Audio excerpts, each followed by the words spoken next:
Evald Ilyenkov. Leninist Dialectics and the Metaphysics of Positivism. Table of Contents. Introduction. I. Marxism against Marxism as the philosophy of lifeless reaction. 2.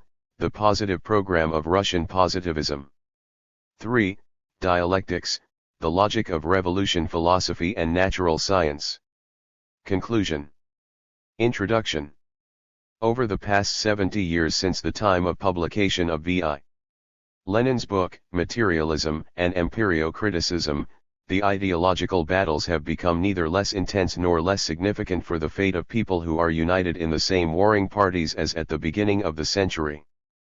The names change, the strategy and tactics of the struggle improve, becoming ever more refined, but its essence remains the same.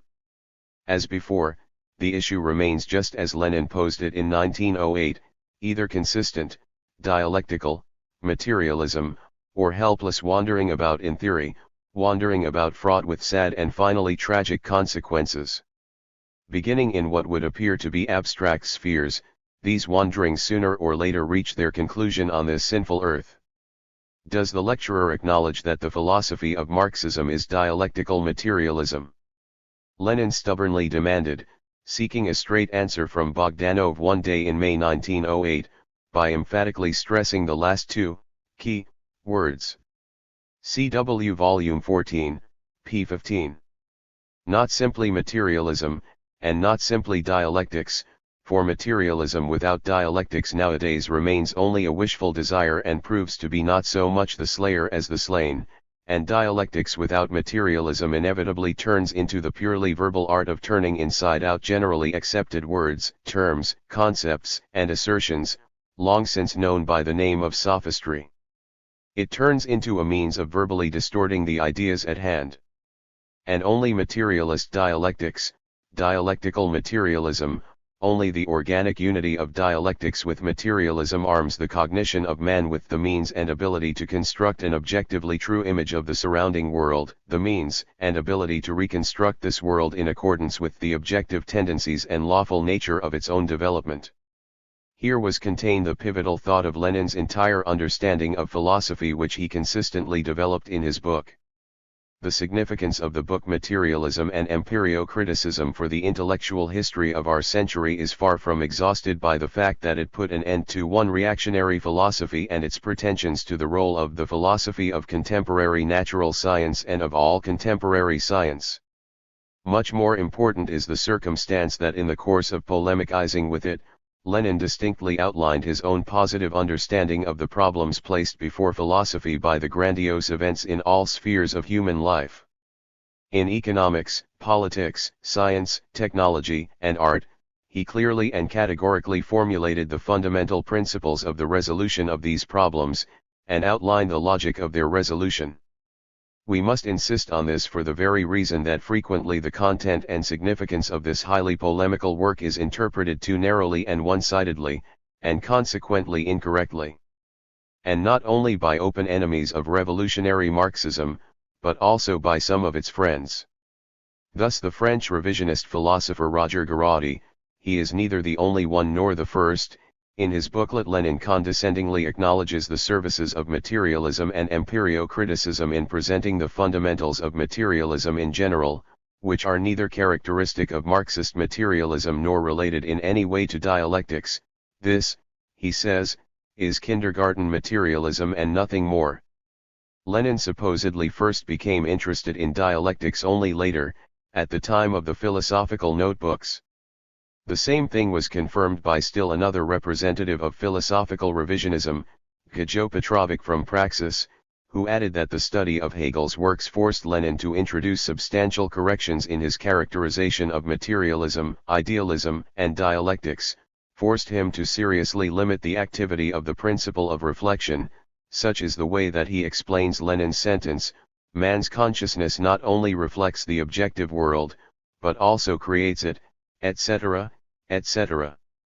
This statement already represents a direct lie with regard not only to Lenin's understanding of materialism, but also to Lenin's understanding of dialectics. In essence, Such an incorrect interpretation of Lenin's position also serves as the basis of statements according to which the definition of matter developed in materialism and empirio-criticism is justified only by the special conditions of the argument with one of the varieties of subjective idealism, and therefore is declared to be insufficient, incomplete, and incorrect beyond the bounds of this argument.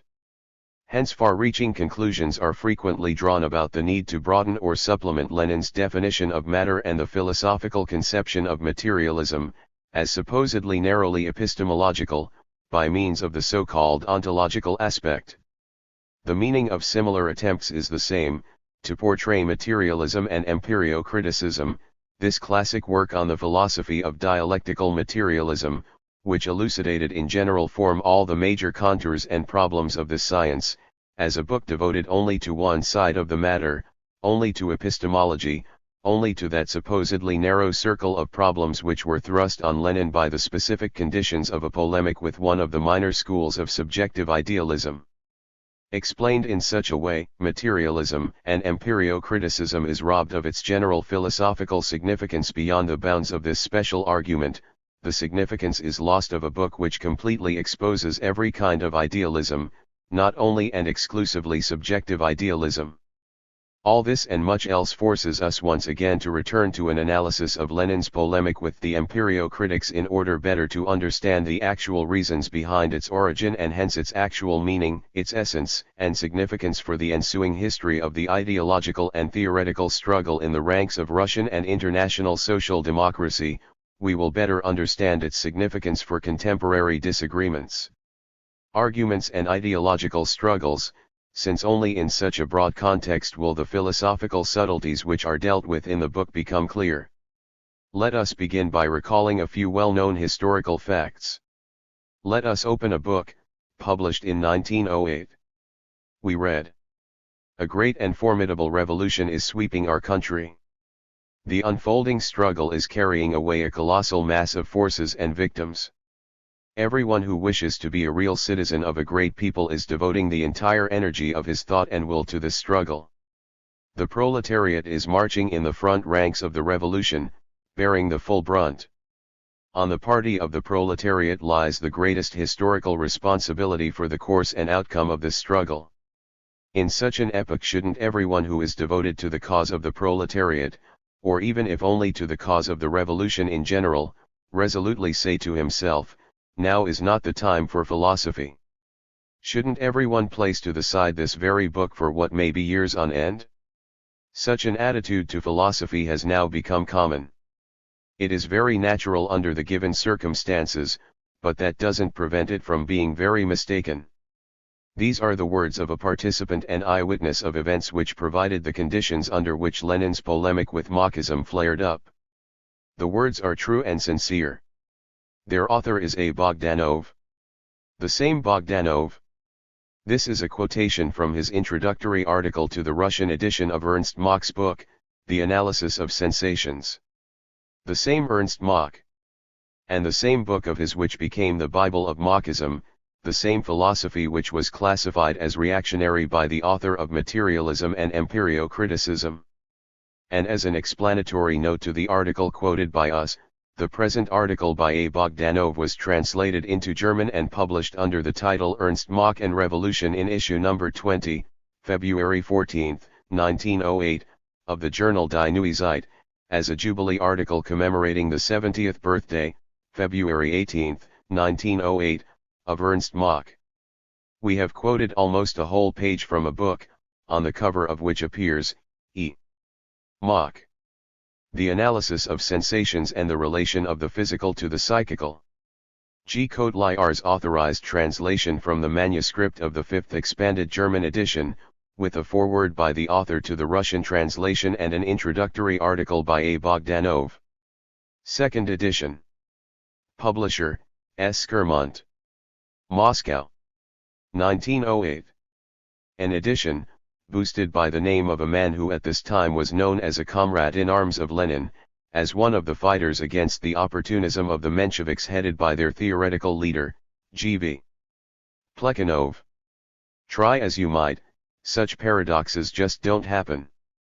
Let us investigate the essence of these paradoxes in a bit more detail. Let us try to understand why the Bolshevik V.I.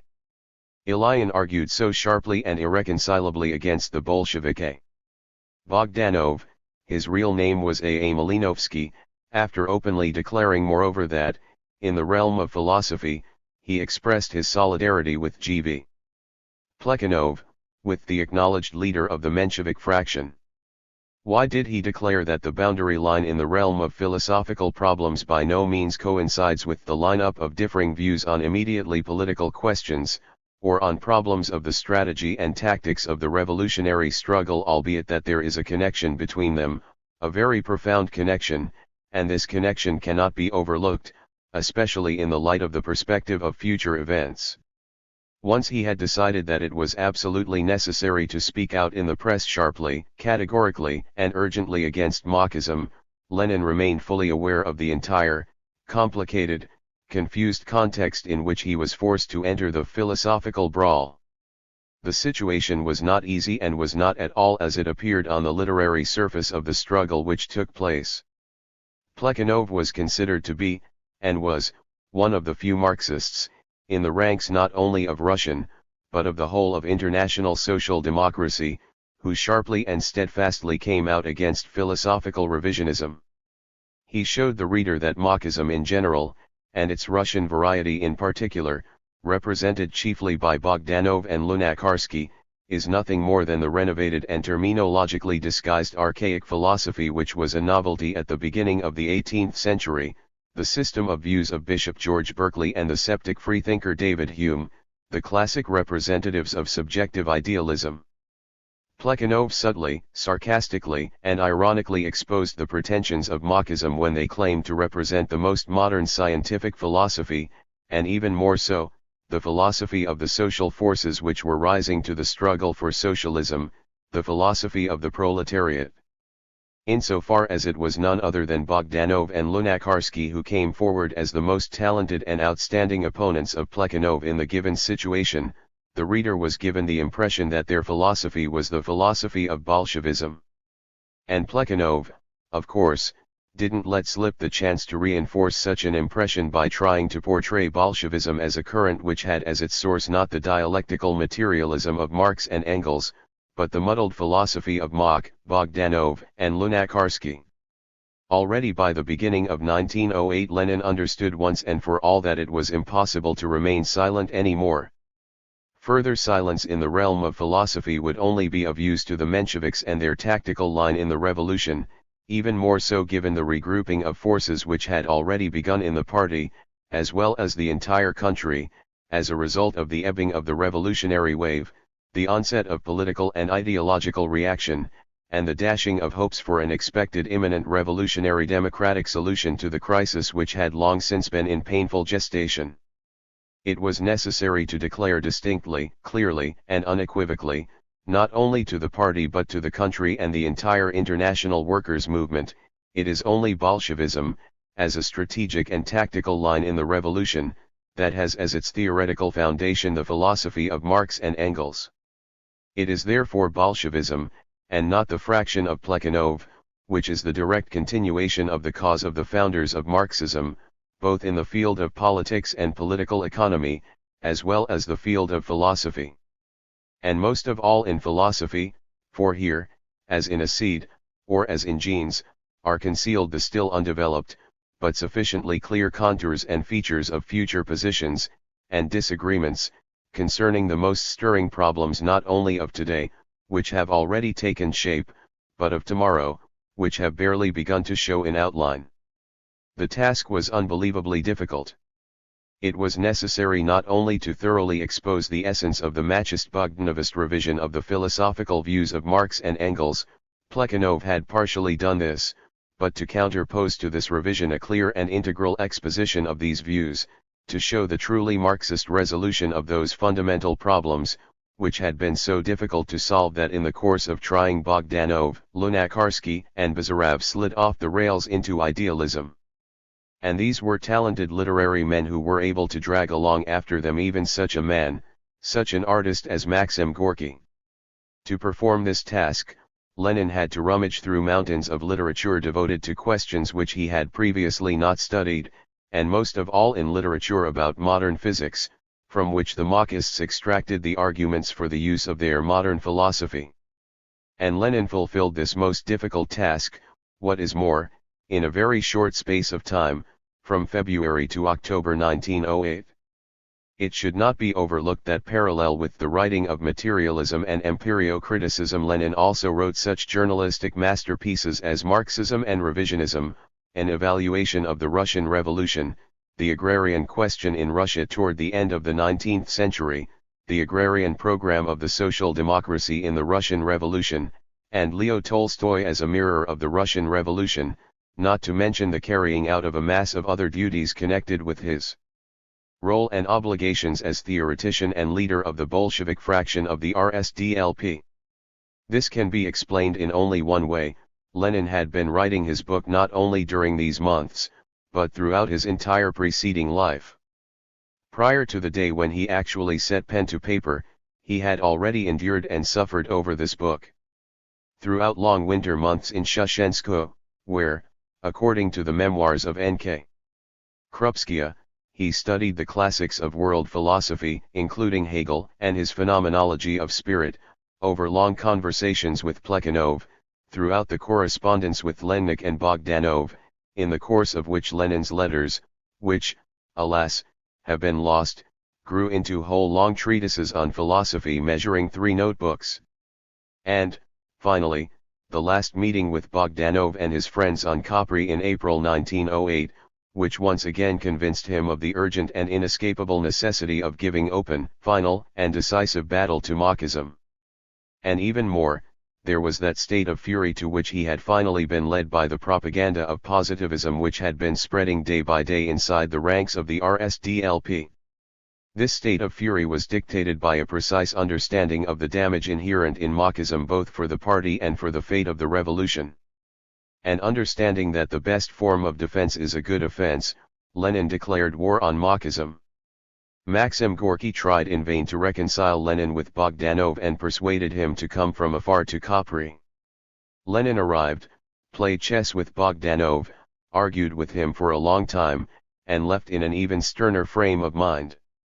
A reconciliation had not taken place, and the saddened Gorky waved his hands in puzzlement, unable to understand a thing. Especially the intensity of Lenin's irreconcilability. Could this really be just because of a few philosophical terms? Substance, matter, complex of elements. But what's the matter with you, good gentlemen and comrades? Is it really possible to break off your friendship over this? And as for this God-seeking, after all, Anatoly Vasilievich is hardly building the old God, is he? Surely he understands it in the same manner that Benedict Spinoza did, as just a word. He isn't naming a church authority with this term. He is seeking and building a high moral ideal of the new man. He wants to ennoble the revolution with high moral values so that it won't commit unnecessary stupidities and acts of cruelty. And these terms, such as God, are clearer and closer to our Russian peasant and to the proletarian who comes from the peasantry. You can't expect him to read Spinoza.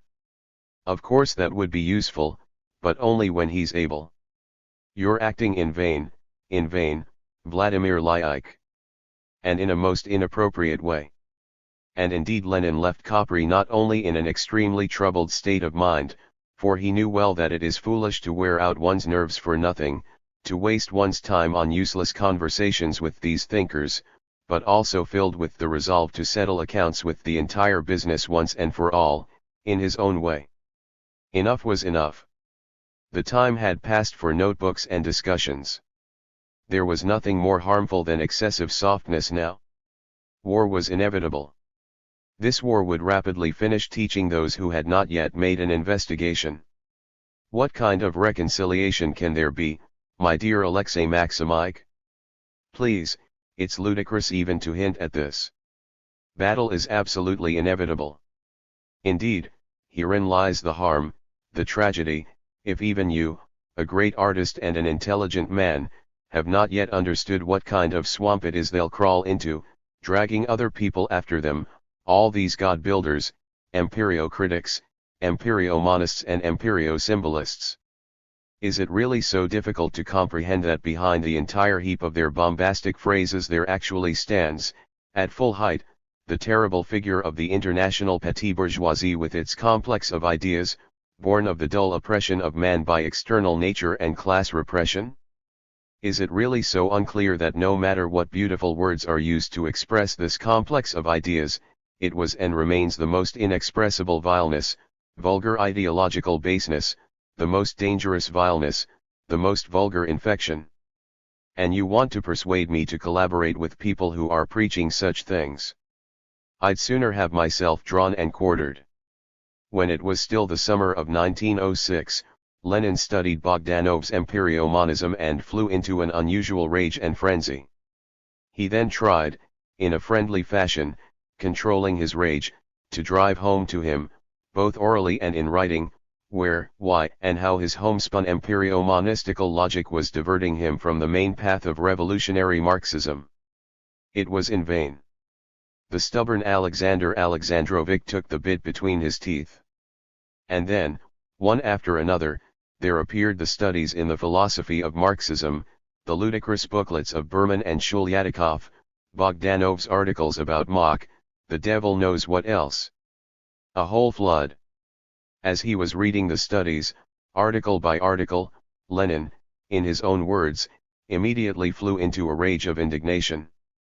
These, of course, were not inoffensive literary amusements, they were far worse, much, much worse. Now they had organized on Capri a whole literary factory, with open pretensions about playing the role of the brain center of the entire revolutionary social democracy, the role of the philosophical and theoretical general staff of the Bolshevik fraction, asterisk. This monologue of Lenin is in its entirety simply passages joined together from his letters, especially to A.M. Gorky from February 25, March 16, April 16 and 1908, and to A. Lyubimov from September 1909. CW, Volume 34, pages 387, 393, 394, 401-402. And this was just when the foremost task of every thinking revolutionary Marxist had become the comprehension of all those profound, and largely still unclear, still unfinished, shifts which had occurred and were continuing to occur in the social organism of the land, in the system of contradictory relations between classes and their fractions, between fundamental social forces and the parties representing their interests, as a result of the cataclysm which tragically unfolded from 1905 to 1907. Precisely then, when the entire country was painfully trying to understand what exactly had happened, why had the long-awaited revolution choked in a sea of blood, for what reasons had it been unable to shatter the rotten foundations of the stupid Romanov-Dubasov monarchy, why had this monarchy proved to be stronger than all the many million democratic forces of a gigantic country? Indeed, before deciding what the party must do next, it was necessary to thoroughly analyze the events which had taken place and their results, to abstract all the lessons from the dramatic experience of the lost battle, to make a clear Marxist diagnosis, to take into account the complexity of the new circumstances and the arrangement of class forces, and to help the revolutionary forces overcome all those political illusions, prejudices and utopian hopes which had caused so much harm and had produced a lack of coordination in word and in action. Lenin tried to explain this to Bogdanov, Lunacharsky and their friends on Capri in April 1908. At that time I proposed that they use their common resources and efforts for a Bolshevik history of the revolution, as opposed to the Menshevik liquidators' history of the revolution, but the Caprians rejected my proposal, since they wanted to occupy themselves not with common Bolshevik matters, but with the propaganda of their particular philosophical views. Lenin recalled about a year later, in the letter to students of the Capri Party School, from August 30, 1909. CW Volume 15 p.474. The point was, of course, not only and not so much that this attraction to philosophy had diverted a group of undoubtedly talented writers and propagandists from matters of primary importance. There were plenty of people in these difficult times who fell by the wayside, abandoning not only Bolshevism but the revolution as a whole. With those sort of people it was wiser to sadly wave one's hand and forget about them. Here the matter was different. Lenin clearly understood that those particular philosophical views which Bogdanov, Bazarov, Lunacharsky, Suvorov and their co-thinkers were so insistently and ever more actively trying to thrust on the party, were making the heads of the people who had come to believe them absolutely unfit for precisely that more important common Bolshevik matter, for the scientific Marxist comprehension of the lessons of the defeated revolution. The discussion centered not on trifles, not on details of understanding, nor on personal tactical disagreements, but on the most profound fundamentals of Marxist cognition, on the logic of the analysis of reality. I am abandoning the newspaper because of my philosophical binge. Today I will read one empirio-critic and use vulgar language, tomorrow I will read another and use obscene words. And Innocenti scolds me, for the cause, for my neglect of the proletariat. Things are out of whack. But it couldn't be otherwise. CW Volume 34 p. 387. I wouldn't have raised a storm, had I not become unconditionally convinced, and I am becoming more convinced of this each day as I become more acquainted with the sources of the wisdom of Bazarov, Bogdanov, and co., that their book is ludicrous, harmful, philistine, and priestly in its entirety, from beginning to end, from its branches to its roots, to mock and avenarius. Plekhanov was completely correct against them in essence, only he wasn't able or he didn't want, or he was too lazy to say this concretely, in detail, simply, without unnecessarily cowing the public with philosophical subtleties. And whatever happens, I want to say this in my own way. Ibid, p.151. CW Volume 34, p.388. Once he returned from Capri, Lenin plunged headlong into philosophy, pushing aside everything else, no matter how much more important they seemed. Never before have I neglected my newspaper so much. I read these wretched Marxists for days on end, yet I write articles for the newspaper with incredible haste. Ibid, p. 154. This philosophical binge provoked bewilderment among many people, especially among those who made up Lenin's closest circle. Later, after Vladimir Ilyitch's death, M.N. Pokrovsky recalled. When the argument between Ilyich and Bogdanov on the question of empirio-monism began, we threw up our hands. The moment was critical. The revolution was receding. The question arose as to some kind of sharp change of tactics, and at this time Ilyich buried himself in the National Library, sat there for days on end, and as a result, wrote a philosophical book. When all was said and done, Ilyich proved to be right. Under the banner of Marxism, 1924, No. 2, p.69. CW Volume 34, p.391. In what way and why did he prove to be right, what was not understood, and why, not only by Bogdanov, Lunacharsky, and Bazarov, but by all of that time's acknowledged theoreticians in the social democracy, headed by Kosky, and what was partially understood only by Plekhanov, this is what we will try to investigate, trying as well not to intimidate the reader with philosophical subtleties. Subtleties become clear when the main, decisive, and determining features are clear. What is this mystical empirio-monism, Marxism, empirio-criticism, the latest positivism, etc.? It had a multitude of names, which provoked such a furious reaction in Lenin. What was the argument actually about? Marxism against Marxism as the philosophy of lifeless reaction. If we proceed from that oversimplified conception, that Lenin was simply defending the general truths of every type of materialism, i.e. the thesis according to which outside our head, outside our brain, outside our consciousness there exists a real world of natural and socio-historical phenomena, events, and everything that in philosophical language is called matter, the sun, stars, mountains, rivers, cities, factories, statues, tables, chairs, etc., etc., then the sharpness of the Disagreements which arose between Lenin and Plekhanov, on the one side, and Bogdanov, Lunacharsky, Yushkevich and other Marxists on the other side, would indeed remain strange and inexplicable. That outside and independent of our head there exists a real world of things which we sensuously perceive, of objects and phenomena which we see, touch, hear and smell, and which are linked together into a certain enormous whole, into the real world. Does this really need special proof? Doesn't every sensible man who is in a sober state think exactly that? Doesn't he understand that his individual I with its consciousness was not only born at some point, but that sooner or later it will disappear, while the earth and the sun, the cities and villages, the children and grandchildren living under the sun will remain, although they too, in their own time, will give way to other suns and stars, to other people or beings who resemble people. Could it really be that Bogdanov didn't understand this? Could it be that this was not understood by the professor of physics, Ernst Mach, whose name is immortalized in the units of velocity now known to every pilot of a jetliner? If such is the case, then Lenin's entire polemic with the Marxists can indeed be shown to have been an empty waste of time and energy.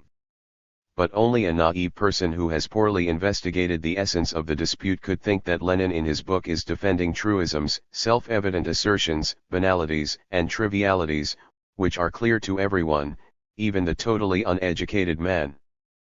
But that is precisely how the book is approached by such present-day commentators as Gorody and Petrovich, and during Lenin's time by not only those who were described by M.N.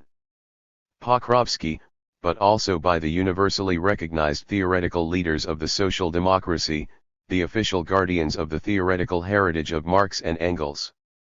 Koski generally never attributed any serious significance to philosophical arguments, and therefore published in his journal, without any reservation, all kinds of positivists and empirio-critics.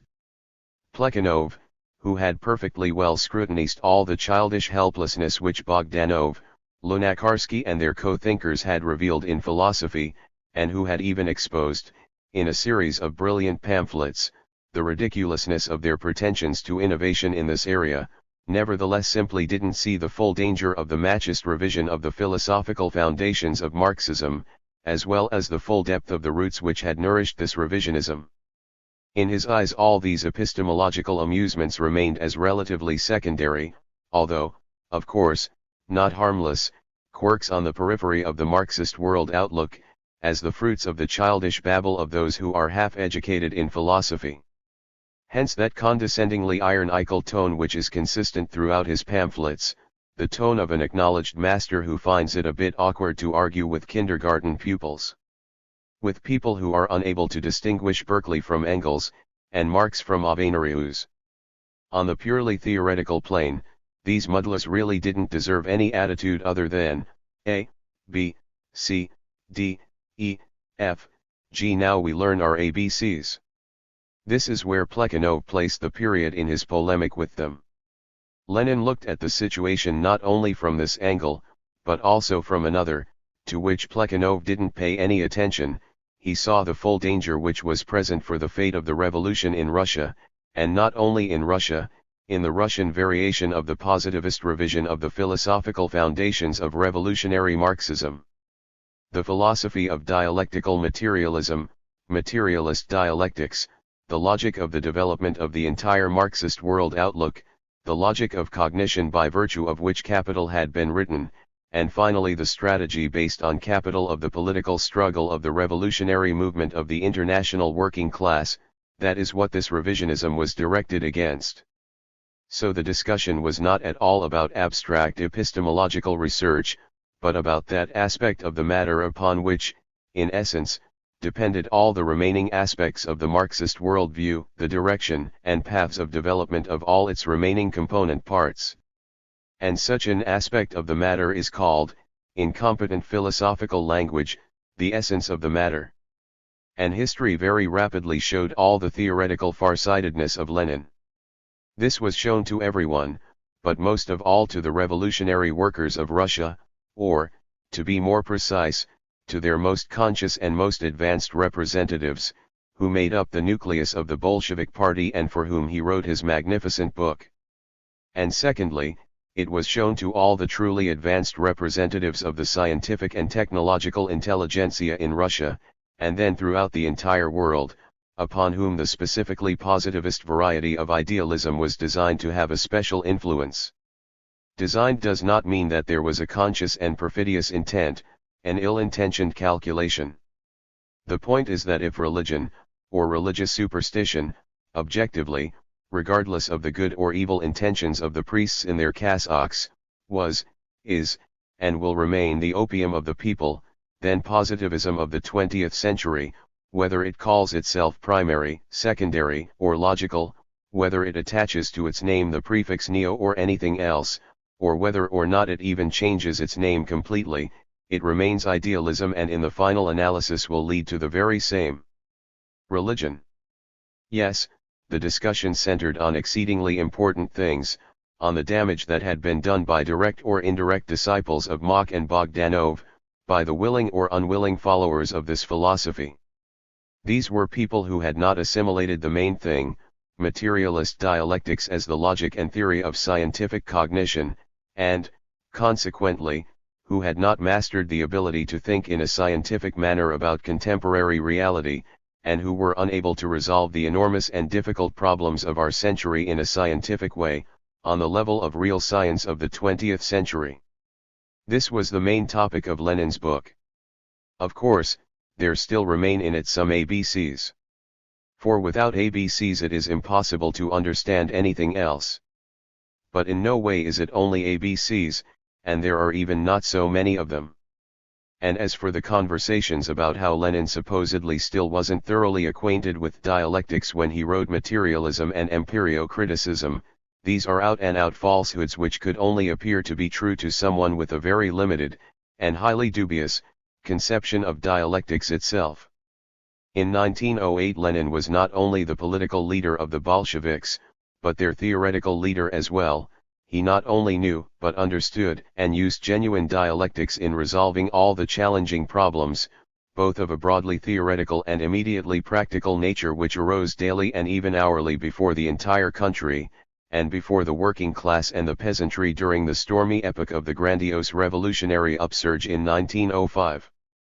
A masterful command of materialist dialectics as the real logic of revolutionary cognition was a characteristic of Lenin as the leader of Bolshevism, which was the sole viable force in the ranks of the social democracy at that time. Lenin knew superbly well the highest historical form of dialectics which had been the soul of Marxism, the dialectics of capital, dialectics as the logic of cognition of Marx and Engels, materialist dialectics. It was this, and not dialectics in general, which he defended in Materialism and Empirio-criticism. The same thing applies to the assertions that Lenin at this time still was not acquainted with Hegelian dialectics and became interested in this only later, when he was writing the conspectus which is known as the Philosophical Notebooks. He turned to a special, critical investigation of Hegelian dialectics later. This is true. But it was by no means in the Philosophical Notebooks that he first studied and became familiar with it. As a mature Marxist he had already read Hegel's Logic and lectures on the history of philosophy. Here, in the course of a critical analysis of them he had simply sharpened, polished, and refined the details of the formulas of his understanding of dialectics, which had already been developed and tested in the fires of practice. He refined his materialist understanding of dialectics, preparing to write, as Marx had been preparing in his own time, a brief and clear outline of the fundamentals of dialectics which would be understandable to every literate person. But he had perfectly well grasped the essence of Hegelian dialectics even earlier. We know that while he was at Shushensko he became familiar with the Phenomenology of Spirit, a work where this essence comes through the text much more clearly, vividly, and concretely than in the texts of the Science of Logic or the lectures on the history of philosophy. The fact that the notes from this period were not preserved, of course, by no means serves as support for the interpretations of Ghilardi and Petrovic. While preparing to write a materialistic science of logic by retaining everything in Hegel which is truly scientific and not of passing value, and by rigorously purging the Hegelian logic of everything in it connected with idealism, he studied, made notes, and commented on the Hegelian texts at the same time that the cannons of the First World War were thundering in Europe and the Great October Revolution was reaching maturity. In 1908 he defended the rightness of the dialectics of capital, and he defended its interests in the front lines of the battle for it, along the border which then divided, and now divides, the materialist dialectics of Marx and Engels from the surrogates which resemble it on the surface, including belated Hegelianism. This includes idealism in general as well as the idealist version of dialectics. Lenin had no doubts that the Machist diversion in the rear lines of revolutionary Marxism was the direct continuation of the attack on materialist dialectics begun earlier by E. Bernstein. This is shown in his note to the article Marxism and Revisionism, which concludes the section of this article devoted especially to philosophy. This section is worth reproducing in its entirety. In the realm of philosophy, revisionism tailed after bourgeois professorial science. The professors went back to Kant, revisionism dragged itself along after the neo-Kantians, the professors repeated for the thousandth time the banalities they had been told by the priests against philosophical materialism, and, with condescending smiles, the revisionists muttered, copying the latest handbook word for word, that materialism had long since been refuted. The professors turned their backs on Hegel as a dead dog, and, while they themselves preached idealism, albeit 1,000 times more petty and banal than Hegelian idealism, they scornfully shrugged their shoulders when it came to dialectics, and the revisionists crawled after them into the swamp of the philosophical vulgarization of science, exchanging cunning, and revolutionary, dialectics for simple, and tranquil, evolution. It isn't necessary to talk about the actual class significance of such corrections of Marx, the matter is quite clear by itself. We would simply note that Plekhanov was the only Marxist in the international social democracy who, from the standpoint of consistent dialectical materialism, made a criticism of those unbelievable banalities which were repeated at length here by the revisionists. It is all the more necessary to stress this firmly because nowadays, profoundly mistaken attempts are being made to bring forward the old and reactionary philosophical rubbish under the flag of criticizing Plekhanov's tactical opportunism. And in the note to this, cf. the book, Studies in the Philosophy of Marxism, by Bogdanov, Bazarov, and others. Here is not the place to investigate this book, and I must limit myself for the time being to the declaration that in the very near future I will show in a series of articles or in a special pamphlet that everything said in the text about the neo-Kantian revisionists applies in essence as well to these new neo-Humanist and neo-Berkeleyan revisionists. C.W. Vol 15, pages 33 to 34. This special pamphlet was the book Materialism and Empirio-Criticism, which Lenin was writing at that time and in which he showed that Marxism is the number one enemy of revolutionary Marxism, the philosophy of lifeless reaction, and the philosophical foundation of every type of reaction, both in social life and in science. But then still another question arises. Why was it that Bogdanov, who was personally an irreproachable and selfless man, as well as being a Bolshevik at that time, not only took this philosophy for the genuine philosophy of modern science, and moreover for the philosophical foundation of the means of the socialist renewal of the earth, for the philosophy of the proletariat, but even became a passionate propagandist of this philosophy? How could this have happened? How could this philosophy have attracted such people as Bogdanov, Lunacharsky and Gorky? Lenin's book could very well have been given a slightly different title, Materialism and Idealism. And not only in general, but with the addition, in our time. Where is the clear-cut dividing line between them, that line where every man must make a choice? What is philosophical idealism and what is philosophical materialism? How do you recognize what you are dealing with?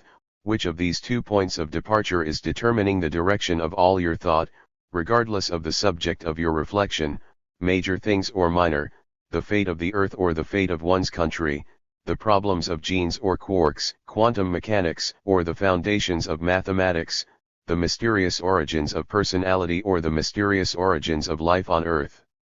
Here, then, is the question: take your thought, your consciousness of the world, and the world itself, the complex and intricate world which only appears to be simple, the world which you see around you, in which you live, act and carry out your work, whether you write treatises on philosophy or physics, sculpt statues out of stone, or produce steel in a blast furnace, what is the relationship between them?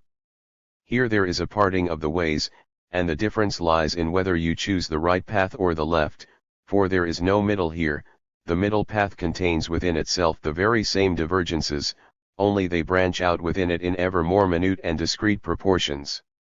In philosophy the party of the golden mean is the party of the brainless, who try to unite materialism with idealism in an eclectic way, by means of smoothing out the basic contradictions, and by means of muddling the most general, abstract, cellular, and clear concepts.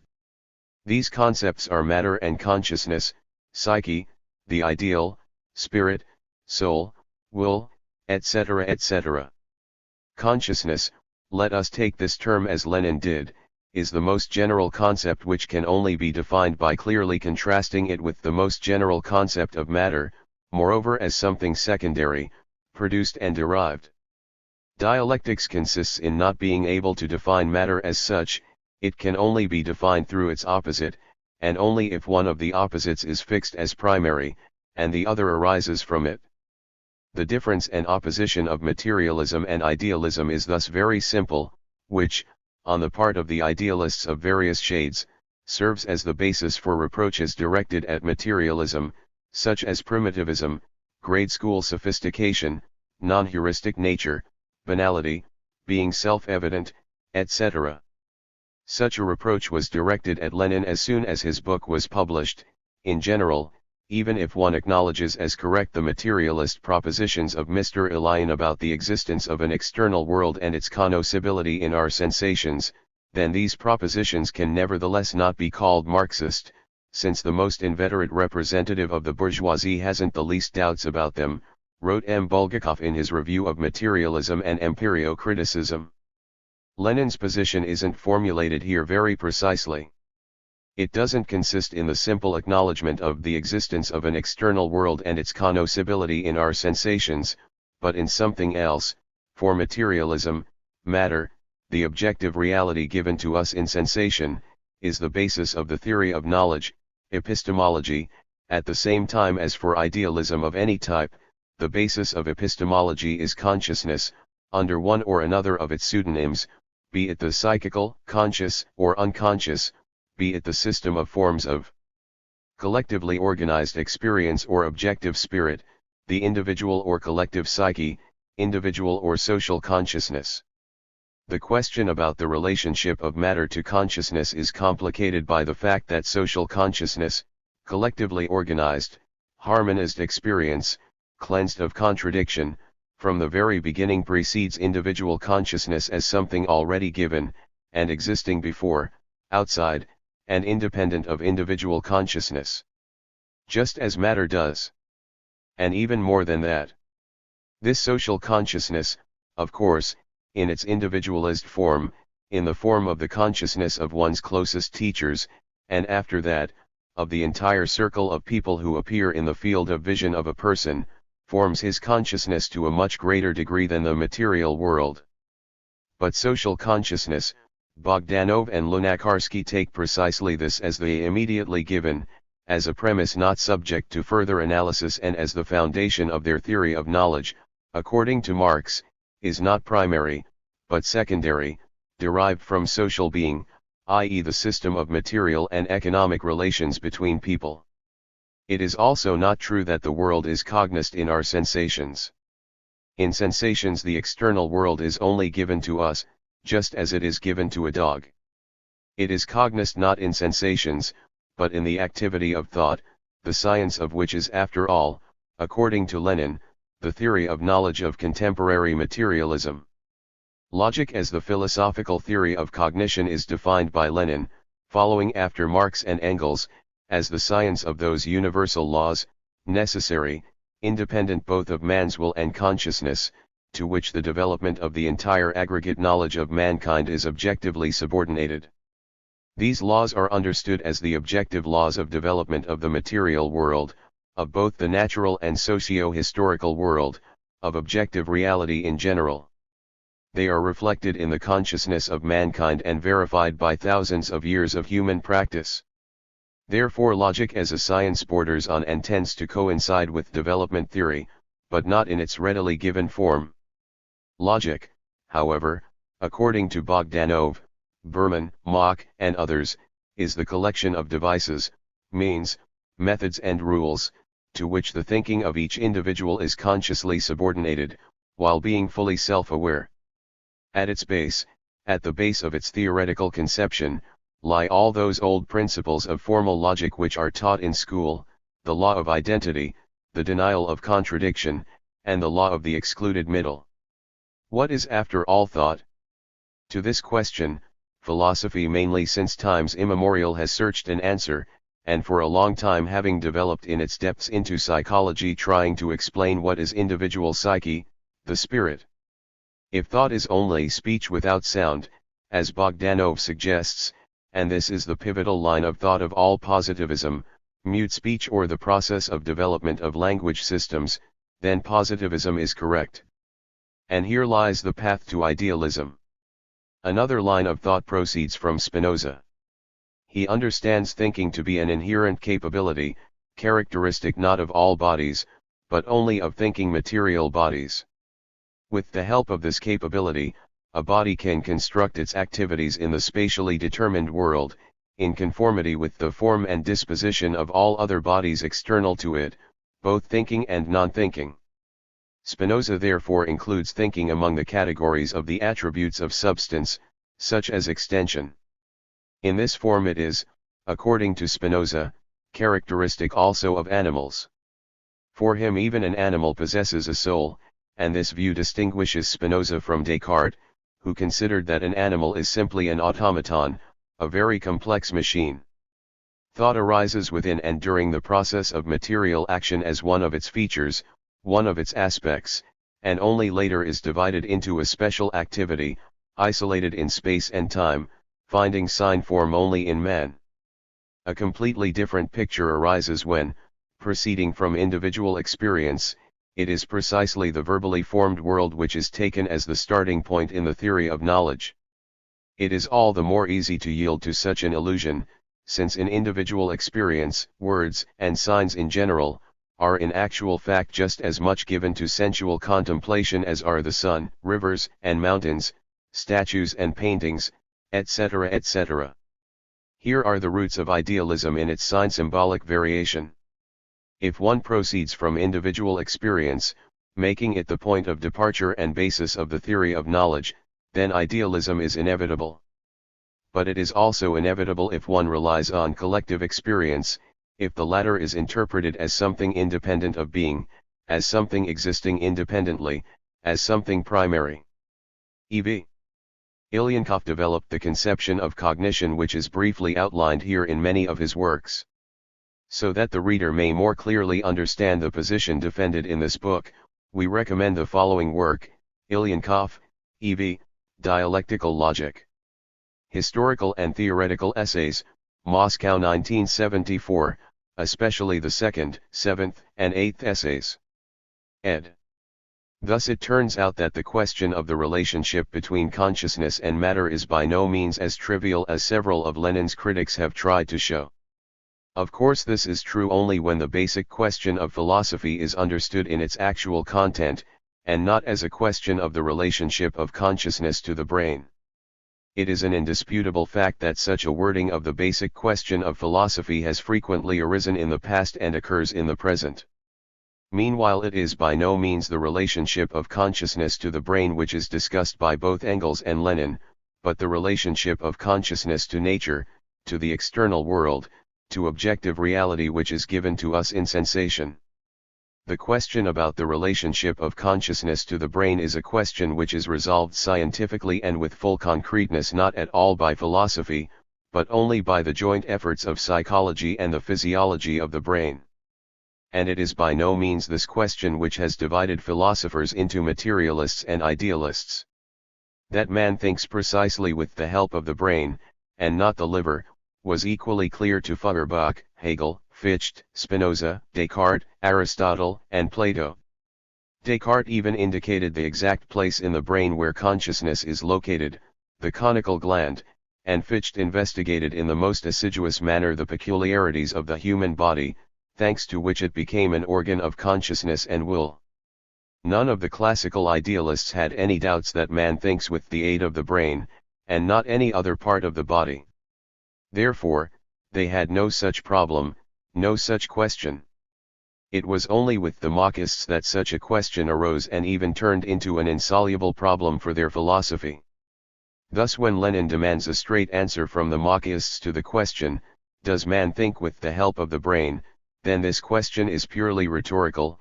It is the equivalent to driving a person into the corner by forcing him to answer directly, do you agree that you walk with the aid of your legs and not your ears? If the answer is yes, then, all the unintelligible constructions of the Machists collapse.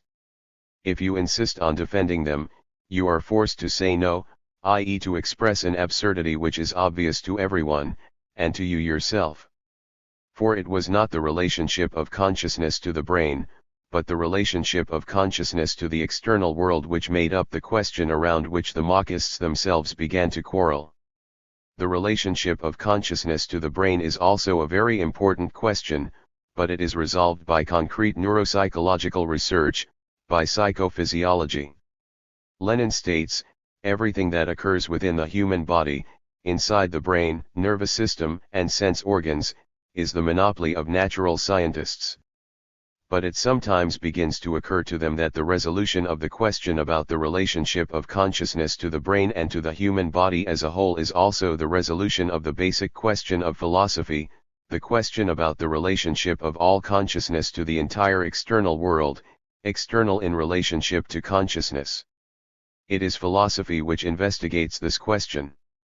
In philosophy, discussion is, was, and shall be precisely about the relationship of consciousness to the material, objective world of natural and socio-historical phenomena, existing outside the thinking brain. This is the very question which will be answered by no variety of psychophysiology, no matter how refined it is. For the simple reason that it has never studied this question. In addition, in philosophy the discussion by no means centers exclusively, or even to a great degree, on the relationship of individual consciousness to all the rest, but chiefly on the relationship of social consciousness, jointly and consecutively realized in history by millions of thinking brains, of consciousness in general, to the world outside it. The whole infinite totality of things, events, and processes which exist in nature and history is called in philosophy objective reality, existing outside the subject and independent of it, or, more succinctly, matter, the material world.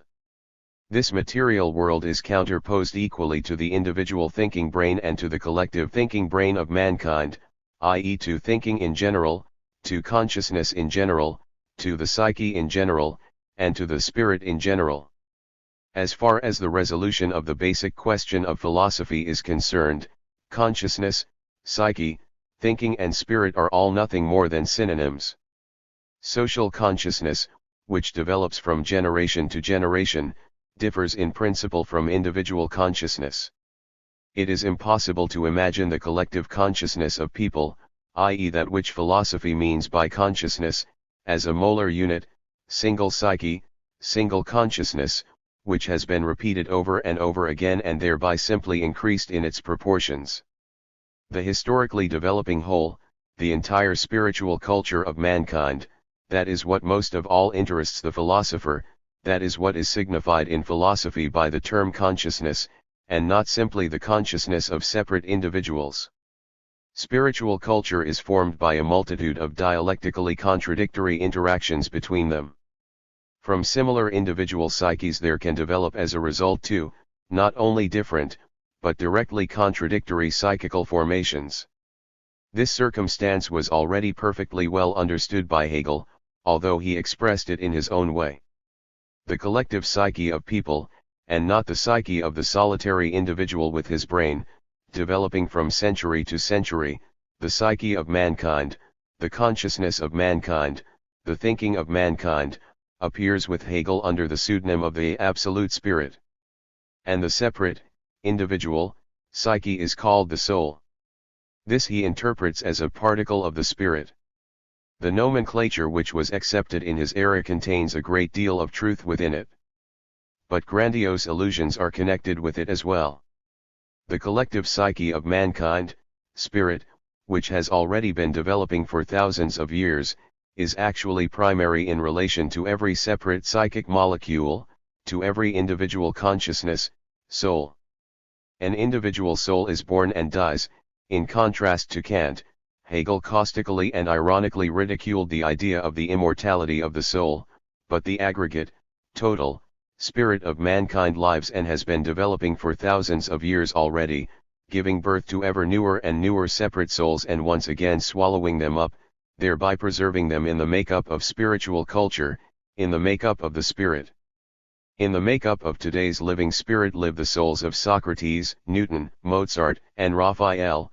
Herein lies the meaning and essence of Hegel's dialectical interpretation of the immortality of the spirit, notwithstanding the mortality of the soul.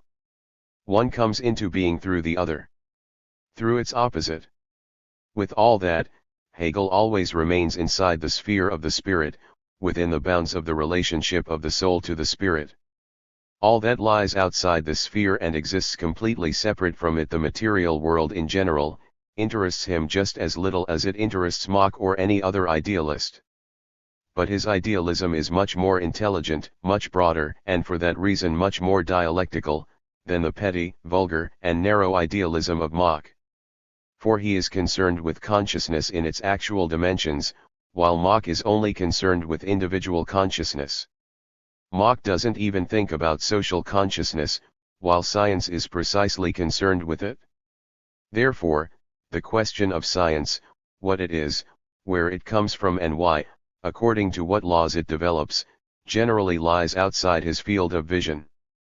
As do politics, law, art, and morality. Mach never studied the laws of development of these universal forms of consciousness. In philosophy he is interested only in the relationship of individual consciousness to the brain and sense organs. Therefore he invariably appeals exclusively to the psychic experience of the separate individual. Hence the illusory persuasiveness of his arguments.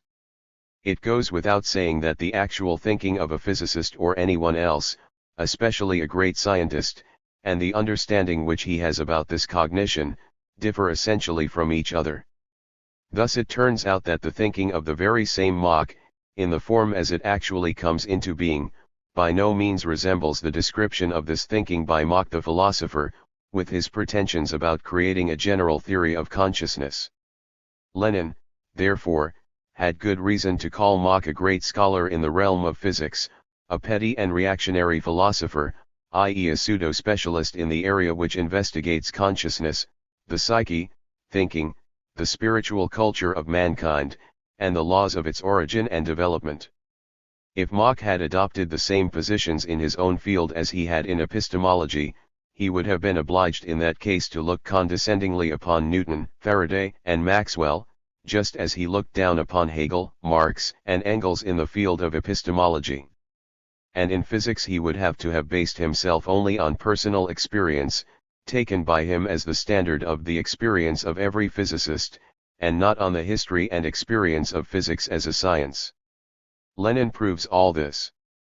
To think well in his own narrow field, in physics, still doesn't mean that one also thinks well in the realm of the science of thought, consciousness, and the psyche. Here it is necessary to know the facts not only according to one's personal experience, but according to the experience of all humanity. It is also necessary to know the history of their investigation not according to personal experience, or to be more precise, not according to personal experience alone, but according to the major landmarks of the development of experience common to all mankind, i.e. according to the history of this science. A person who allows himself to make judgments about consciousness without having bothered to study what people have already been studying for thousands of years, without becoming acquainted with what is already rather well known and understood in this field, without having studied Spinoza, Kant, Hegel, Marx, or Engels, such a person fully deserves the assessment which Lenin made of Mach the philosopher.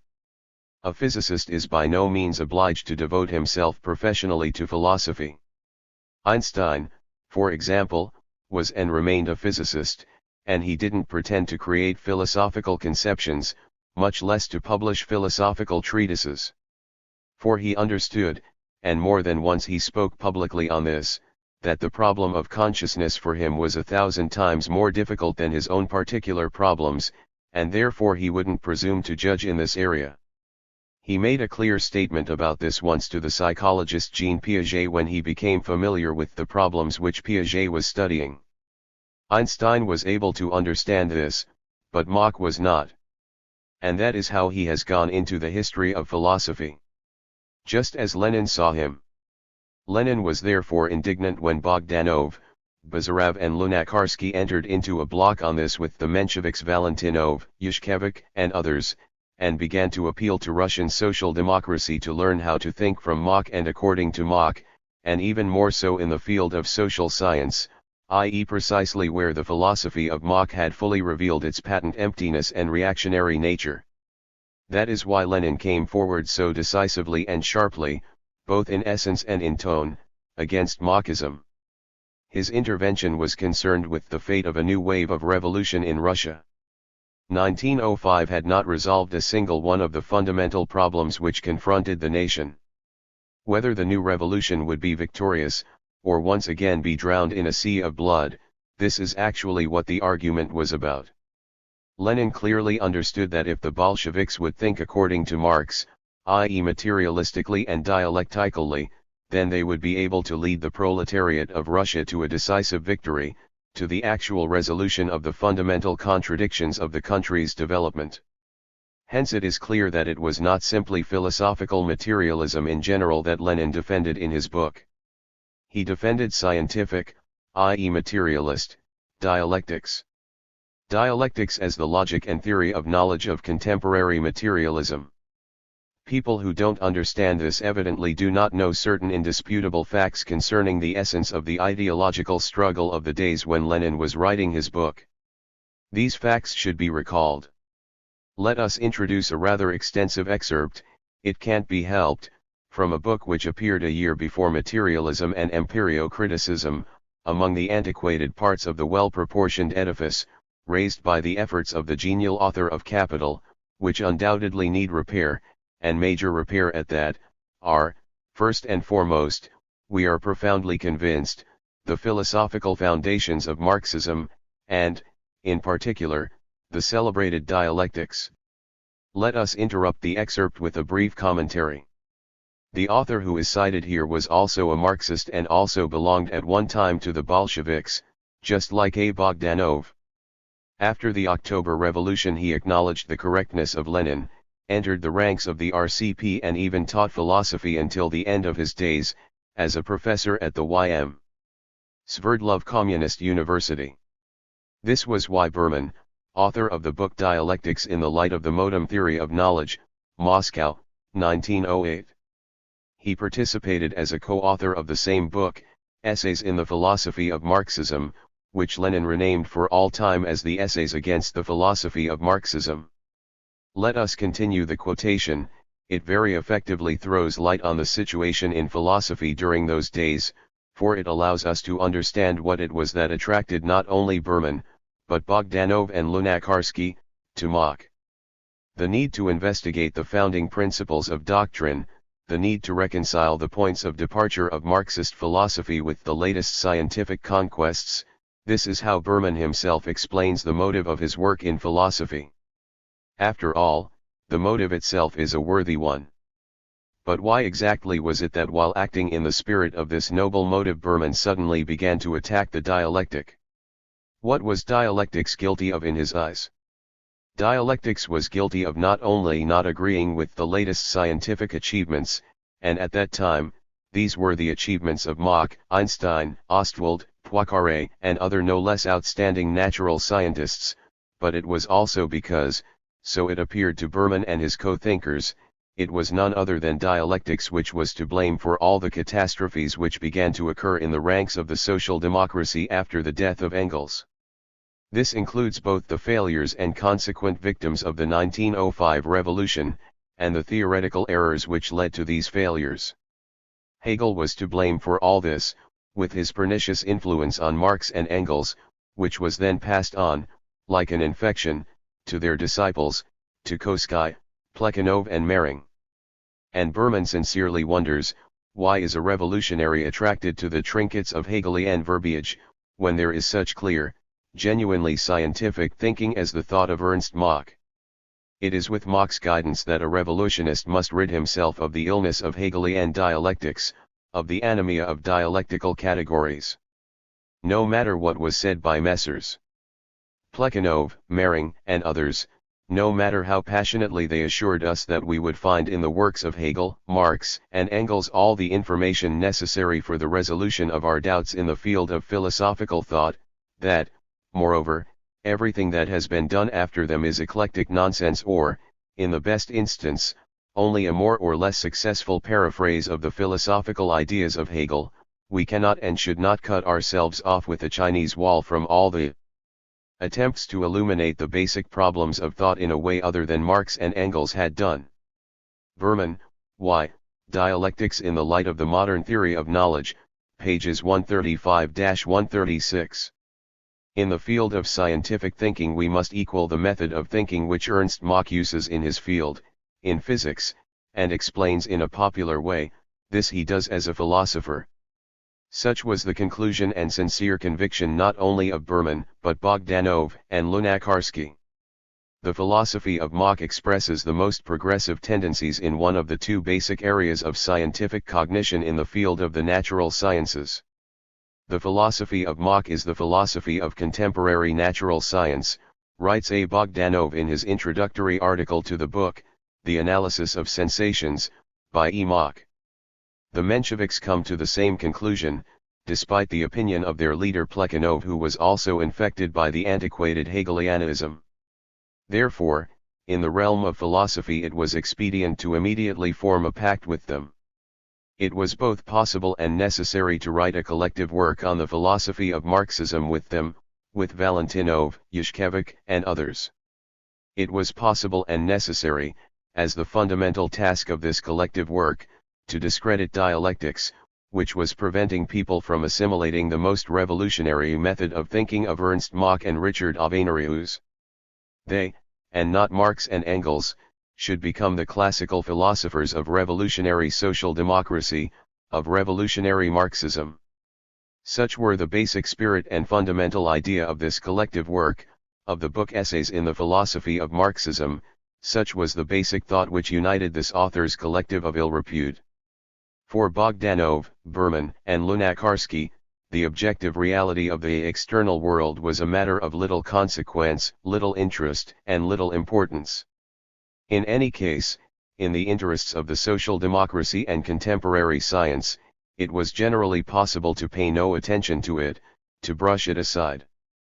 Was the discussion really about objective reality? Could the argument really be about whether or not the sun and stars actually exist? The argument centered on a much more important question, about which method of thinking revolutionary democracy in Russia would henceforth profess, the method of the Marxists, derived from the Hegelian, or the scientific method, derived from Mach. And as to whether the sun and stars actually exist, and even more so, just as we see them, as shining dots on the black dome of the sky, in the final analysis what difference does it make? We can even agree that the stars, as we see them, are simply complexes of our visual sensations, projected by our imagination on a screen of celestial space. It makes no difference whatsoever, we will see them just as before. But then we would at last be thinking about them scientifically. And not only about them, i.e., in natural science, but also in the field of the social sciences, political economy, law, and politics. Such was the logic which led the Russian empirio-critics Bogdanov, Bazarov, Lunacharsky, and Berman, along with Valentinov and Yushkevich to the positions which they outlined as a joint philosophical platform in the Essays in the Philosophy of Marxism. And all this was under conditions when the issue of particular importance was a clear and distinct orientation of theoretical thinking, which is given by the materialist dialectics of Marx and Engels. Lenin was able to use it, understanding perfectly well that the one scientific, dialectical, logic of theoretical thought demands first of all an absolutely precise and strict analysis of the contradictions which had matured in Russia, in all their objectivity, and then the working out of the most skillful means of their resolution, means which are absolutely concrete. But Mach and the Machists taught people to look upon all contradictions, as well as all the other categories connected with contradiction, especially negation, as simply a state of discomfort and conflict within the organism, or brain, as a purely subjective state which the organism wants to escape from as soon as possible, in order to find physical and spiritual equilibrium. Could it have been possible to invent something more counterposed to Marxist dialectics and more hostile to it than such an understanding of contradiction? But this was precisely the understanding taught not only by Mach and Avenarius, but by Bogdanov and Berman. Here is how Berman explained the problem of contradiction. During the process of an organism's adaptation to surroundings, inside the organism there sometimes arise strivings in opposite directions. A conflict arises between the two ideas and, consequently, between the utterances which express them. According to Berman, contradiction is a situation in which speech collides against speech, the spoken word against spoken word, and nothing else. This situation occurs only in speech, and any other understanding of contradiction is, he says, anthropomorphism of the purest water, or the ontologization of a strictly linguistic phenomenon. Undoubtedly, writes Berman, identity, contradiction, and negation designate nothing more than processes taking place solely in the realms of ideas, abstractions, and thinking, but by no means in things. Berman, Y. Dialectics in the Light of the Modern Theory of Knowledge, Moscow, 1908, pages 5-6. The relationship of conflict between two psychophysiological states of the organism, expressed in speech, this is what contradiction is for Berman. And this is the general position of all Machists. They found completely unacceptable the position of materialist dialectics about the objectivity of contradiction, as the identity of opposites, or as the meeting point of extremes in which these opposites pass into each other. All these elements of Marxist logic appeared to them to be the pernicious verbal garbage of Hegelianism, and nothing more. The logic of contemporary scientific thinking had to be thoroughly cleansed of any similar verbal garbage, which first of all required that they prove the non-scientific nature of the principle of the identity of opposites. This the Russian Machists zealously set out to do. For them, this principle of the identity of opposites was the sophists' way of turning scientific concepts inside out.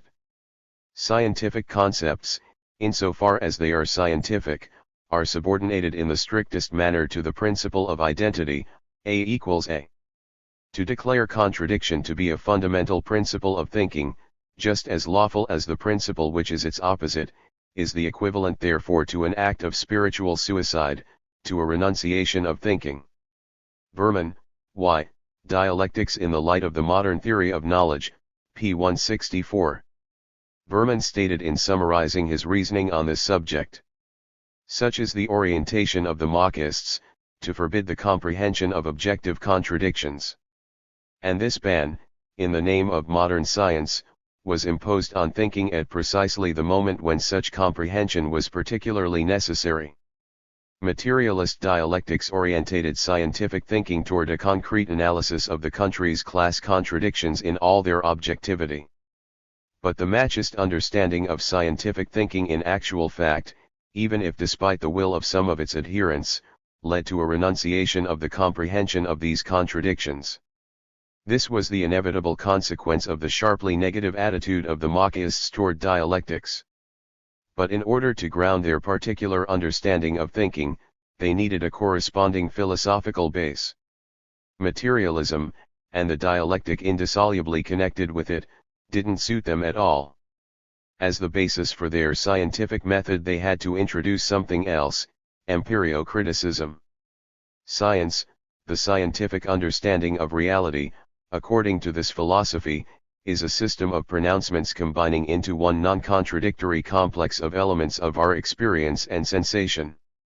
The non-contradictory complex of symbols, bound together in accord with the requirements and prohibitions of formal logic. These requirements and prohibitions, in the opinion of the Marxists, reflect nothing in objective reality. They quite simply are the requirements and norms of working with symbols, and logic is the accumulation of the methods of this work. Logic, therefore, is a science which reflects nothing in objective reality, but which simply gives a sum of rules regulating the work with symbols of any type. Work with symbols. In the name of what? What end does this work pursue? Where do its norms come from? The Marxists also have a ready answer to this. If the norms of law have as their goal the upholding and preservation of a given socio-economic structure, then the norms of thought must have as their final goal the adaptation of the organism to its surroundings. Berman, Y. Dialectics in the Light of the Modern Theory of Knowledge, p. 137.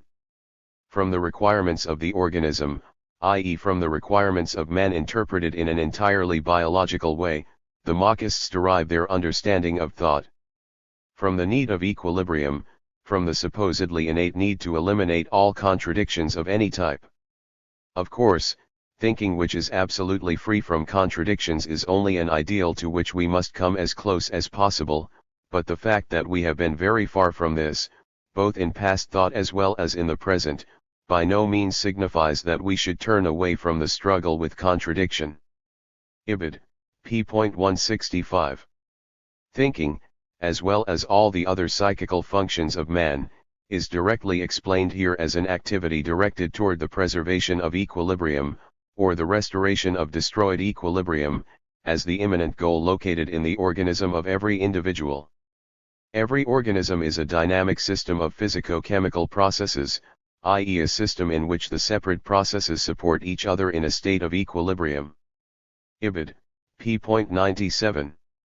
Equilibrium, understood as the absence of any states of conflict whatsoever within the organism, proves here to be the supreme principle of thinking, of logic as a system of rules, the observance of which guarantees the achievement of this goal. The goal is to reach a state where the organism feels no needs whatsoever, but exists in a steady state of rest and immobility. It is easy to see how unfit for the thinking of a revolutionist the logic is which is derived from such an understanding of thought. This logic made any mind which was subordinated to it absolutely blind with regard to the contradictions of reality standing before it, blind to the contradictions of the most realistic facts in the sphere of material, economic, relations between classes. This logic blinded the mind with regard to the very essence of the revolutionary crisis which had matured in the land, in the system of relations between people. The materialist dialectic of Marx directed the thinking of the revolutionist toward an analysis of these contradictory relations. The idealist metaphysics of Mach turned his attention away from such an analysis. Lenin clearly saw that a revolutionist who had adopted such a logic of thought would inevitably be transformed from a revolutionist into some kind of capricious creature ignoring the real contradictions of life and trying to foist his own arbitrary will upon it. He therefore began to explain to Bogdanov, Lunacharsky and all their co-thinkers the nature of the philosophy to which they had fallen prisoner, and the terrible nature of the infection which had entered their brains. He had to explain this not only to them, but to the whole party and to all those worker revolutionists who had been imprudent enough to believe the scientific authority of Bogdanov, Bazarov, Berman, and Lunacharsky. He had to decisively rescue them from this pestilence, impede the further dissemination of the Machist infection and at the same time cut short the Menshevik slander that Marxism had been adopted by the Bolsheviks as their philosophical ideology, that Marxism was the logic of Bolshevism, and consequently the root of its departure from the traditions of the Second International and the source of its break with Plekhanov. Lenin declared firmly and clearly, the philosophical banner of Bolshevism was and remains materialist, yes, materialist, and not Hegelian, dialectics, the dialectics of Marx and Engels. Mach's scheme of thinking is the scheme, logic, of thinking of an empiricist in principle who is trying to turn the peculiarities of an historically limited mode of thinking into a universal definition of thinking in general.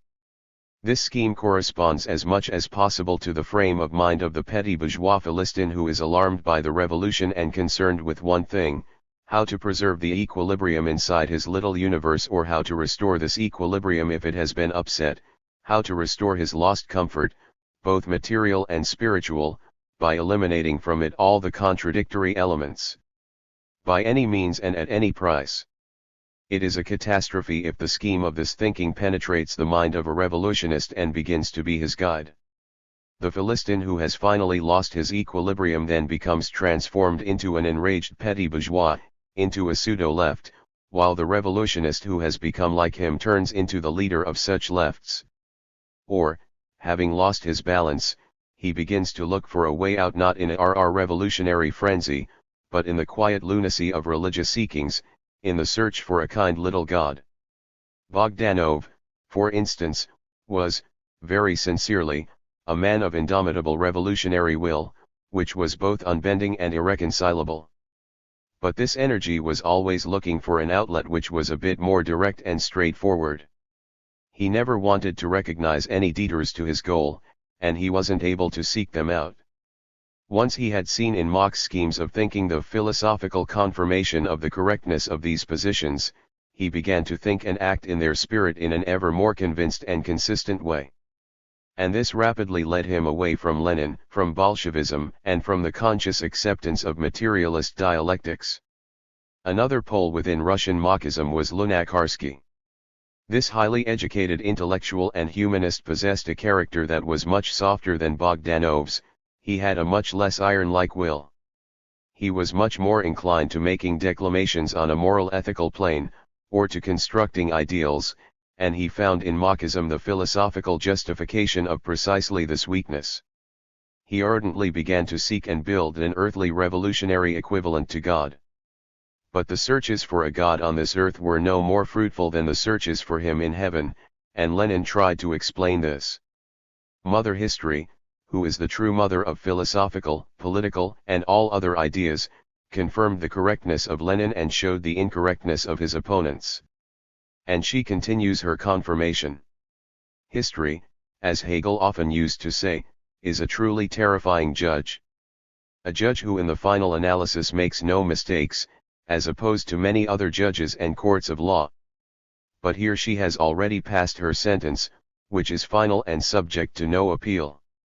Lenin proved to be correct, and Bogdanov, Bazarov, Lunacharsky, and Berman were incorrect. After Lenin's book, no one among the Bolshevik ranks dared to openly declare and defend his Machist frame of mind. There were, it is true, those who sympathized with Mach and Bogdanov, but now they had to do this in silence.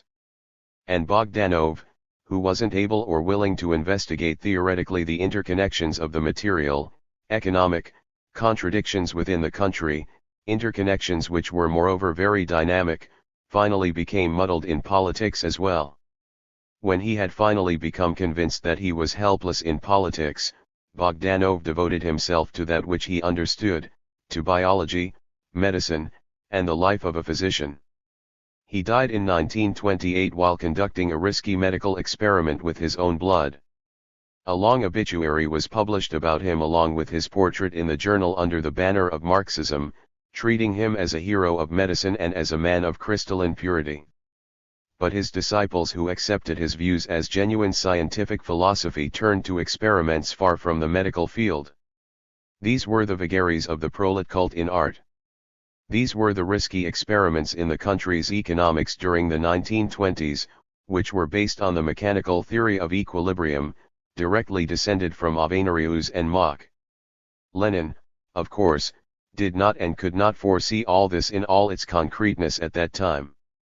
But he clearly saw that great misfortunes were concealed in Machism for revolutionaries and for the revolution itself. The objection can be made, isn't this somewhat of an idealist overestimation of the strength and power of philosophy in general, and not only the philosophy of Mach? Of course, the thinking of people is formed first of all not by teachers and philosophers, but by the real conditions of their lives. As Fichte said, the kind of philosophy you choose depends upon the type of person you are. Everyone is attracted to a philosophy which corresponds to the already formed image of his own thinking. He finds in it a mirror which fully presents everything that earlier existed in the form of a vague tendency, an indistinctly expressed illusion. A philosophical system arms the thinking, consciousness, of the individual with self-consciousness, i.e. with a critical look at oneself as if it were from the side, or from the point of view of the experience common to all mankind, of the experience of the history of thinking. Within the bounds of the experience which Bogdanov and his co-thinkers possessed, no room could be found for a subject such as a country which was involved in the process of capitalist development, in a process which had deposited its own, new, and specific, contradictions of development on the old, well-known, and still unresolved contradictions of before. The mind which had been formed on an analysis of particular scientific and technical problems, and which had been directed toward the resolution of these problems, gave up and was lost before the picture that was so complex, extremely differentiated, and yet unified. In particular, this was patently revealed when the problem on the agenda was the drawing of the lessons from the defeat of the revolution of 1905 to 1907. In order to draw the true lessons of the defeat, and only those could be useful for the future, what was most of all needed was the strictest theoretical analysis of the course of the revolution, beginning with its causes and ending with an analysis of the strengths and weaknesses of the classes which had collided in this revolution. An analysis was required which was absolutely sober, absolutely objective, and which was made, besides, in the interests of the revolution. The materialist dialectics of Marx and Engels was directed precisely at such an analysis, demanded it unconditionally, and armed one's thinking with the corresponding logic. The heads of the future Marxists were not prepared to carry out such a task. They then began to search for some kind of instrument which was a bit more simple and a bit more effective. Marxism was precisely suited for such ends. When the revolution had been drowned in blood, the demand for Machist philosophy grew much stronger. Of course, not only Machist philosophy was in demand. So were open mysticism, and pornography. Times of reaction are very difficult for one's mental health. The disappointment of revolutionary hopes is a terrible thing. The hopes for progress and for democratic transformation begin to appear to be impossible illusions of ideals which are alluring but which can never be realized in the real world. The heroes of 1905 who tried to bring them into being here and now seem to be naive utopians or, even worse, self-sufficient adventurists. And so, as he thought about the future, Bogdanov wrote a science fiction novel which deals with socialism. 2. The Positive Program of Russian Positivism. This novel, Red Star, is hardly an accidental phenomenon as far as the fate of Russian Marxism is concerned. Let us examine it more closely. It will provide answers to many of the questions which interest us at this time, including A. Bogdanov's attitude towards the teachings of Karl Marx. We will discover the essence of the philosophy which he, unlike Lenin, uses as a prism to begin his examination of socialism. A socialism critically purified in the light of Marx's principles, in the light of the successes and achievements of modern natural science, in the light of the latest philosophy which he was now preaching together with Bazarov and Yushkevich, Lunacharsky and Valentinov, Berman and Suvorov. In Essays in the Philosophy of Marxism he joined them in outlining his new philosophy. In the same year, 1908, he also published Red Star, in which this philosophy is applied to the rethinking of socialism and its perspectives. The effect achieved is very interesting. The more that A. Bogdanov tries to defend the socialist ideal, the more elegant and lofty it becomes in the author's eyes, more and more, and this is not Bogdanov's fault, just his misfortune. It begins to remind one of a worn-out, sterile and anemic icon, which is rather unflattering for a live human being. Here it is very clear how his thought takes the road going in just the opposite direction from Marx and Engels, the road away from science to utopia. But Bogdanov feels that nothing has changed. He thinks that he is going forward both in philosophy and in the explanation of social and economic problems. The novel not only includes numerous passages from Empirio-monism. The entire structure of images is organized by the ideas of this philosophy, and for this reason Red Star is simply an artistic equivalent of Bogdanov's theoretical constructions and his epistemology.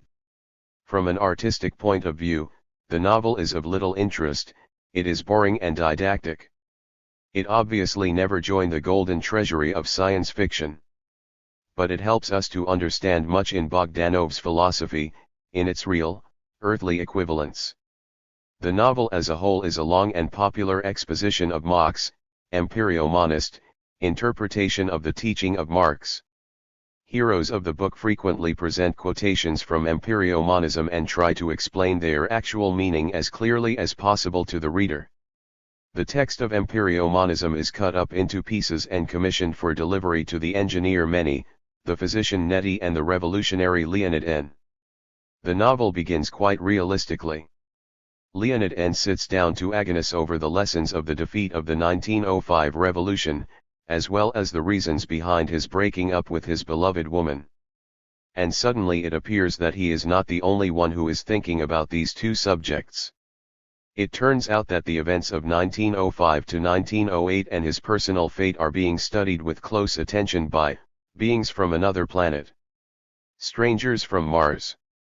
Their egg-shaped spacecrafts have been hovering over the barricades of Krasnaya Prešna and over Stockholm, where the heated discussions between the supporters of Lenin and the supporters of Plekhanov had been taking place. They know everything. Even the reasons why Leonid N and Anna Nikolaevna have separated.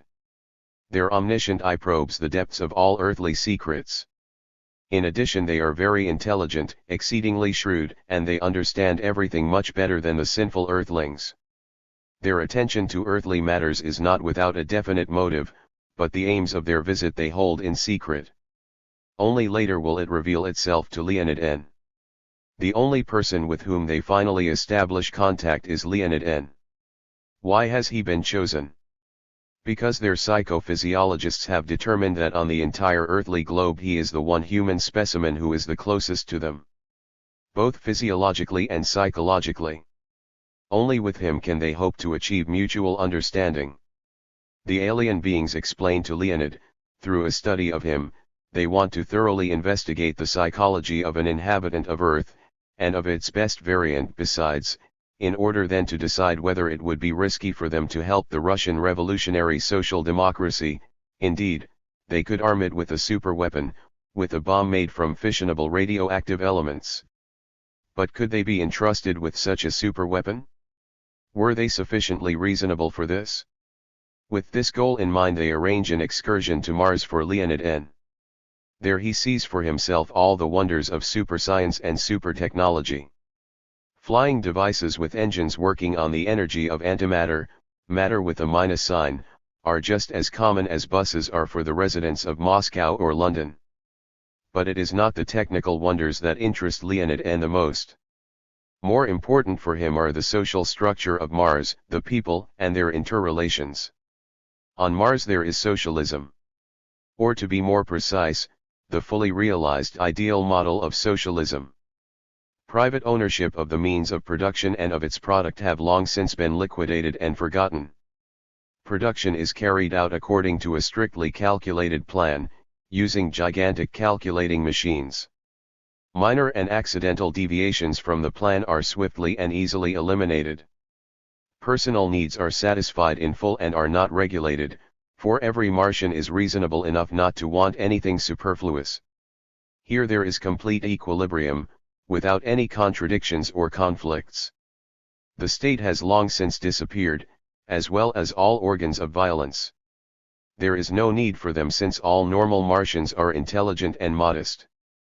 Of course, there are exceptions, but only among uneducated children and abnormal people, the insane. They are easily dealt with by physicians and teachers, who are authorized to use force that is also not regulated in any way. Right up to the painless killing of those who are incurable or unyielding. The physicians and teachers are intelligent and good-hearted, and there is no reason to fear any abuses. Labor is neither difficult nor burdensome. Machines do everything for the people. People only supervise them. A few hours of work where it is needed for society as a whole, indicated by figures on brilliant scoreboards, and you are free. What do Martians do after work? Who knows? Leonid N. Here they call him Lenny, isn't allowed to look into this. Perhaps they devote themselves to love, perhaps art, perhaps intellectual self-improvement. But these are everyone's private matters, and, on Mars it is not acceptable to poke one's nose into private matters. Thus, within society, in the sphere of relations between people, there reigns a full, almost absolute, equilibrium. All contradictions have disappeared, and differences are on the verge of disappearing. They have been reduced to a necessary minimum. Even differences between the sexes, Lenny is long unable to understand that Nettie, the young physician who is treating him, is in actual fact a young woman who has fallen in love with him. In Lenny's eyes, all Martians look alike. In each one he only sees one and the same general type which has been multiplied over and over, a large-headed being with large impassively attentive eyes and a weak, anemic body, which is concealed beneath the same style of rationally designed clothing. We have been created in this way by nature, the Martians explain to Leonid N., by the nature of Mars. Here, solar energy is less intense and the force of gravity is half as strong as it is for you on Earth. Therefore we are not as emotional as the inhabitants of Earth, but on the other hand, we are more sensible. Hence our psychic is more balanced than yours, and all the other details are bound up with this. And we have constructed socialism at an earlier date. Lenny begins to feel uneasy and disturbed. He tries to find out, isn't it boring to live in this geometrically balanced and sterilely uncontradictory new world? The Martians look at him with a sad and condescending smile. Your very question gives you away as an alien being, as a newcomer from Earth. It betrays the degree to which the remnants of capitalism remain strongly embedded in your consciousness, and the degree to which bourgeois individualism remains strong within you. Lenny is sadly forced to agree with this diagnosis. His reason understands and accepts everything, but his emotions continue to rebel. His reason is still not strong enough to crush these irrational emotions, and Lenny begins to feel extremely despondent. Martian psychiatrists are forced to place him in a hospital and restore his disturbed mental equilibrium with the help of drugs. For a time, the remnants of capitalism in his consciousness cease to torture him. The chemicals have suppressed them. But only for a while, since Lenny's psychophysiology has retained its earthly and imperfect characteristics. He sees everything as before with the eyes of an inhabitant of Earth, and his narrowly patriotic interests prevent him from completely rising to the level of interplanetary interests. They prevent him from looking at the world from the point of view of the interests of interplanetary socialism. Hence, with his reason he understands everything correctly, especially the fact that Martian socialism is a much higher and more perfectly developed form of interplanetary socialism than those forms which have matured on the Earth.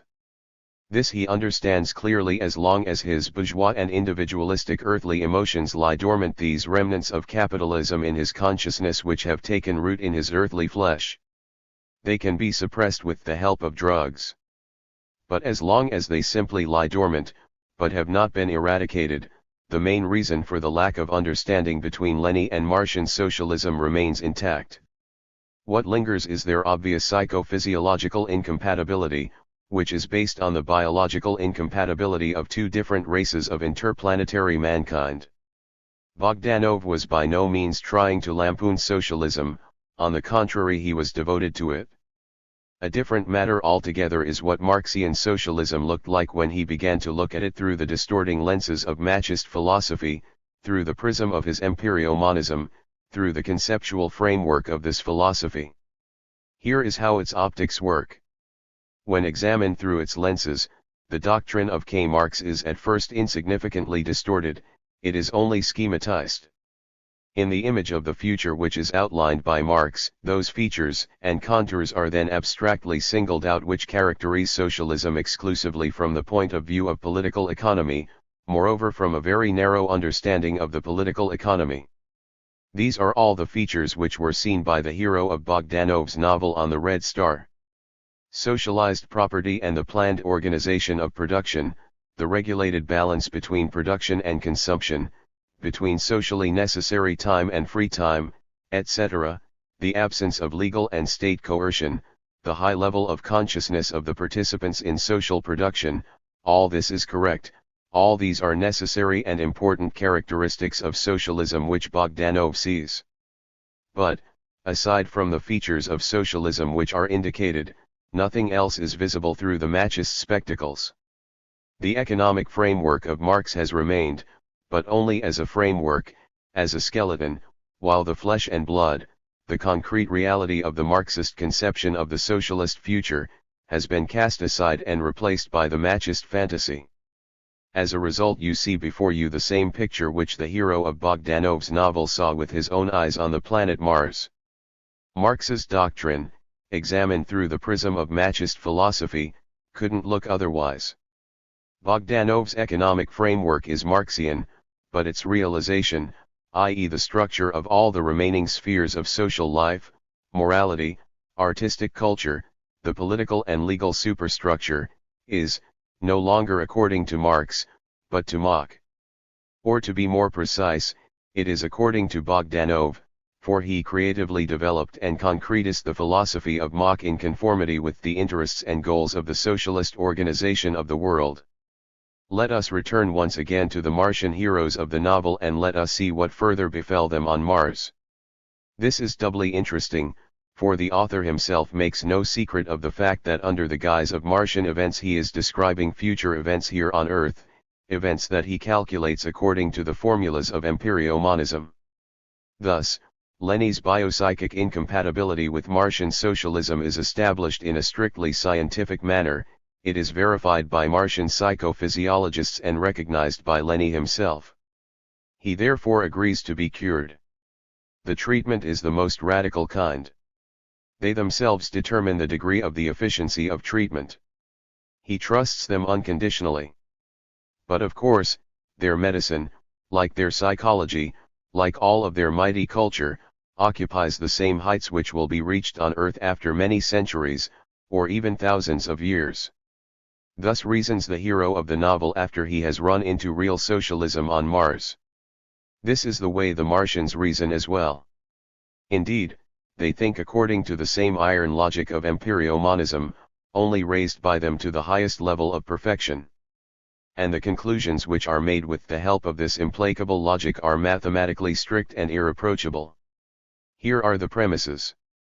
1. The natural resources on Mars are poor and will soon begin to run out. Mars is faced with two inexorable alternatives: either its socialist civilization will enter a phase of degeneration, i.e. take the path to its destruction, or it will save itself at the expense of the widened exploitation of the natural resources of other planets. Already in 35 years the shortage of resources will adversely affect it. 2. There is no choice. What is necessary is the immediate colonization of Earth and Venus.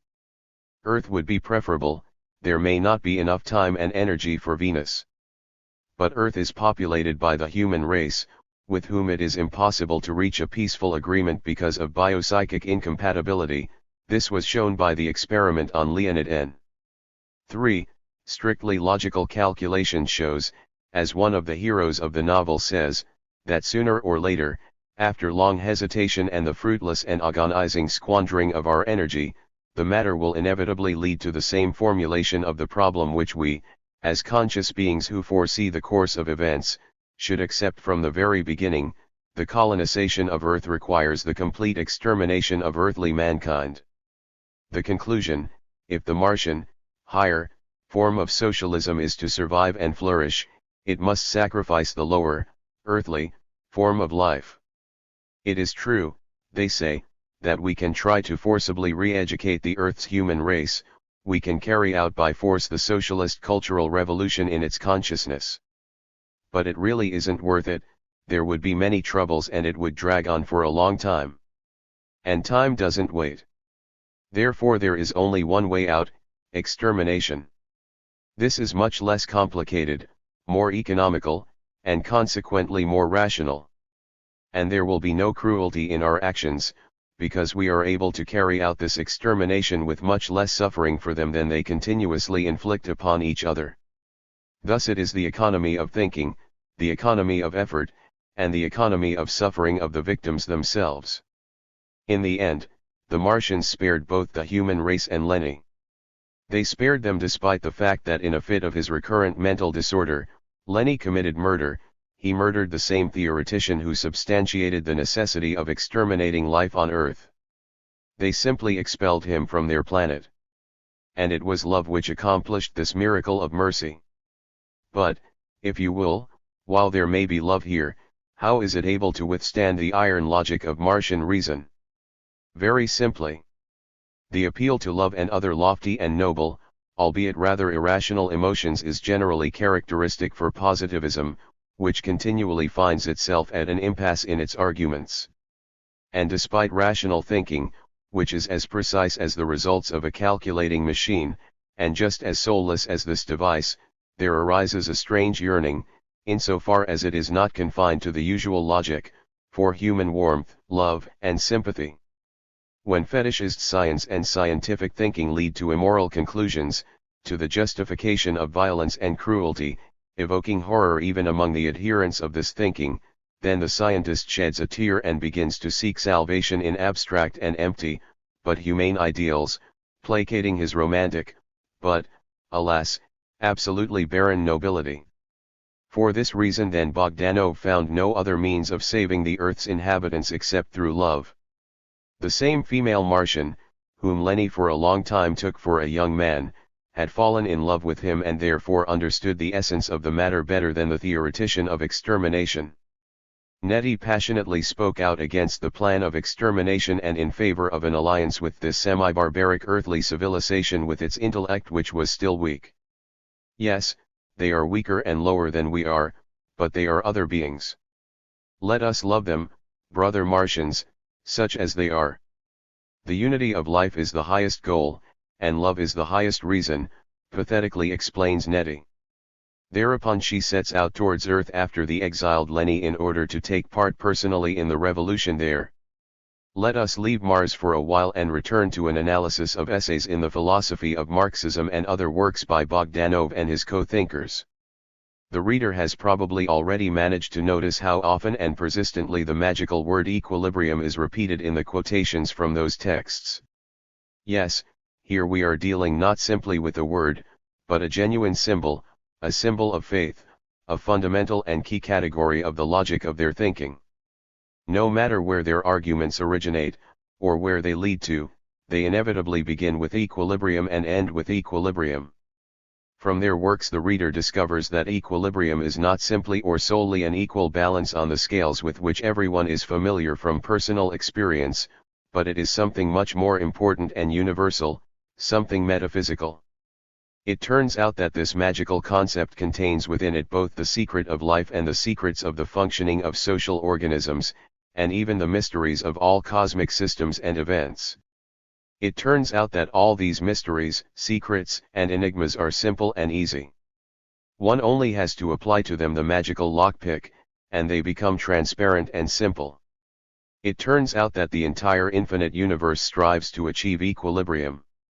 Thus the history of mankind, the history of social organisms, people, lands, states, and civilizations, is directed towards and yearns for equilibrium. Immediately, everything becomes clear, both the condition of economic and political relations and the organizational principle of the living body of the frog, and the direction of the evolution of the solar system. It is remarkable that in not one of the works of the Machists will we find an intelligible explanation of the meaning of this word. They all prefer to explain it by means of examples. But throughout the entire system of such examples, the actual meaning of this imperio symbol clearly shines through. It is first of all a state of inviolable rest and immobility. It is the absence of any noticeable changes or deviations, the absence of motion. Equilibrium means the absence of any state of conflict, of any contradictions whatsoever, i.e. of forces which pull in different, contradictory directions. And where is this seen? You will never see such a state, even in the shop, even in the example of the scales. Even here equilibrium is only a passing result, an ephemeral effect, which is achieved at precisely that moment because two opposing forces are directed at each end of the lever, one presses upward, and the other presses downward.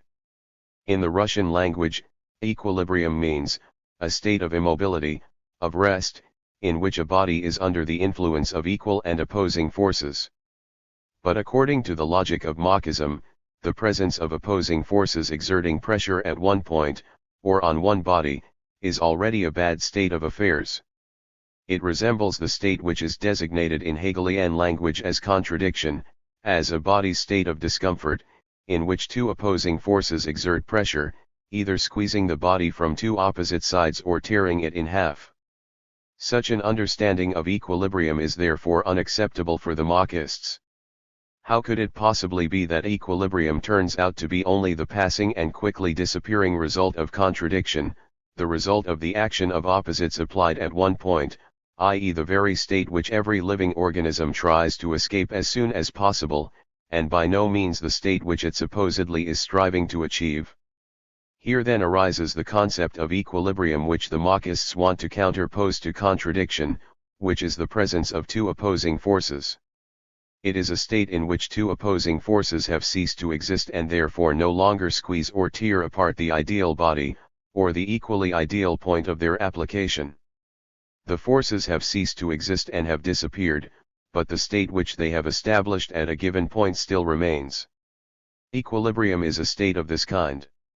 A state characterized by the absence of any opposing forces whatsoever, be they internal or external, physical or psychic. In this form, equilibrium is the ideal. It is the ideal model of the cosmos and the psychics, the fundamental philosophical category of Marxism, and the starting point of Marxist arguments about the cosmos, about history, and about thinking. The aspiration to escape once and for all from all contradictions whatsoever from whatever kind of opposing forces, is the striving for equilibrium. In addition to all the rest, equilibrium finds under these conditions all the characteristics which ancient philosophy describes with the words inner goal, objective goal, and immanent goal. According to Marxist logic, equilibrium is by no means a real state, given in experience, even if in passing, but only the ideal and the goal of nature, man, and being in general. Such an equilibrium is static, complete, disturbed by nothing, an equilibrium of rest, an equilibrium of immobility, a state of suspension in the cosmic void. It is the ideal model of the Marxist Bogdanovian concept of equilibrium. This is the first whale of Russian Marxism. According to an old Russian myth, the earth is supported by three whales. Translator's note. The second whale, its second logical foundation is economy as the supreme principle of the cosmos and of thinking. And if, for the Marxists, equilibrium is the ideal and goal of the entire world process, then economy turns out to be the sole and universal means of its achievement. The forms of mobile equilibrium, which from time immemorial called forth the idea of objective expediency, the solar system, the cycles of the Earth's phenomena, the process of life, take shape and develop precisely by virtue of the conservation and accumulation of their inherent energy, by virtue of their internal economy. Essays in the Philosophy of Marxism. A Philosophical Miscellany. St. Petersburg, 1908, p.293. This was written by Comrade Suvorov. Lenin demonstratively calls this thinker comrade, showing his iron-equal attitude towards Plekhanov and Bogdanov. In criticizing Bogdanov's Marxism, Plekhanov had in a similarly demonstrative fashion called him Mr. Bogdanov, and the latter was very offended. And Comrade Bazarov explains in the same essays, the principle of the least expenditure of energy lies at the base of the theory of knowledge of Mach, Avenarius and many others, and is therefore an unquestionably Marxist tendency in epistemology. On this point, Mach and Avenarius, who are by no means Marxists, stand much closer to Marx than the patented Marxist G. V. Plekhanov with his Salto Vital epistemology. Ibid. p.69. Where does this closeness lie? It's all very simple. There is economy in Marx, there is economy in Mach. but is it indeed unquestionable that there is even a shadow of resemblance between the two? CW Vol 14, p. 169. Lenin comments on the argument. In addition, he patiently explains to Bazarov and Suvorov, having in mind, of course, not so much them, as their readers, that if there actually is a shadow of resemblance here, then it is exhausted by the word, by the term economy. The resemblance here is purely verbal and only verbal. In his evaluation of the logic which helped the Russian Marxists make their discoveries, Lenin was categorical and merciless. After citing Bogdanov's tirade, every act of social selection represents an increase or decrease of the energy of the social complex concerned, etc., Lenin sums up, and such unspeakable nonsense is served out as Marxism. Can one imagine anything more sterile, lifeless, and scholastic than this string of biological and energeticist terms that contribute nothing, and can contribute nothing, in the sphere of the social sciences? There is not a shadow of concrete economic study here, not a hint of Marx's method, the method of dialectics. CW Vol 14, p. 327. Idle talk, playing with words, terms, and symbols, there is not even a trace of anything else here. All the more so, there is none of that philosophical deepening of the Marxist doctrine to which Bogdanov and his friends lay claim. There is economy everywhere, at all times, and in all things, not only economy with money, but economy with the efforts of thought, and, remember Mars, economy with the suffering of the victims of a war of extermination. In such a generalist, philosophical sense, the term economy is turned into a simple label which can calmly be attached to any phenomenon, to any process, without worrying in the slightest about the investigation of this concrete phenomenon or process. This type of philosophizing, with its pretensions to a genuine, scientific synthesis of all particular generalizations, provoked a rage in Lenin which he had great difficulty in controlling.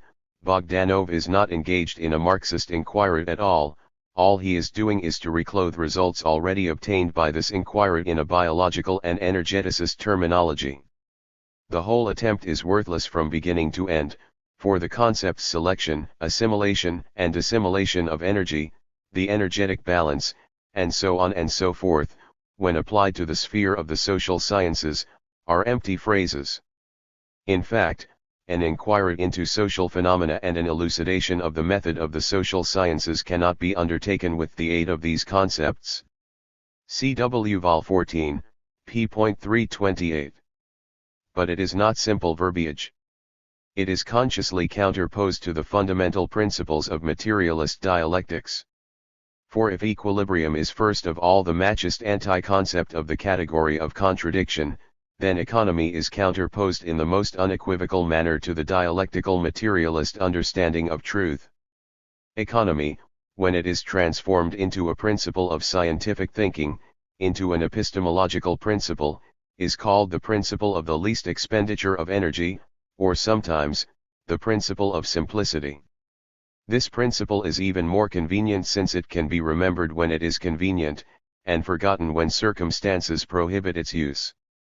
Lenin makes a brief and precise diagnosis. If the principle of economy of thought is really made the basis of the theory of knowledge, it can lead to nothing but subjective idealism.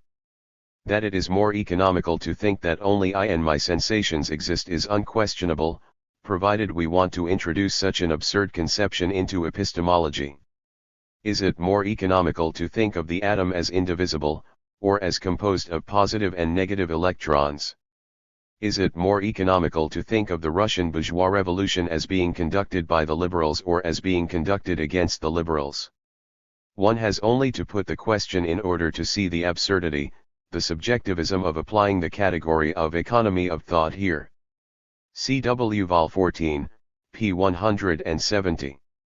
Ernst Mach himself, when he is thinking as a physicist, explains his principle in such a way that there is essentially nothing left of it. For instance, in the Warmüller Mach returns to his favorite idea of the economical nature of science, second German edition, s. 366. but he at once adds that we engage in an activity not for the sake of the activity. 366, repeated on 39I. The purpose of scientific activity is the fullest, most tranquil, picture possible of the world. 366. To talk of economy of thought in such a connection is merely to use a clumsy and ridiculously pretentious word in place of the word correctness. Mach is muddled here, as usual, and the Machists behold the muddle and worship it. CW Vol 14, pages 170 to 171. For the Russian Machists, the economy of thought is the supreme achievement of the philosophy of modern natural science, which must be rigorously applied to the analysis of social phenomena. Then this analysis will be precise and infallible. In order to conclude the discussion of this principle, let us introduce the authoritative testimony of the staff chronicler of positivist wanderings in this question, the apologist of the Vienna Circle, Victor Kraft. In discussing the latest attempts of K. Popper to give a precise formulation of the concept of simplicity, he states, "Simplicity plays a decisive role in all hitherto existing empiricism, starting with Kirchhoff, appearing with Mach and Avenarius in the form of economy of thought, as well as in the conventionalism which begins with Poincaré. It should determine the choice between hypotheses and theories. However, all the attempts which have taken place before now to explain what exactly the simplicity is, as well as to establish a criterion for simplicity, have not been crowned with success. That which is characterized as the simple appears to be so partly from a practical. The reader should keep in mind that in the positivist lexicon the practical point of view means something far different from what it means in the dictionary of Marxism. For the positivists, a practical view of things signifies a narrowly pragmatic, immediate view, having no relation whatsoever to a theoretical view and never able to coincide with it. Here this means, from the point of view of today's benefit or use, we have the right to consider something simple, which from the theoretical, logical, point of view is complex or even super-complex. And vice versa, of course point of view, as the economy of thought, partly from an aesthetic point of view, and in any case, from an extra-logical point of view. What must be understood as simplicity in the logical sense Popper tries to define with the help of a degree of adulteration. From his brief explanations in this respect, it is impossible to understand clearly enough how widely applicable such a concept of simplicity actually is. Here a careful inquiry lies still in the future. Kraft, W. Wiener Kreis. Wien, N.Y., 1968, S. 130. More than 100 years have passed, but the philosophy of modern natural science has thus been unable to intelligibly explain to people what must be understood by economy of thought, or by simplicity. This simplicity of theirs has turned out to be not very simple. The only definition which, given the desire, one can extract from the works of Mach and his successors in this respect, is in actual fact not at all complex. Simplicity should be understood as whatever comes into your head. In ancient philosophical language this was always defined as extreme subjectivism. When translated into the natural Russian language, it means the completely arbitrary use of words and terms. Such is the celebrated principle of the economy of thought. This is the second whale of Russian Machism. Before we speak about the third whale, we would like to turn our attention to those methods and to that logic which are used to construct the founding principles, the whales, of Russian Machism. This is an extremely simple mechanism, and Bogdanov's Netty very clearly and in a popular fashion explains its uncomplicated structure. Of course, said Netty, every philosophy is an expression of the weakness and fragmented nature of cognition, the inadequacy of scientific development. It is an attempt to give a unified portrayal of being, filling in the gaps of scientific experience with speculations. Philosophy will therefore be eliminated on earth as it has been eliminated for us by the monism of science. And how is such a goal achieved? By the pure and simple accumulation of scientific information, which is hauled in from all directions and combined into a single whole with the help of conversations about what it is these pieces of scientific information have in common with each other. That's all. In this is contained the whole of empirio-monism. The word empirio simply stands for experience or experimental. It is a key word, a catchword. It supposedly serves notice.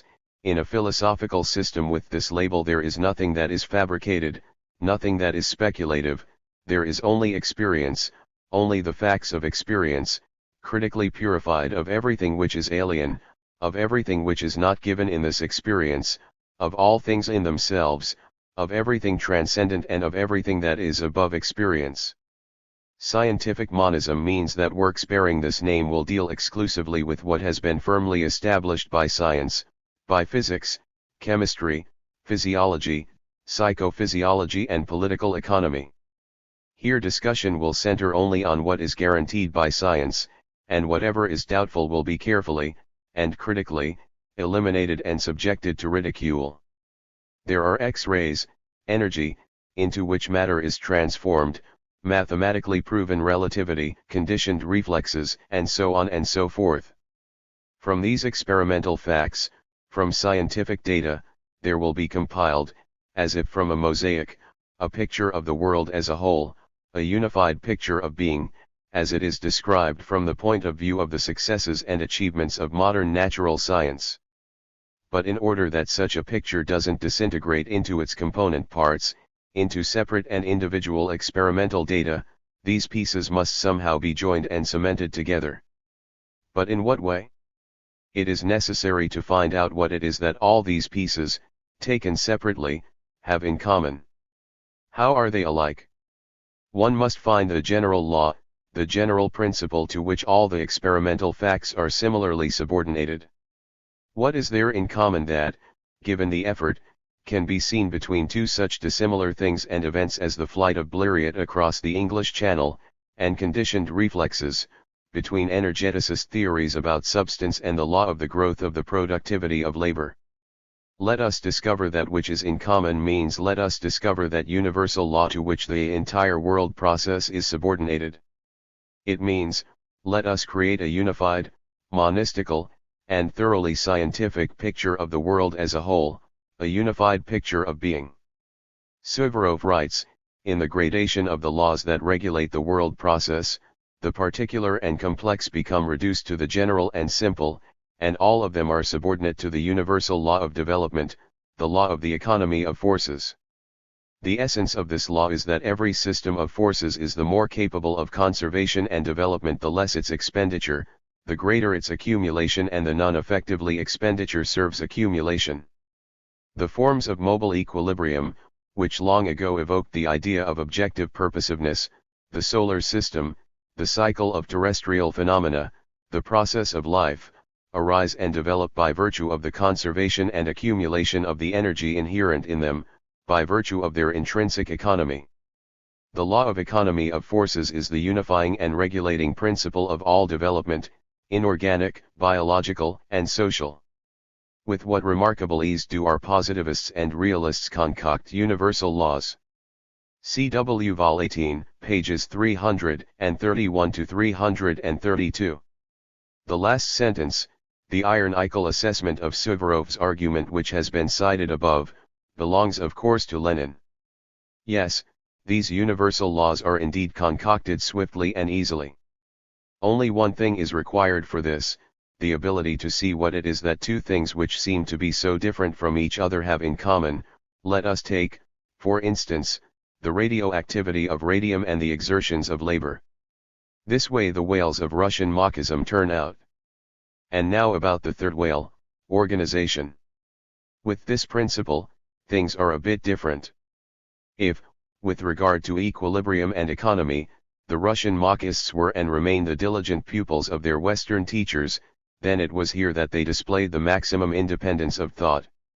It should be noted that, in addition to later developing his conception of universal organizational science, techtology, in which his subjective idealist and mechanistic errors found their reflection, A. Bogdanov also anticipated, as a number of modern inquiries have shown, certain ideas of cybernetics and general systems theory. Editors. Marxism proceeds from the proposition, according to which all phenomena of our experience are clearly divided into two categories, on the one hand, great chaos, and on the other, the countervailing organizational principle. According to Mach, great chaos is the entire, unorganized mass of interwoven and flickering sensations, which descend upon the individual from the very first moments of his appearance on the earth. It is an unregulated stream of sensations, impressions, and feelings, making up the form in which the real world presents itself to this amorphous individual. But the organizing principle, which imposes its order, its laws, and rules upon the world, is nothing else but thinking, consciousness. This is the origin of Bogdanov's socially organized experience, the origin of the empirio-monist, unified picture of being, which is established by thought out of the chaos of elements of the originally unorganized experience of separate individuals. Naive people then accept this picture as the real world, as the world of things in themselves as they exist before, outside of, and independent of their own organizing activity. The theoretical basis of this conception is the self-same logic of empiricism, which is primarily concerned with mechanical systems. The investigation of such systems is reduced to singling out the steadily repeating types of reciprocal action between parts, and correspondingly, to an orientation of thinking directed not towards a process, but towards a state. The result of cognitive activity here consists in fixing abstract general definitions of the object which are suitable only for the needs of classification, and for practical, utilitarian use. The logic of empiricism, or, what is the same thing, the logic of reproducing in thought the practical design of mechanical systems, is quite efficient and yields great practical results and benefits. But only insofar as the theoretician and practitioner are dealing with a mechanical system. This type of thinking, which is limited by the bounds of object science, develops in Bogdanov's eyes into a universal framework for thinking in general, into a framework of logic with a capital L. All other types and methods of thinking begin to be seen as backward forms of the given, empirical, logic. And for Bogdanov, the most adequate type of this kind of logic appears to be the thinking and activity of the construction engineer. Indeed, it is he who organizes ready-made parts into some kind of system which is able to serve the completion of one or another goal. Such a construction engineer looks upon people just as naturally as he looks upon the parts which go into a structure which he is building. As such, its elements interest him only insofar as they can be, or cannot be, adapted to the job, to the small or large machine under construction, to the mechanism, or to the system of machines. The explanation of the objective properties of those parts and materials, from which he must build, organize, his unit, is not his concern. This is done by physicists, chemists, physiologists, and so forth, and he always looks upon their data, gathered in the appropriate handbooks, as a semi-finished product of his own, special construction engineer's activity, as the raw material of his organizing activity. His chief concern is to devise, invent, design, organize, select and assemble, unscrew and then screw ready-made parts into new complexes, to fit parts into complexes, to polish them with such precision that they will easily take their place in the construction which has been readied for them, and so on and so forth. Bogdanov's philosophy is therefore like no other in holding on to those specific illusions of our century which have come to be called technocratic. The secret of these illusions is the idolization of technology of every type, from the technology of rocket design to the technology of dentistry, bomb dropping, or sound recording. And with such an approach, the engineering and technological intelligentsia begin to resemble, both in their own eyes and in the eyes of others, a special caste of holy servants of this new divinity. Bogdanov paints an inspired and poeticized portrait of these demigods, the organizers and creators of progress, in his novel which is called Engineer Mene. This is the same novel about which Lenin wrote to M. Gorky, "I have read his Engineer Mene." The same Marxism equal to idealism, hidden in such a way that neither workers nor the foolish editors of Pravda understood. No, this is an inveterate Machist. Yes, in writing his novel, Bogdanov tried to conceal his Marxism, expressing his views not in the language of theoretical essays, but in the language of artistic images. Only rarely is Marxism offered here openly in words. But then what comes to the forefront is the propagation of the utopian conception about the role of engineers in the development of history and about the great advantages of their method of thinking over all other forms and methods of thinking. The engineer Many is endowed in the novel with all the characteristics of God incarnate, completely in the spirit of the God-building tendencies of Russian Marxism. This is the personified ideal of the super-engineer, the engineer organizer. Bogdanov spares no colors in trying to portray the superhuman power of his brain, his superhuman will, and his absolute selflessness. But most of all, his organizational genius. The first edition of the novel is dated 1912, and for understanding the evolution of Bogdanov's philosophy, it gives us no less material than Red Star. In the novel we meet with the already familiar Leonid N. After the events described in my book Red Star, he says, "I am once again living among my Martian friends, and I am working for the cause which is dear to me, the bringing together of our two worlds." The Martians have decided for the near future to refrain from any direct and active intervention in the Earth's affairs. They intend to limit themselves for the time being to its study and to the gradual familiarization of the Earth's human race with the more ancient culture of Mars. Within the Martian Colonization Association there was formed a special group for the dissemination of the new culture on Earth. Inside this group I took upon myself the most appropriate role, that of translator. To start with, this secret society for the dissemination of super-scientific knowledge chose, for translation into the languages of the Earth, an historical novel, a novel from the epoch which approximately corresponds to the present period of the Earth's civilization, the last phases of capitalism. It portrays relations and types which are similar to our own, and therefore relatively clear for the earthly reader. The historical novel opens with a scene describing the session of the All-Martian government where engineer Many outlines his grandiose plan for the building of the Great Canals. After describing the technological and financial sides of the project, engineer Many puts into service the most persuasive argument for those who are present. Besides all this, I am able to point out one more important reason for all the financiers and employers to support this project. You know that, from time to time over the last century and a half, with different intervals, there have been severe financial and industrial crises when credit suddenly collapses and commodities find no market.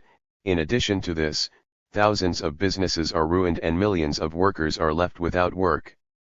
A new crisis of this type, more powerful than all those previously, will follow after 1 to 2 years, only if there is no expansion of the market, which at this point, evidently, is not expected.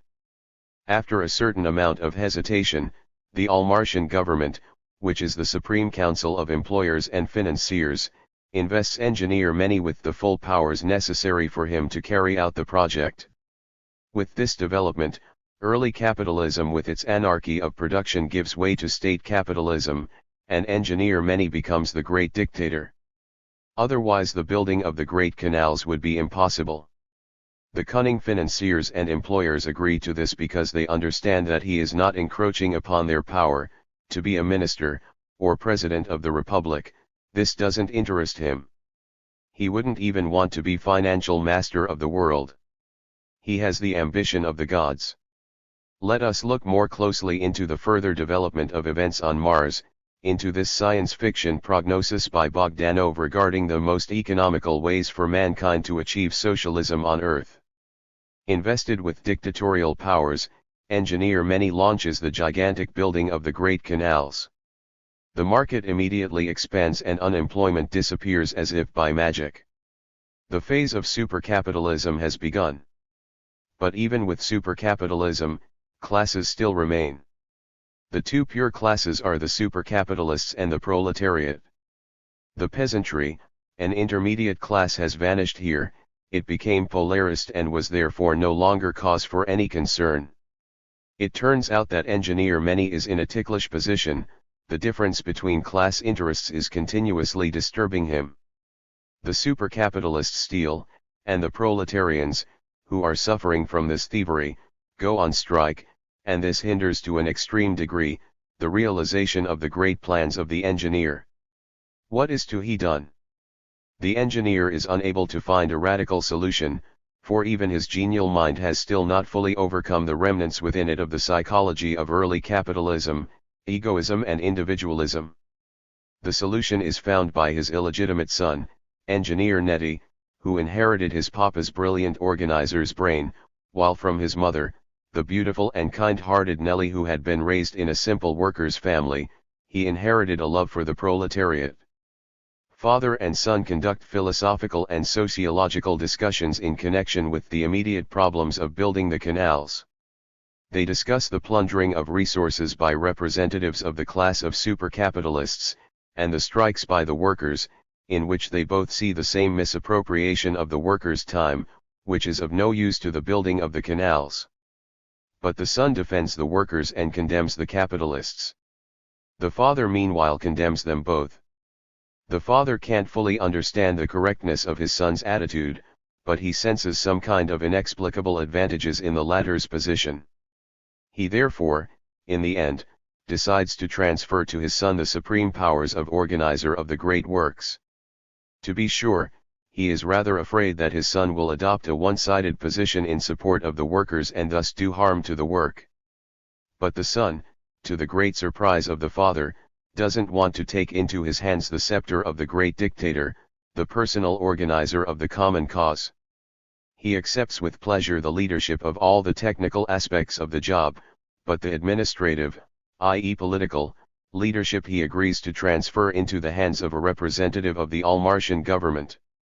He feels that such dual power is the most reasonable way out of the situation that has been created, and he introduces arguments in his own favor which are borrowed directly from the philosophical works of Mach and Bogdanov.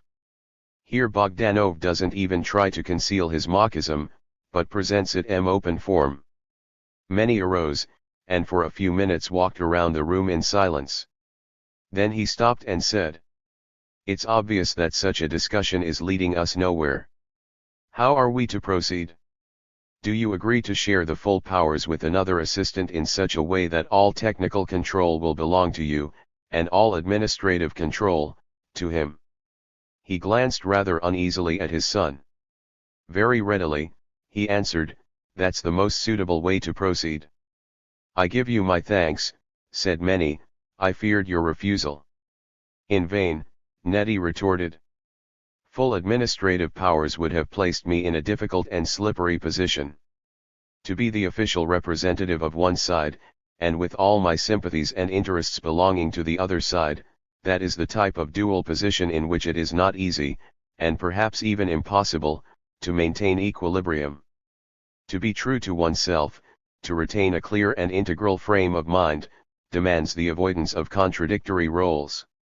Many began to think, and after a short silence said, "You are consistent in your own peculiar brand of logic, that I can never deny you." It cannot be denied that his logic is truly peculiar. They offer complete power to a defender of socialism, both technical and administrative, political, with the proviso that he should not act openly on the side of one class against the other, on the side of the proletariat against the bourgeoisie, that he try to establish equilibrium between them, and make sure that the interests of one are preserved as much as the other. But he doesn't agree to this condition, alluding to the fact that administrative control, once it had fallen into his hands, would oblige him to act against his class sympathies and would compel him to fulfill the functions of a representative of the class of supercapitalists. That this administrative control, taken into his hands, could be and would have to be finally used in the interests of socialist transformation, somehow never enters into his head. This role appears to him to be contradictory. If you choose to be a functionary of the supercapitalist state, then carry out your functions honorably. This is what Bogdanov suggests to the reader through the image of engineer Nettie. That is precisely why he sees the best solution to be the handing over of the functions of administrative control, i.e. the resolution of all political problems connected with the grandiose building, to a lackey of the supercapitalists, while retaining for himself purely technical leadership, the resolution of purely engineering tasks. The sagacious Martian super-engineers understood what no one on Earth is able to understand. They understood that all so-called social problems are in actual fact, fundamentally, engineering and technological problems. And they should be solved by engineers, representatives of the scientific technological elite, for only they are truly capable of investigating them in a qualified manner. From this follow all the further things. Those fetishes which are considered to be objective forms of the external world, such as space, time, value, capital, and so forth, are only the fetishized, deified, forms of collectively organized experience. They are the fixed forms of a conservative consciousness. Not the consciousness of the individual I, no. But consciousness with a capital C, the consciousness of all people without exception.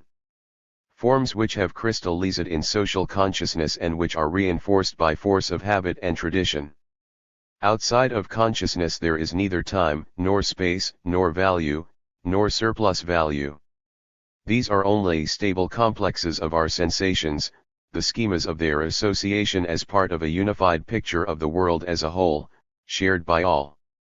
In order to scientifically understand these complexes, it is necessary to analytically break them down into elements, sensations, and then once again assemble them into new complexes, but only according to new, mathematically uncontradictory schemas, algorithms of construction, according to carefully thought-out recipes of rational organization.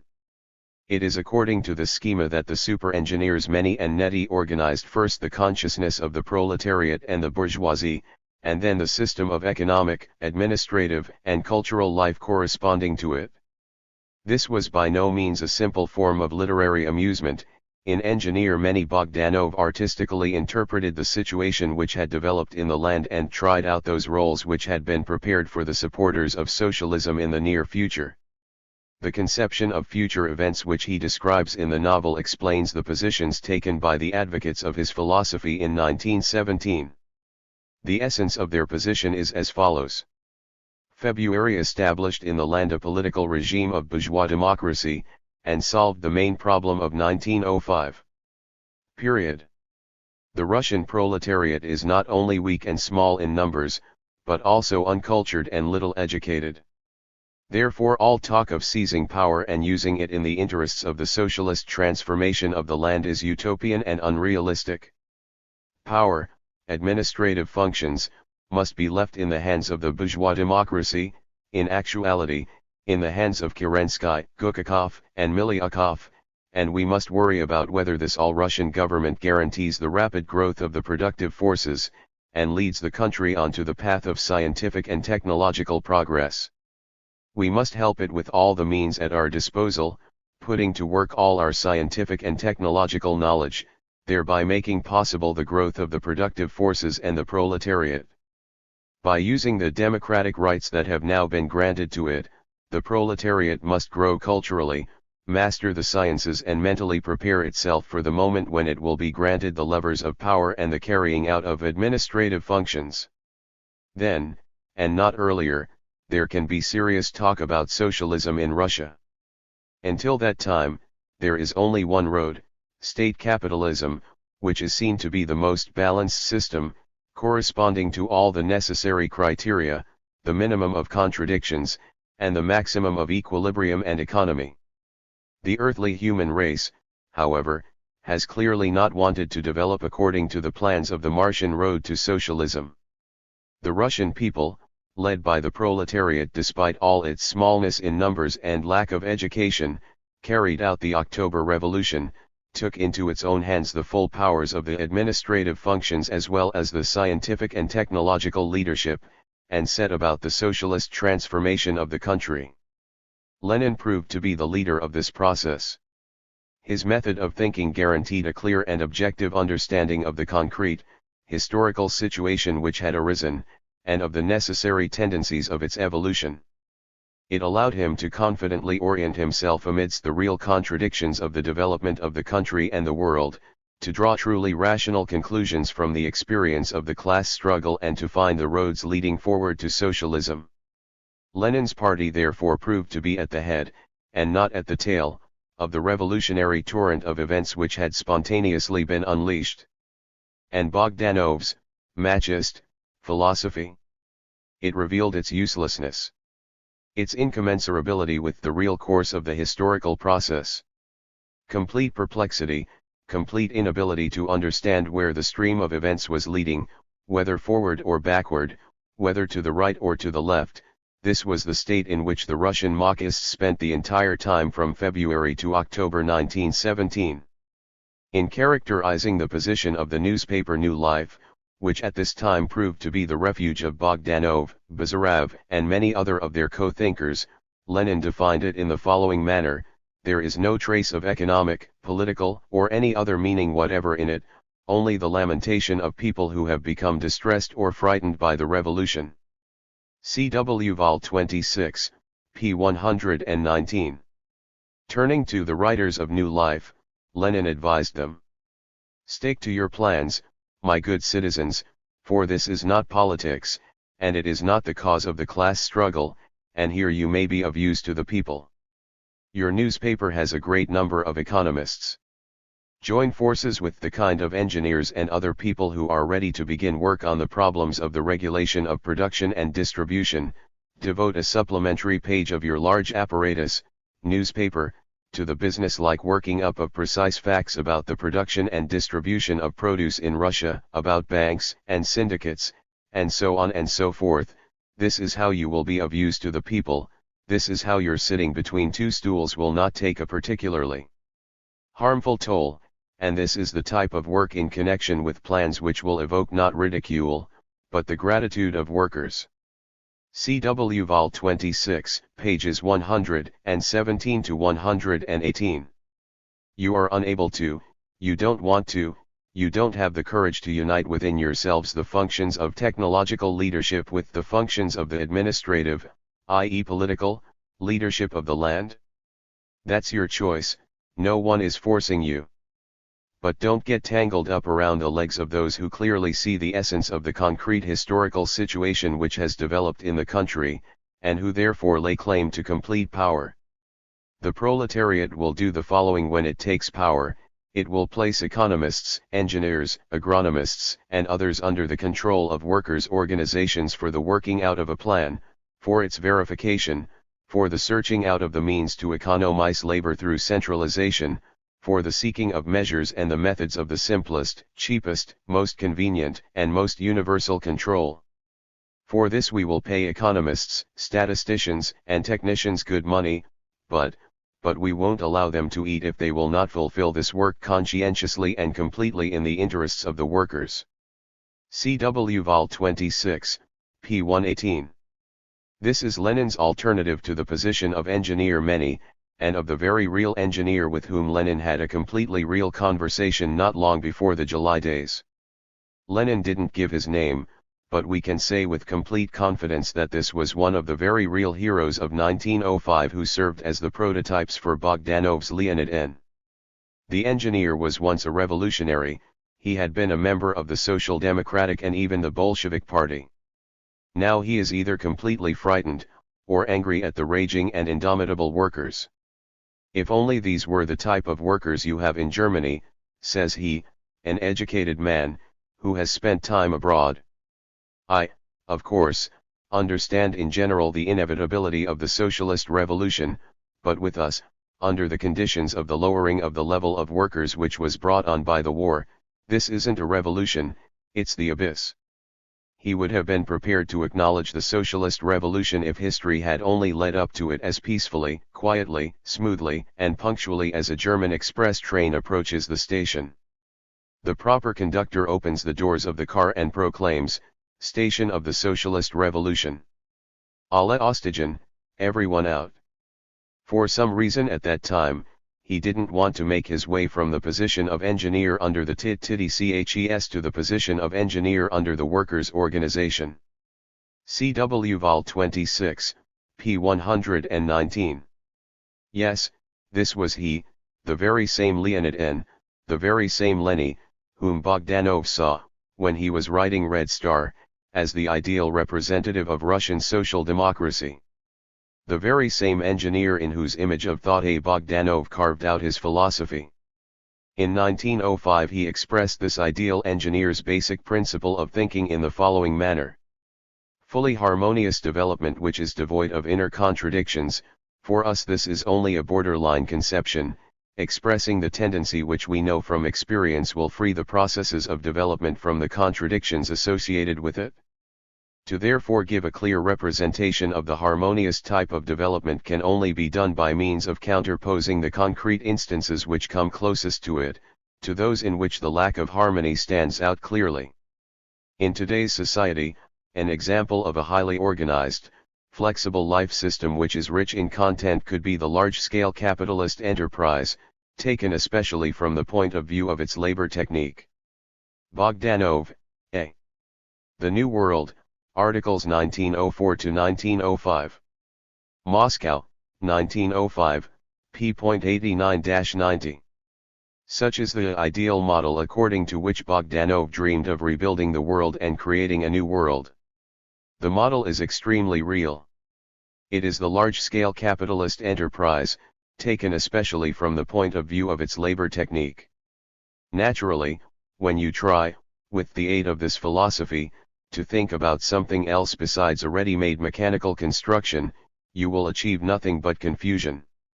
For investigating the real process of development, be it in nature, in society, or even in the sphere of ideology, which takes place at all times and everywhere through contradictions, through their coming into being and their subsequent concrete resolution, this logic is, of course, absolutely worthless. Development devoid of inner contradictions. It never enters into Bogdanov's head that this is just as unrealizable, and, therefore just as inconceivable an absurdity, as a round square. Nevertheless, it is precisely this absurdity which serves as the foundation of his theoretical constructions. He is for development, but against the fact that within this development there may exist even a hint of any kind of contradictions. He therefore understands socialism not as an historically developed method of resolving real class contradictions, not as a revolutionary means of resolving material, objective contradictions between the proletariat and the bourgeoisie, but as a certain type of mathematically uncontradictory schema which is imposed from without, i.e. by a powerful will, on the chaos of actual relations between people. It goes without saying that, from the point of view of such a conception both of socialism and the road which leads to it, absolutely nothing could be understood in the events of 1917. And it couldn't have been otherwise, since, in general, the machist, empirio-monist, theory of knowledge and logic, doesn't allow any material, here read, economic, contradictions of any kind to be seen, investigated, or formulated in precise scientific conceptions.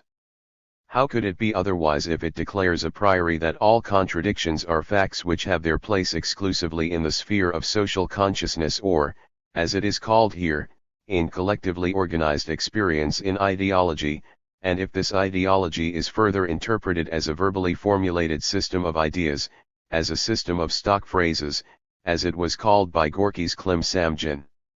Let us imagine for a second a man who has come to believe in this latest philosophy under the conditions of 1917 and who is trying to choose his life's course based on the axioms of this philosophy and with the aid of the logic of thinking dictated by it.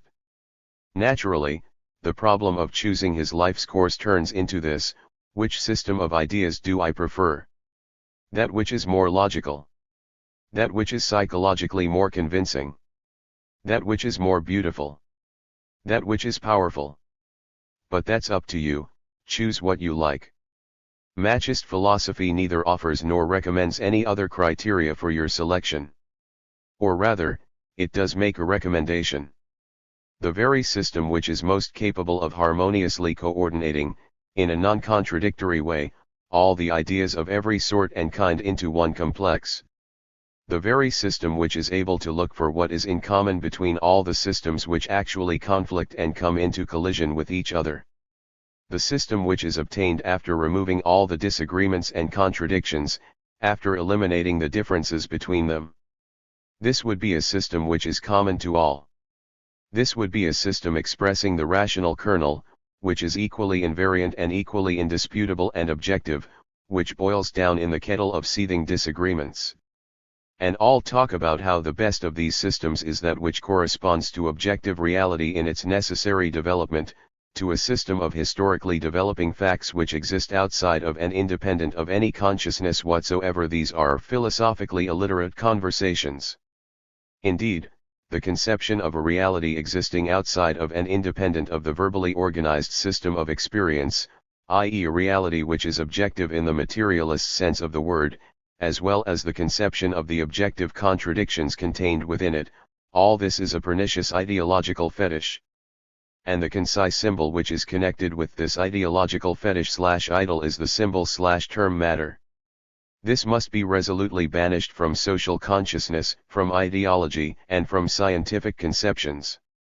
Then it will finally be possible to construct, organize, and erect the type of system which will rightfully be called proletarian ideology, the science of the proletariat, and the science of the universal principles of word building. And until the time comes when such a science is constructed and mastered by the proletariat, it would be better for workers to refrain from any independent political actions and to leave the administrative leadership of the country to those people whose command of the system of skills associated with such leadership is far better than that of the proletariat. Similar notions about the paths of historical development were included in the Machist, empirio-critical, empirio-monist, empirio-symbolic, and so forth, outlook which was outlined in 1908 by the authors collective of the Essays in the Philosophy of Marxism. This was already clearly seen by Lenin in 1908, a circumstance which must always be kept in mind when reading his book. Only in the broad historical context which we tried to outline above is it possible to truly understand the meaning of his whole system of arguments, the significance of his burning polemic against the Marxists, the meaning and precision of Lenin's understanding of such fundamental categories in genuinely Marxist philosophy as matter, reflection, truth, and objective truth. Only then will we understand the absolute and the relative in cognition as a whole, and in scientific and theoretical cognition in particular. Yes, if you will, the discussion here centered most of all on the explanation and defense of the axiomatic basis of the philosophy of dialectical materialism. Connected with this is the fact that the main accent is placed here on materialism. But it would be a profound mistake to therefore draw the conclusion that the book is devoted to an outline of only those positions which are related to materialism in general, i.e. to any historical form of materialism, and therefore by no means describes the specific characteristics of dialectical materialism. This would be an untruth, a profound falsehood, a mistake in principle. A falsehood which not only doesn't help, but directly impedes a faithful, adequate, reading of the text of the book. It is a falsehood which severs the organic ties between materialism and empirio-criticism and the philosophical notebooks. It is an untruth which leads to a false understanding of the philosophical notebooks and to a false conception of the meaning and content of theses directly concerned with the essence of materialist dialectics. 3. Dialectics, the logic of revolution. Philosophy and natural science. The development of the revolutionary process from 1908 to 1917 completely demolished the pretensions of the Russian Marxists in the realm of social and political thought. On the basis of their philosophy they proved to be incapable of creating any influential fraction in the revolutionary movement, not to mention a party which was theoretically and politically able to lead this movement.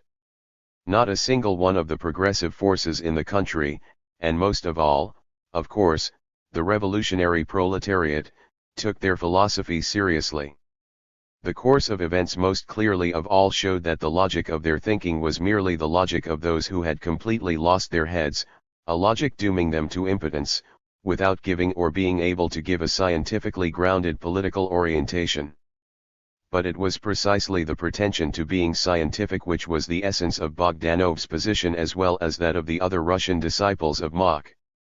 They seriously believed that their philosophical constructions were the philosophy of 20th century natural science, that it was distinguished by the force of strict and consistent scientific methods, and that the genuine Marxist point of view consists of an orientation toward a scientific method and its application to the cognition of social life. Their appeal to the authority of natural science was the main line of their argumentation. One can learn a great deal from Mach. And in our stormy times, in our country which is drowned in blood, the most valuable lesson that he teaches is, a tranquil steadiness of thought, strict objectivism of method, ruthless analysis of everything accepted on faith, and the unsparing extermination of all the idols of thought, proclaimed Bogdanov and his co-thinkers at every step. Therefore, no matter how formally irreproachable Plekhanov's criticism of Marxism as terminologically disguised Berkeleyanism was, it made virtually no impression upon the Marxists. Who cares, they would say, that our philosophy doesn't correspond to the criteria of Baron Holbach or the verbal trinkets of Hegel? This upsets and disturbs us not in the slightest.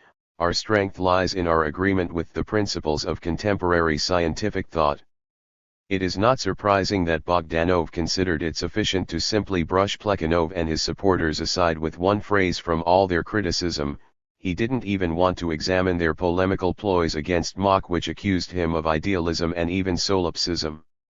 All this, he said, is nonsense, having nothing to do with the essence of the argument, which is that Mach teaches mankind the philosophy of 20th century natural science, while Plekhanov has stayed behind with the philosophy of 18th century natural science, as contained in the formulations of Baron Holbach. Modern natural science, the logic of thinking of contemporary natural scientists, this was the basic beachhead for the Russian positivists in their war against materialist dialectics. And as long as they held on to this beachhead, no philosophical argumentation had any effect upon them. And it was precisely this which neither Plekhanov nor his disciples understood. Or to be more precise, they didn't understand the importance of this circumstance, for it was impossible not to notice the fact. The Marxists themselves in all their writings loudly proclaimed that their philosophy was the philosophy of modern science, the philosophical generalization of its successes and achievements. But Plekhanov passed by this aspect of the matter in silence, which the Marxists joyfully interpreted as an argument in their favor. They described Plekhanov's position as the position of a reactionary who was hindering the process of enriching Marxism with the methods of exact or so-called positive science. Thus, until Lenin joined the polemic, to a reader who had not thoroughly investigated the essence of the argument, the situation looked something like this. On the one hand, there was the school of Plekhanov Orthodox Taborin, who neither knew nor cared to know and apply in politics the methods of exact science, and who were stubbornly trying to reinforce archaic concepts and fetishes in Marxism which had supposedly been thoroughly refuted by 20th century natural science. An equal sign was placed between Plekhanov's school, as it was thus described, and materialist dialectics. On the other hand, there was the group that was attacking this conservative school: Bogdanov, Bazarov, Suvorov, Lunacharsky, Yushkevich, Valentinov, Berman and Helpont, who were calling for the union of Marxism with natural science and fighting for a revolutionary, active trend of thought both in natural science and in politics. Mach played here the role of an authoritative symbol of the revolution in natural science, the role of a fully empowered and universally recognized leader of revolutionary philosophical thinking in the sphere of understanding nature. Such a portrayal of the essence of the argument, in which there was a fairly good dose of demagogy, frequently involuntarily, for the Marxists themselves sincerely believed their arguments, was able to win over, and actually did win, the sympathies of those people who were of a revolutionary frame of mind but who were not very well versed in philosophy. They were won over to the side of empirio-criticism and its variations. There were quite a few of these people both among the workers and among the scientific technological intelligentsia. And it was for their minds that the philosophical battle was waged. Plekhanov's silence on this point, in the debate over the question about the relationship between dialectical materialist philosophy and 20th century natural science, the Marxists joyfully interpreted as direct and irrefutable proof of their correctness and their advantage over Plekhanov, over materialist dialectics. Therefore Plekhanov's silence, as well as the loud demagogy of the Marxists, could have made and actually did make an impression upon the reader which was highly unfavorable for the authority of materialist dialectics. In addition, the Marxists very assiduously tried to discover in Plekhanov's writings even insignificant inaccuracies regarding the special problems of natural science and the terminology of its specialized fields. They played these up with malicious joy, but they rejoiced even more at the definite vagueness which Plekhanov sometimes allowed in his formulations of extremely serious propositions of philosophical materialism. This is the well-known slovenliness which is often encountered in Plekhanov's writings but which he evidently did not consider very significant. For instance, the definition of sensations as a special kind of hieroglyph. In the context of the discussion of the problem as a whole, these inaccuracies and vagueness were perhaps not all that terrible, but when they were torn out of this context, they gave cause for malicious backbiting concerning the consistency and principled nature of his position. But these, of course, were only minor details.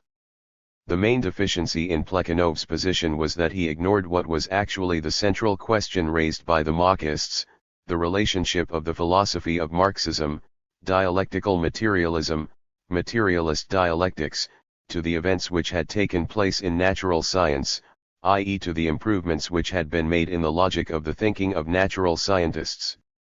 This was the central point of the question, and only Lenin understood at that time the full significance of this fact for the philosophy of Marxism. And only he was able to examine this extremely complex question on a truly principled level.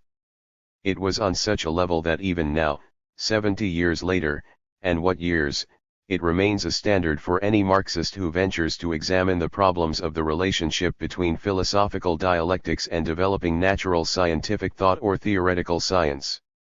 Of course, the chapter in Lenin's book The Latest Revolution in Natural Science and Philosophical Idealism struck a crushing blow at Marxism as the most typical variety of positivism in general, which had until then portrayed itself as the only philosophy having the supposed right to lay down the law in the name of 20th century natural science, in the name of modern science.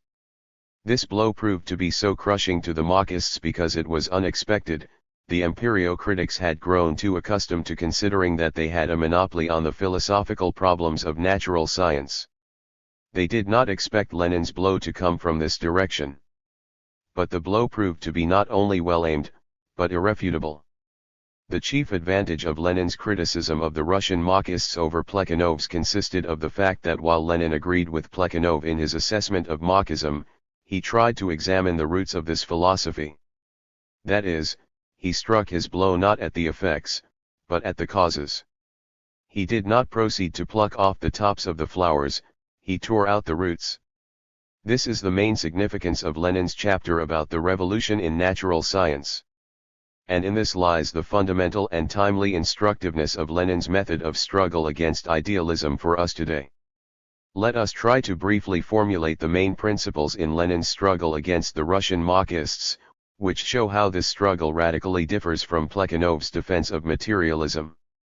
One cannot take up any of the writings of the Marxists or about Marxism without encountering pretentious reference to the new physics, which is said to have refuted materialism, and so on and so forth.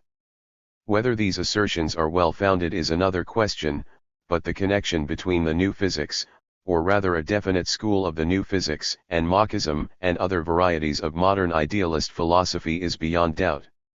To analyze Marxism and at the same time to ignore this connection, as Plekhanov does, is to scoff at the spirit of dialectical materialism, i.e., to sacrifice the method of Engels to the letter of Engels. This scoffing at the spirit of dialectical materialism by Plekhanov is shown by the fact that during the debate with the Marxists, because of a number of considerations, among them Lenin noted the desire to inflict moral and political damage on the Bolsheviks by portraying Bogdanovism as the philosophy of Bolshevism, he limited his task to demonstrating that the philosophy of dialectical materialism and Bogdanov's philosophy are two different things. He set out to prove that dialectics and materialism are integral components of Marxism and by no means the verbal atavism of Hegelian and Feuerbachian philosophy, as Bogdanov's supporters had tried to suggest to the reader. Plekhanov fulfilled this task with serious knowledge of the matter. He contrasted the system of the philosophical, epistemological, views of Marx and Engels with the system of Bogdanov's psychophysiological phraseology and demonstrated that these were different things which had nothing in common. There was either Marxism, which is inconceivable and impossible without dialectical materialist philosophy, without materialist epistemology and dialectical logic, or there was the epistemology and logic of Marxism, which are fundamentally hostile to Marxism and destructive to it. This was the truth which Plekhanov demonstrated, and here Lenin was in complete solidarity with him. But the limited character of the task which Plekhanov assigned himself resulted in weakening his argumentation against the Marxists. And they lost no time in exploiting this weakness. That is, in demonstrating the fundamental incompatibility of the Marxists' epistemology with the genuine understanding of philosophical problems by Marx and Engels. Plekhanov naturally chose first of all to contrast the philosophical texts of one side with the other, the letter of Engels and Marx with the letter of Bogdanov. He made such a comparison in a masterful fashion, proving to the reader, as surely as 2 times 2 makes 4, that here there was the inexorable alternative, either/or. For some time, the followers of Bogdanov did not even argue with this proof. More than that, they saw perfectly well themselves, and openly admitted that the letter of their philosophical constructions differed from everything Marx and Engels had said and written about philosophy, materialism, and dialectics. Moreover, they looked upon this as their chief virtue and advantage over the Plekhanov school. He, they would say, stubbornly clings to the letter, to every utterance from Marx and Engels, while we are creatively developing the philosophy of Marxism. We will bring it into agreement and correspondence with the latest successes and achievements of natural science. And the more clearly it was that Plekhanov demonstrated the incompatibility of their innovations with the system of philosophical views of Marx and Engels, the louder they talked about the conservatism and dogmatism of Plekhanov's attitude towards the letter of the classics, about Plekhanov's attempts to deliver up propositions formulated at a different time and under different conditions as eternal truths, as absolutes, or as fetishes, appropriate for all times and for any circumstances. This argument was able to make an impression upon many people, especially since, in the area of the sharpest problems of the socio-political plane, Plekhanov by 1905 had actually already begun to display, and the later it was, the more this showed, a definite conservatism, a tendency to freeze the development of Marxist thought. This circumstance gave the Marxists cause to declaim about how Plekhanov was sacrificing to the letter of the philosophy of the classics the true essence, the actual logic of their thought. The argument raged, therefore, not over the concrete positions or statements of Marx and Engels, but over the method of thinking with the aid of which they extracted, elaborated, formulated, and derived the scientific truths of the communist worldview and scientific socialism. Was this method, of scientific thinking and scientific investigation materialistic dialectics? Or was it actually something else? The Marxists were convinced, and tried to convince others, that all the statements and all the utterances of Marx and Engels were simply the phraseological, purely verbal, purely terminological, and formal, heritage of that philosophical tradition, in the atmosphere of which was formulated the scientific thought of the classics, and nothing more. And the scientific method which was used, they said, during the creation of the theory of scientific socialism, including most of all its foundation, the political economy of Marxism, capital, has nothing in common, and never has had anything in common, they would say, with discussions about materialist dialectics.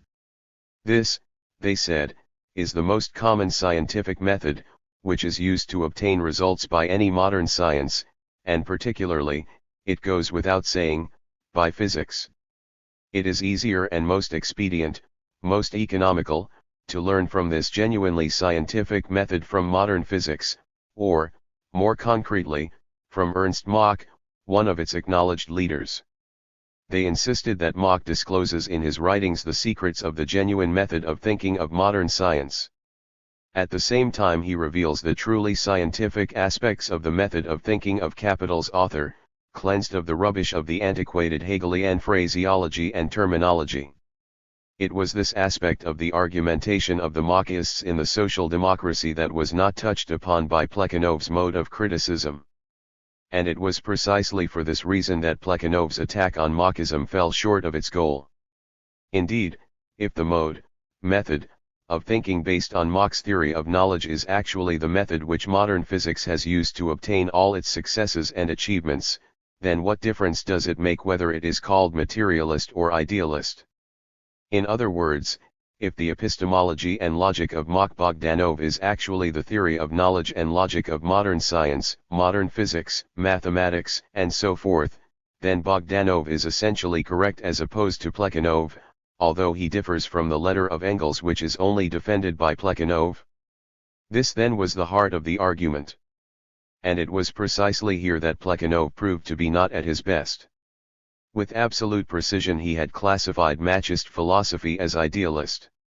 He showed how it was therefore reactionary in its socio-political consequences, insofar as bourgeois theoretical reaction, which is now wreaking genuine havoc in the ranks of our leading intelligentsia, occurs in our midst under the banner of philosophical idealism.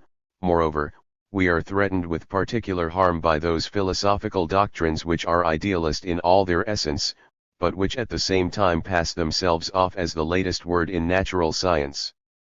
Plekhanov was, of course, correct, that they only presented themselves as the last word in natural science without actually having anything in common with it at all. But this needed to be demonstrated. To simply say that they had no right to be speaking in the name of modern natural science and to then place a period, without even trying to expose this pretension, meant, under the conditions of that time, the making of an unforgivable concession to his opponent. The effort of the Machists to portray themselves as the spokesmen of the spirit of modern natural science was, of course, an illusion, self-deception, and demagogy of the purest sort. But it was, alas, an illusion which was far from groundless. It was an illusion of the same kind as other naturalistic illusions of bourgeois consciousness. It was an objectively conditional semblance, or appearance, as a result of which the purely social, that is, what historically comes into existence and historically passes away, properties of things were taken for their natural, and therefore eternal, qualities and for the definitions of the things themselves, for their scientific characteristics.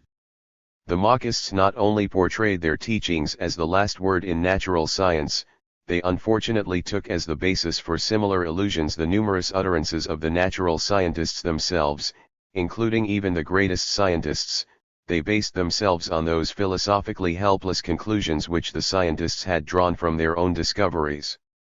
The real source of nourishment for Bogdanovism as one of the many varieties of idealism was the philosophical incompetence of many representatives of modern science, their confusion when faced with the difficult philosophical problems which arise before them in the course of their work. In the given instance this confusion emerged in the form of a lack of knowledge about materialist dialectics, i.e. about the actual logic and theory of knowledge of modern materialism, and about modern scientific cognition of the surrounding world. This was accompanied by a false conception of materialist dialectics as idealist philosophical speculation.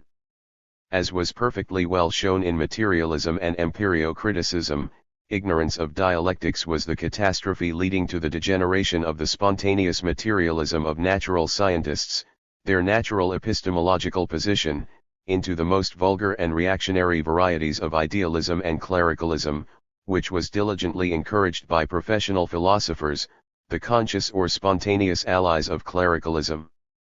Hence Lenin derived his entire subsequent strategy of many years regarding the majority of scientists, stubborn, consistent work to win them over to his side.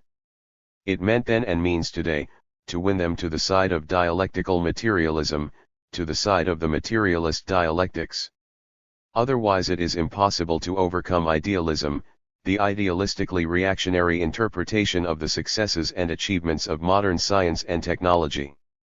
Until the majority of scientists understands and is able to consciously apply materialist dialectics as the logic and theory of knowledge in their own field, idealism will grow out of the development of natural science itself.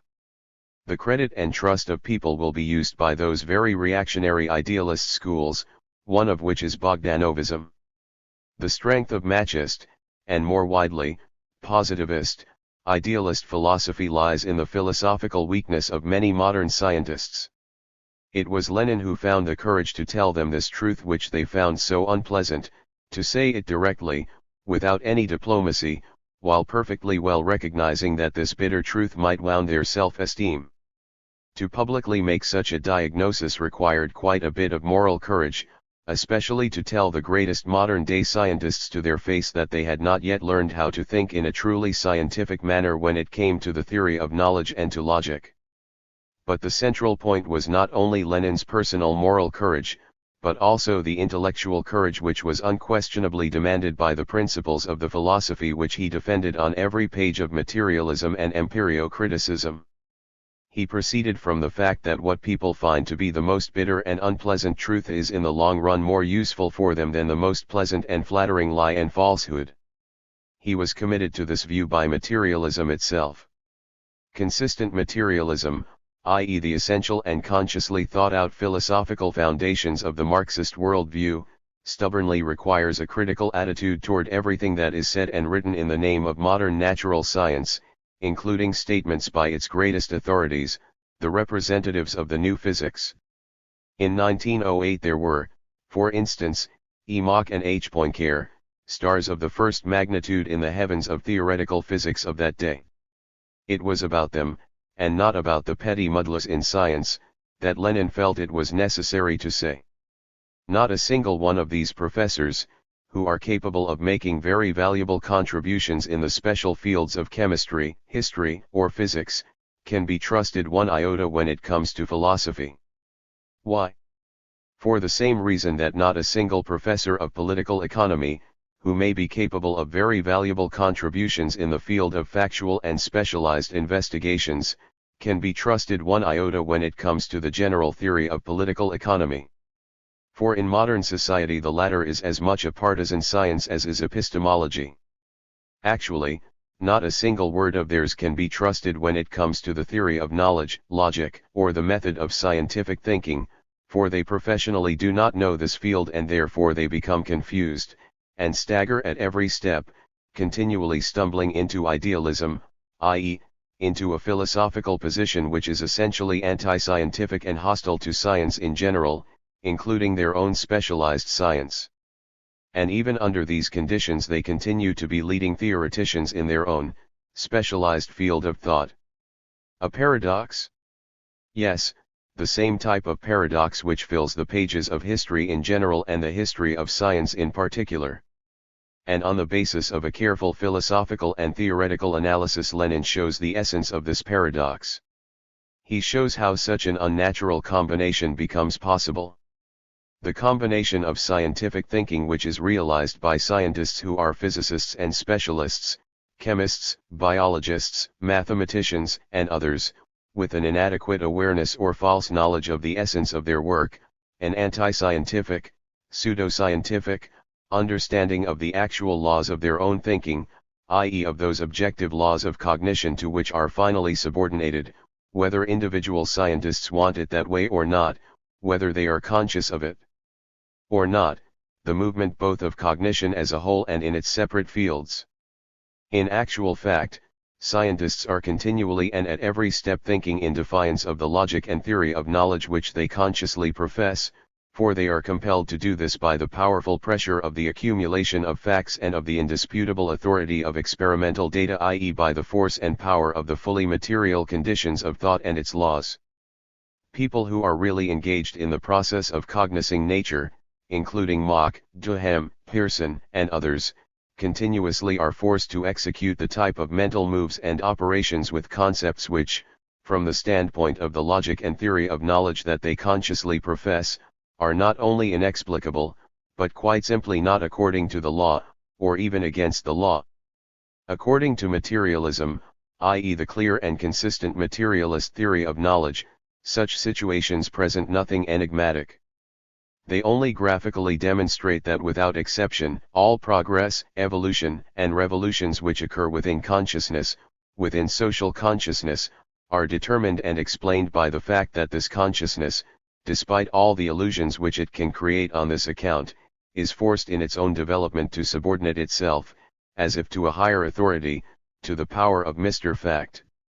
Or to be more precise, to that concrete accumulation of facts, independent of consciousness, psyche, spirit, thinking, however they are further described in detail, and existing outside of it, which in the language of philosophy is called the material world or, for the sake of brevity, simply matter.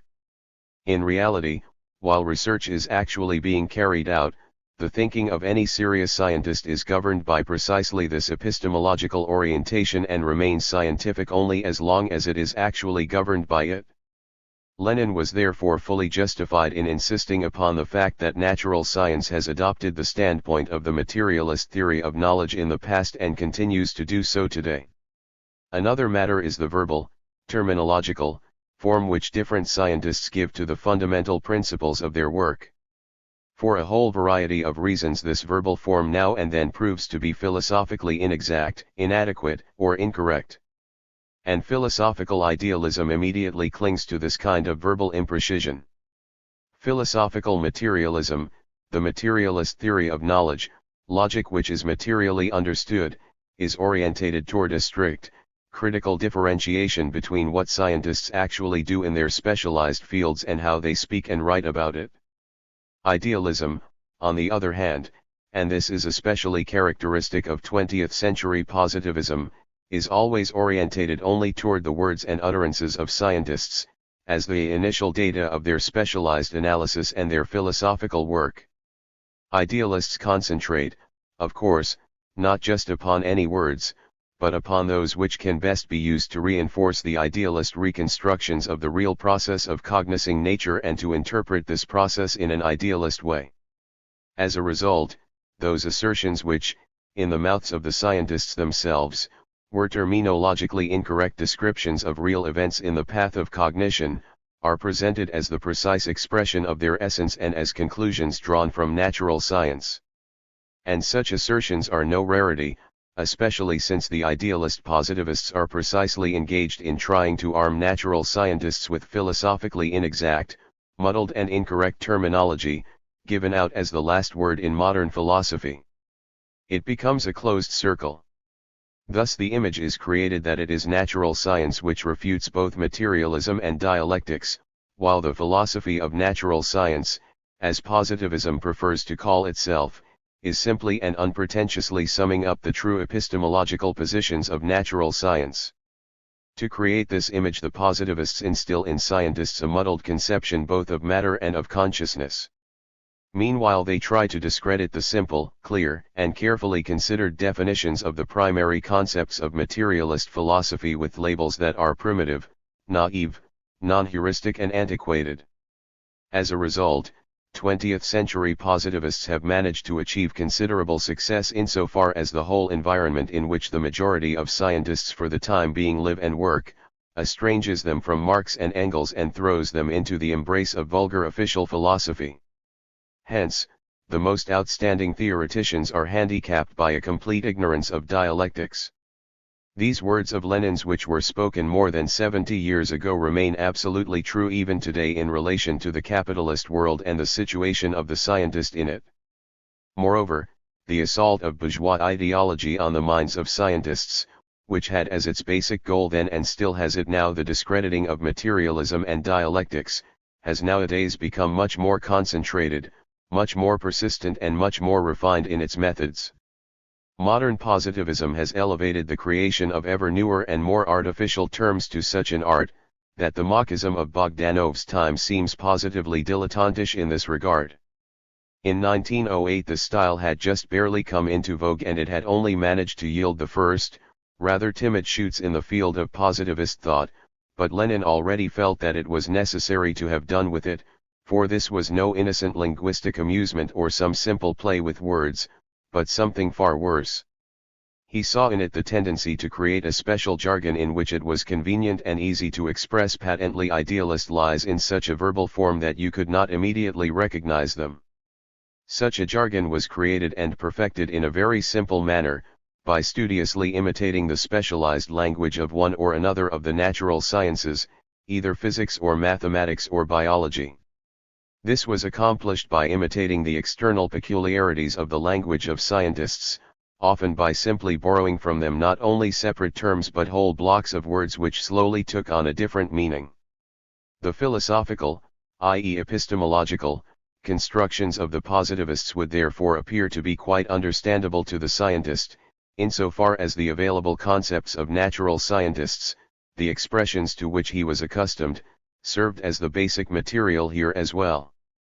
The very word element, a key word in Marxism, has such an origin. Indeed, if a physicist or chemist in Marx times were told straightforwardly, your field of science is actually involved in investigating complexes of your sensations, he would not accept this wisdom as the expression of the essence of his work. Or even more so as a conclusion drawn from his own research.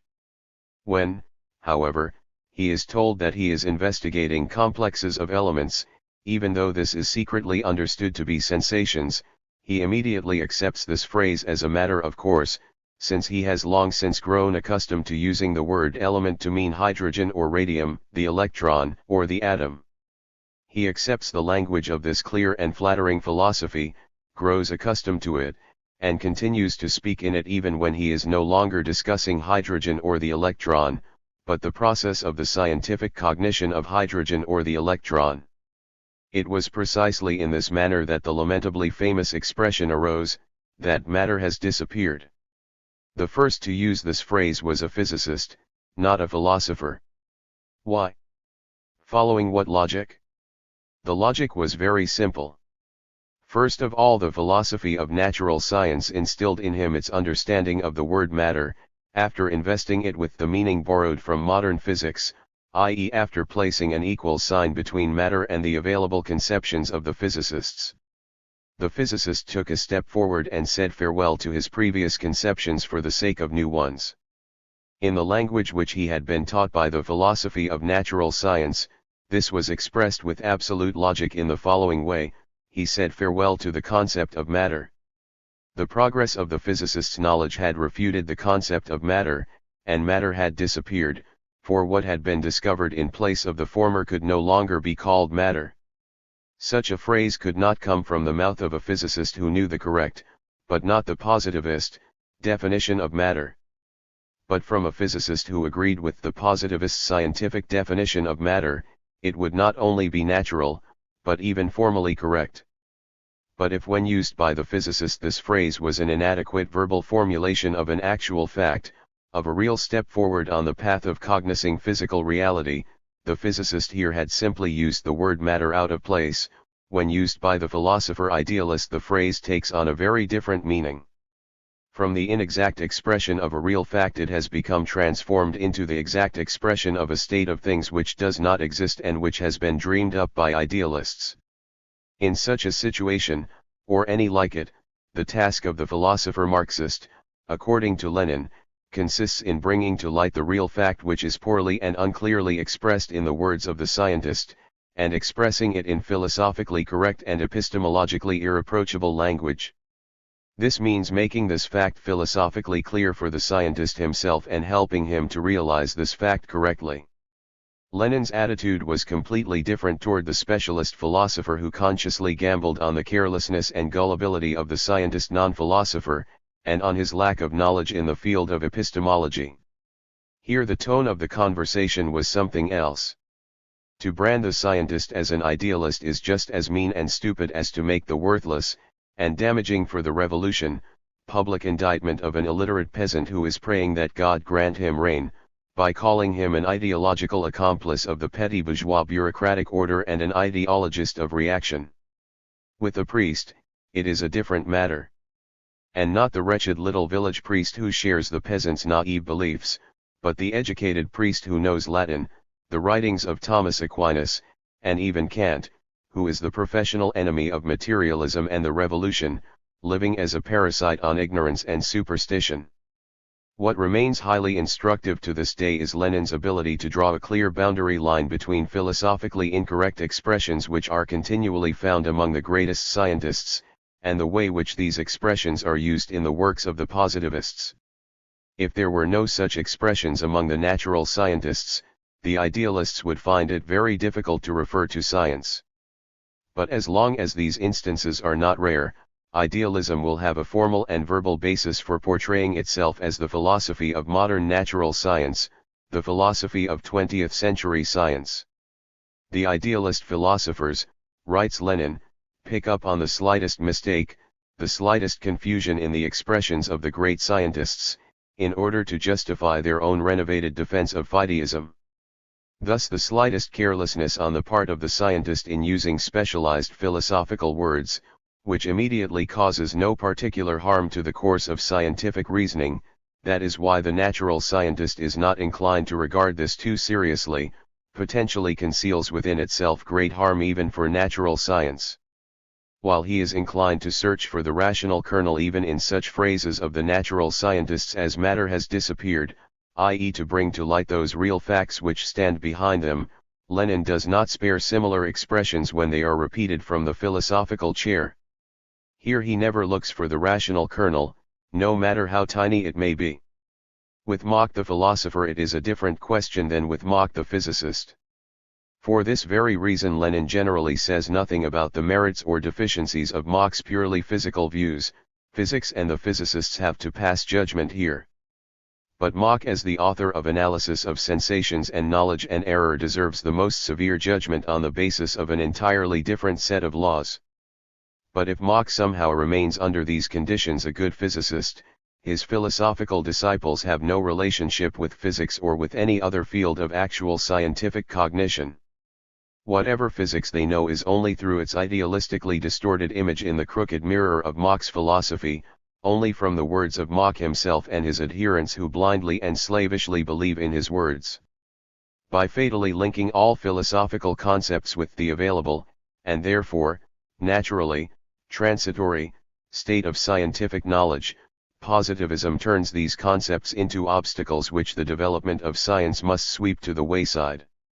Such an attitude toward philosophical concepts is organically linked to the positivist conception of philosophy itself, of its subject, role, and function in scientific understanding.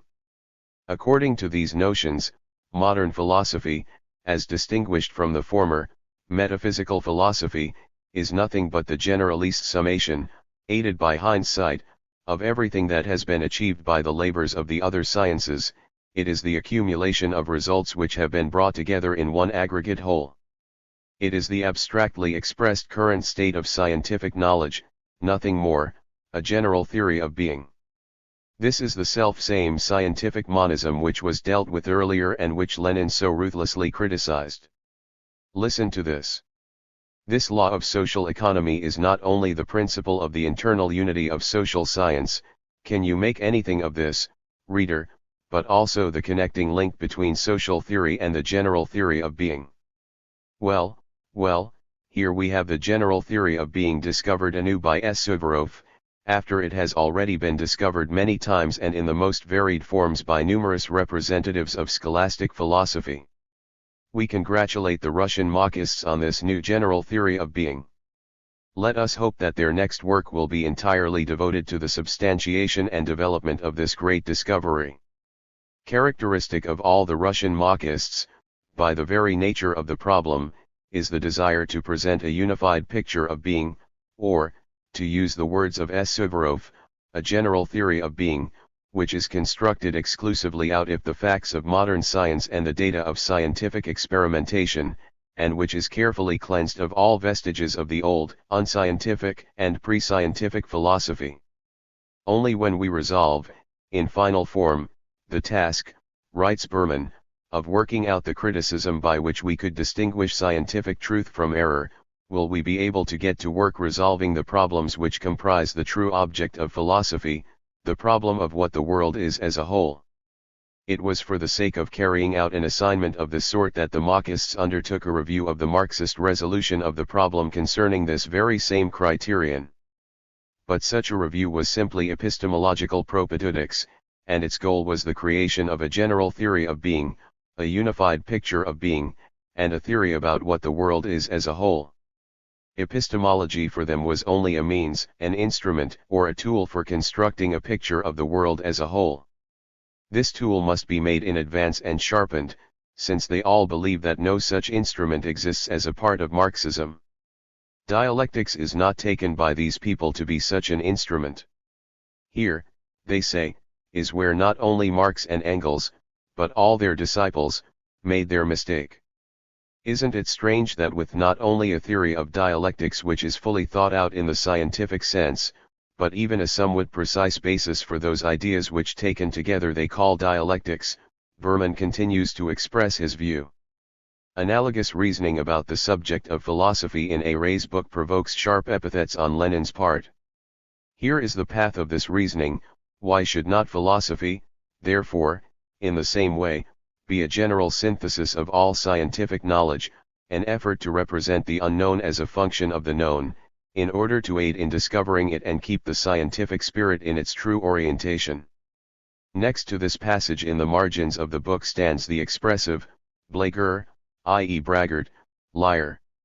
It would differ from science only in the greater generality of the hypothesis. Instead of being the theory of a group of isolated and very circumscribed facts, philosophical theory would be the theory of the totality of the facts that nature presents us with, the system of nature, as it used to be called in the 18th century, or at any rate a direct contribution to a theory of this kind. Next to these words, underlined by Lenin, stands the word, fool. His evaluation is so angry because Lenin sees all too clearly, Ray's ideas about the subject and tasks of philosophy have as their source the same classic as the ideas of Bogdanov. Both are a rehash of the axioms of Mach and Avenarius. Such an understanding of the tasks of philosophy naturally condemns it to the simple summing up of the results obtained by natural science. Lenin felt that it was very important and necessary to inform the reader about the latest scientific facts in physics and chemistry, about the structure of matter, i.e. to offer him precisely that generalist compendium of all the latest scientific knowledge and all the modern achievements of science and technology. Lenin, however, neither considered nor called this understanding philosophy.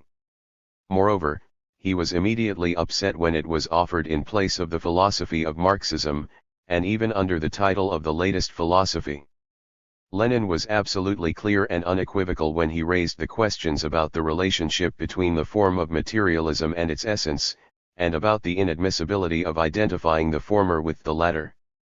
The form of materialism is made up of those concrete scientific ideas about the structure of matter, about the physical world, about atoms and electrons, and those natural philosophical generalizations of these ideas, which inevitably prove to be historically limited, changeable, and subject to reconsideration by natural science itself.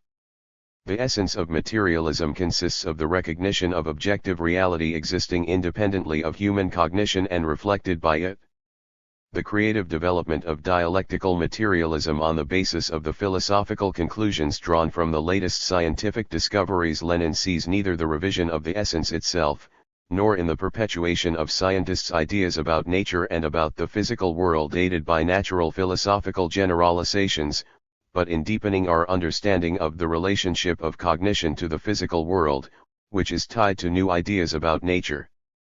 The dialectical understanding of the relationship between the form and essence of materialism, and between ontology and epistemology constitutes the spirit of dialectical materialism. Hence, writes Lenin in summing up the genuinely scientific interpretation of the question of creatively developing dialectical materialism, a revision of the form of Engels' materialism, a revision of his natural philosophical propositions is not only revisionism, in the accepted meaning of the term, but, on the contrary, is an essential requirement of Marxism. We criticize the Machists not for making such a revision, but for their purely revisionist trick of betraying the essence of materialism under the guise of criticizing its form. While mercilessly castigating Bogdanov's and Suvorov's conception of philosophy, Lenin consistently and at every point counterposes to it the conception which had crystallized in the works of Marx and Engels, and develops this conception further. Philosophy, in the system of the Marxist, dialectical materialist, worldview, exists and develops by no means for the sake of constructing global or cosmic systems of abstractions in which each and every trace of difference or contradiction disappears. Just the opposite is the case. It exists for the truly scientific and concrete investigation of the problems of science and life, for the genuine augmentation of our knowledge of history and nature. In the system of views of Marx and Engels, philosophy serves such a concrete cognition of nature and history. Here universality and concreteness are not excluded, but presuppose each other. The materialism of this philosophy is contained in the way it orients scientific thinking towards an ever more precise understanding of the phenomena of nature and history in all their objectivity and concreteness, with all their contradictions, i.e. with all their dialectical characteristics, and with all their independence from the will and consciousness of people, or from the specific structure of their body, their brain, their sense organs, their language, or any other subjective peculiarities. Philosophy, however, in its Machist and Bogdanovian variation gives scientific thinking precisely the opposite orientation. It directs man's thinking toward the creation of the utmost abstractions in whose neutral embrace all differences, all contradictions, and all opposites have died out. This is direct evidence of the idealism of its epistemological axioms. Indeed, elements of the world, logical frameworks, abstract objects, systems in general, God and the Absolute Spirit, all these are only pseudonyms concealing one and the same thing, the idealistically mystified consciousness of man. The main link in the entire strategy of the Machists' campaign against the philosophy of Marxism consisted of the attempt to sever the living unity between materialist dialectics as a theory of development and as a theory of knowledge and logic, first by isolating ontology from epistemology, and then by counterposing one to the other, thereby destroying the essence of dialectics as a philosophical science. The design was simple. Having made such a separation, it would be easiest of all to identify the materialist world outlook with any sort of concrete and historically limited scientific picture of the world, with the physical, and then ascribe the flaws and errors of this ontology to all materialism. On the other hand, the same operation could be performed with materialist epistemology by identifying it with whatever was the latest scientific conception of the psychical.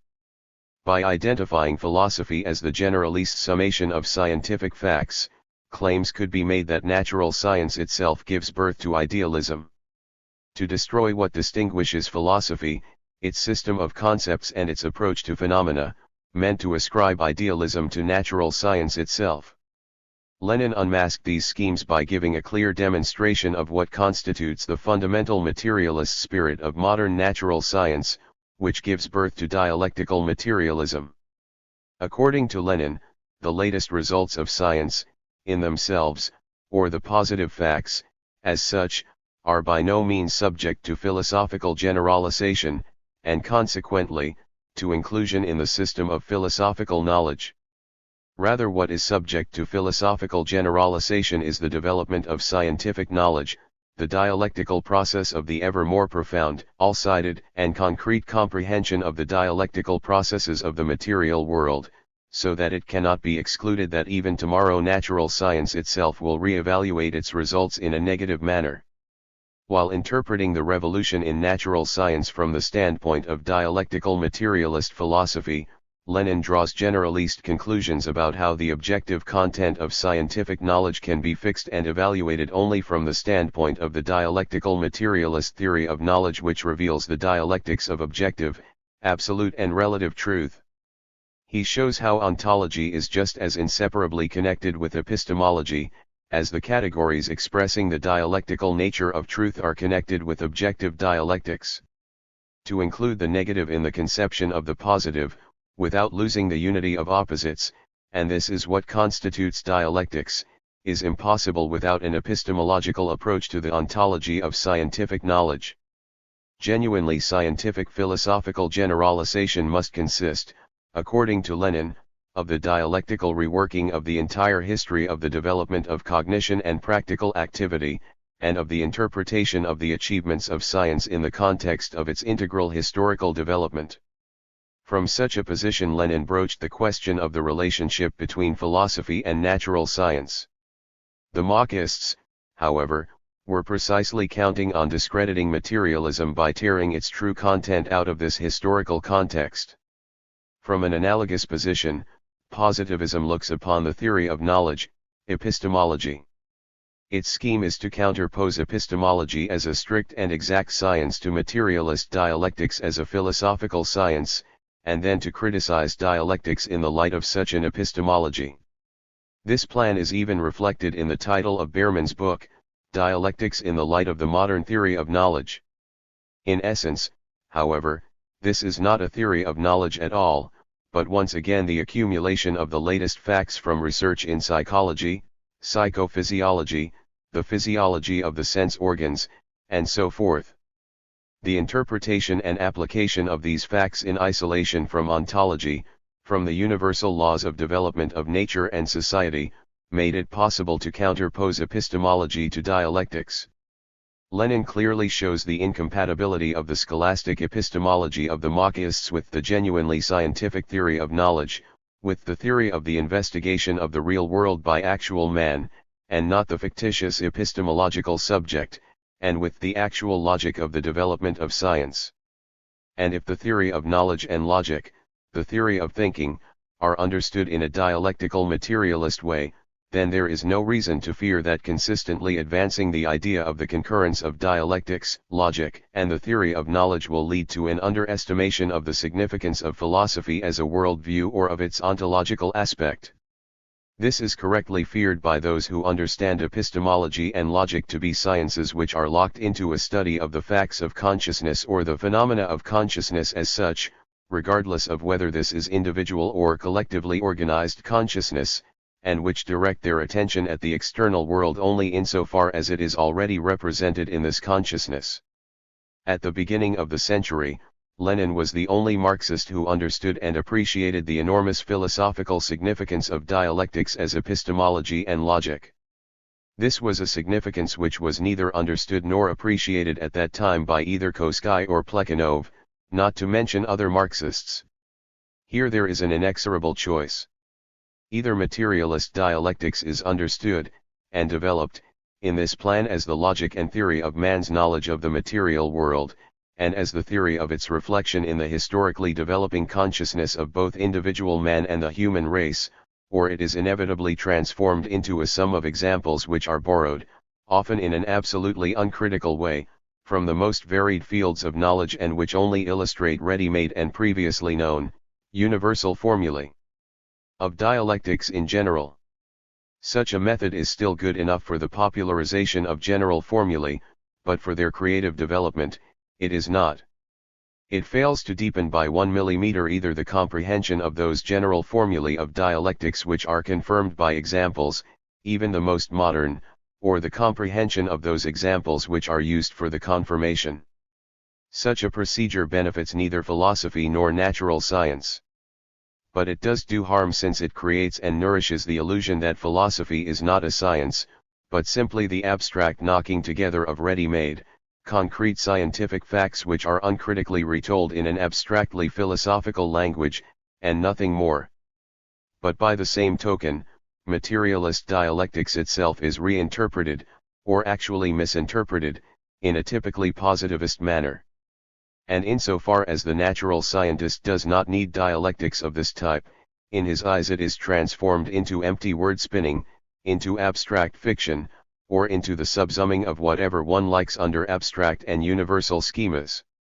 This of course discredits philosophy in the eyes of the natural scientist, teaches him to look upon it with disdain and condescension, and thereby undermines Lenin's idea about the alliance of dialectical materialist philosophy with natural science. Therefore the transformation of materialist philosophy, of dialectics, into a sum of examples contradicts the interests of such an alliance and, as the saying goes, adds grist to the mill of positivism.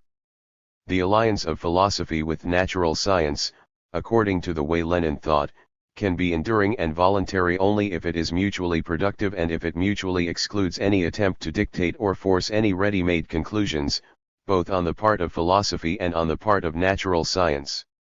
Such an alliance for the sake of cognizing the world is possible only with Lenin's conception of philosophy.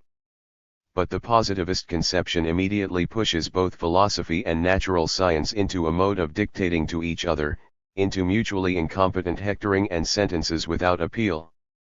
When conceived of as a system of absolutely universal truths, philosophy not only has the right but the obligation to bless those scientific theories which formally, i.e. according to their verbal form, agree best of all with its dogmatically fixed formulations. On the other hand, it is obligated to fulminate against and prohibit those theories which are poorly in accord with its letter, even though the former may be based on fictitious facts, while the latter may be based on real facts which are well established by experiment and which only suffer from being incorrectly expressed philosophically. Philosophical approval and support are given here to the theoretician who most skillfully uses the terminology and phraseology of the ontology which is accepted at the given time. The theory of knowledge as Lenin understood it, and as it was understood by Marx and Engels, with whom Lenin is in full agreement when he formulates his views, is by no means the celebrated epistemology which was the speciality of Mach, Bogdanov, and others, nor it is the dilettantish rummaging around in the psychophysiology of the brain and sense organs or in the subtleties of the vocabulary or syntax of language. It is a totally different science, with a different subject. Its real subject is the entire historically, dialectically, developing process of social man's objective cognition of the material world of both natural and socio-historical phenomena, the process of the reflection of this world in the consciousness of individual man and mankind. The process whose result and goal is objective truth. The process which is realized by billions of people in hundreds of successive generations.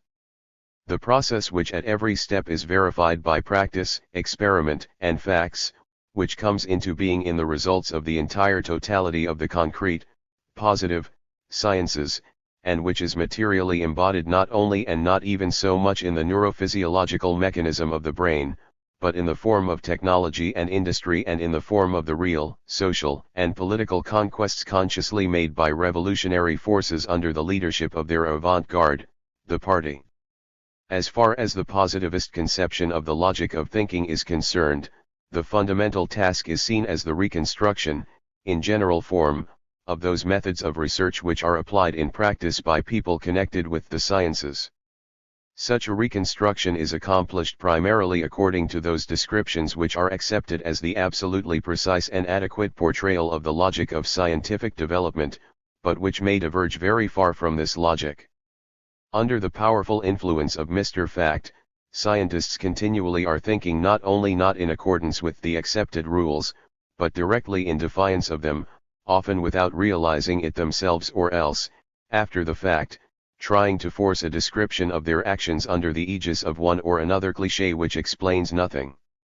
And in those instances where logical clichés clearly will not do, they rely on intuition, or guesswork, on revelation, etc.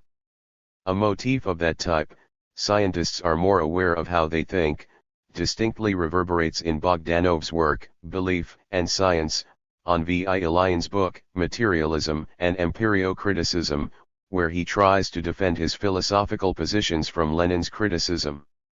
In it Bogdanov defends his view of philosophy as the impotent attempt to connect that which has been broken, to give people a unified and integral outlook of the world, to destroy the partitions which have isolated human experience in locked cells, to fill up the chasms of thought and to erect a bridge reaching from it to being, which is mysterious and threatening in its infinite complexity. It is obviously inconceivable to do all this within the framework of any speciality. Proceeding from such ideas about philosophy, Bogdanov counterposes to Lenin's epistemological analysis only loud declamations, which from the very beginning reject Lenin's criticism of his positions as incompetent insofar as this criticism, he says, proceeds from the philosophical erudition of the workshop. Bogdanov does not wish to listen to people, who understand the study of philosophy to be the reading of books, and philosophical work to be the writing of new books of this type on the basis of those which have been read. Marxists must renounce such a naive conception with the least difficulty.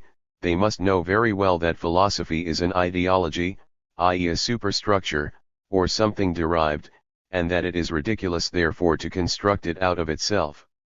One must begin with an explanation of the base, i.e. study the productive forces, which is done by the science of technology and by natural science. For this reason, continues Bogdanov, a rather well-educated expert on the productive forces, i.e. an expert in the field of technology and natural science, is generally fully justified in not considering the arguments of a representative of special philosophical learning, because as far as philosophical work is concerned, he is incomparably better prepared than the dusty epistemologist specialist. This, then, is the leitmotif of positivism in its war against materialist dialectics as the genuine epistemology and logic of modern materialism, that is, against Lenin's understanding of philosophy, its subject, its role and its function in the development of a scientific world outlook. Bogdanov says this after Lenin has shown, on the basis of the most painstaking analysis, that the Machists' references to modern natural science are thoroughly false, that positivism has absolutely no right to refer to conclusions drawn from natural science, that a double falsity pervades all the talk about Mach's philosophy being the philosophy of 20th century natural science, the recent philosophy of the sciences, recent natural scientific positivism and so forth. Firstly, Machism is ideologically connected with only one school in one branch of modern natural science, which is precisely the so-called new physics, and only that branch, and therefore it has no right whatsoever to speak in the name of all natural science, and especially in the name of all natural science of the 20th century. Secondly, and this is the main point, what in Machism is connected with this school is not what distinguishes it from all other trends and systems of idealist philosophy, but what it has in common with philosophical idealism in general. As far as the above-mentioned school of new physics is concerned, to which the Machists refer with certain foundation, in reality it strayed into idealism, mainly because the physicists did not know dialectics.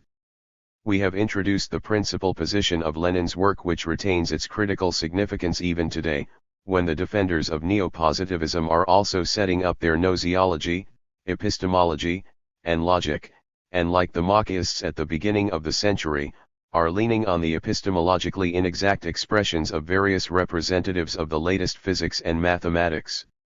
Yes, and today the source of such imprecision remains the same, ignorance of materialist dialectics as the logic and theory of knowledge of contemporary materialism, the materialism of Marx, Engels, and Lenin.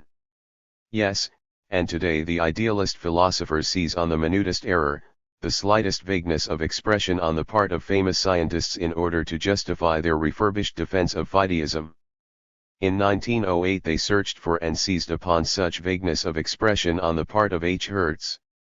Now they are just as diligently seizing upon sentences they find useful from Einstein, Bohr, Born, Heisenberg, Schrödinger, and Wiener, and they are just as diligently suppressing their other statements which speak in favor of both materialism and dialectics. No Marxist philosopher who is writing books criticizing today's positivism can ignore this particular circumstance.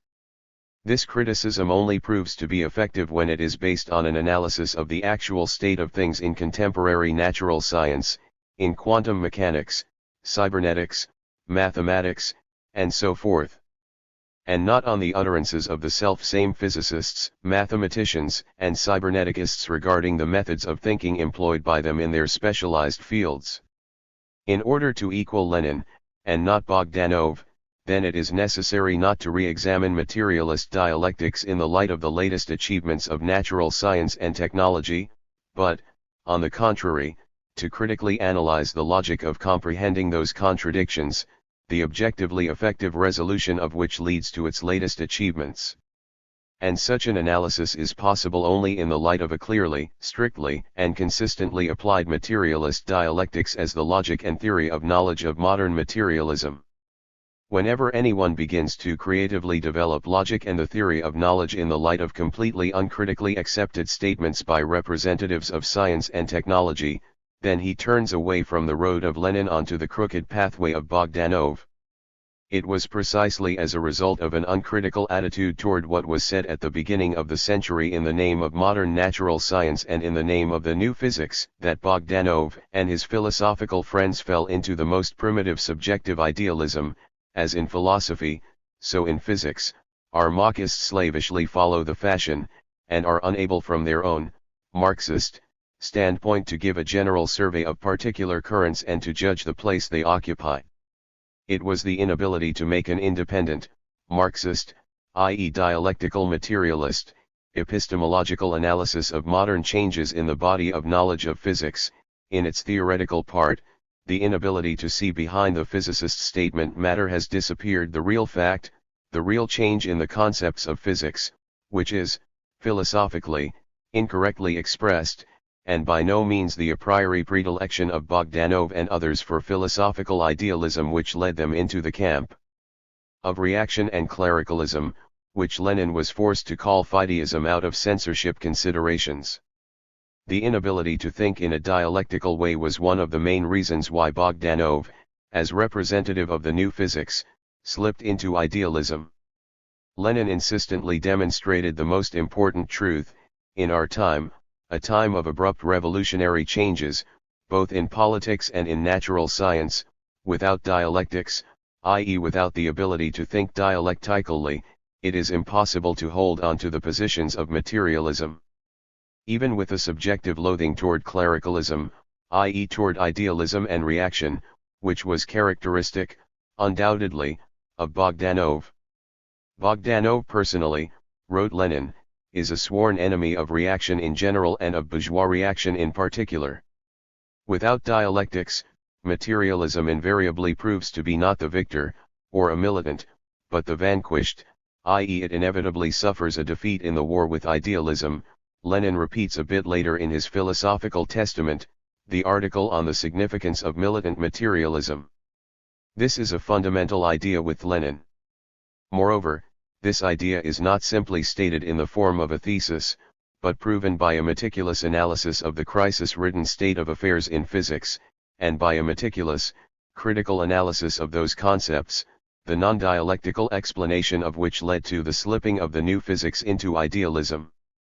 Among them belongs the concept, of the relativity of our knowledge, including scientific knowledge, a principle which, in a period of abrupt breakdown of the old theories, is taking a firm hold upon the physicists, and which, if the latter are ignorant of dialectics, inevitably leads to idealism.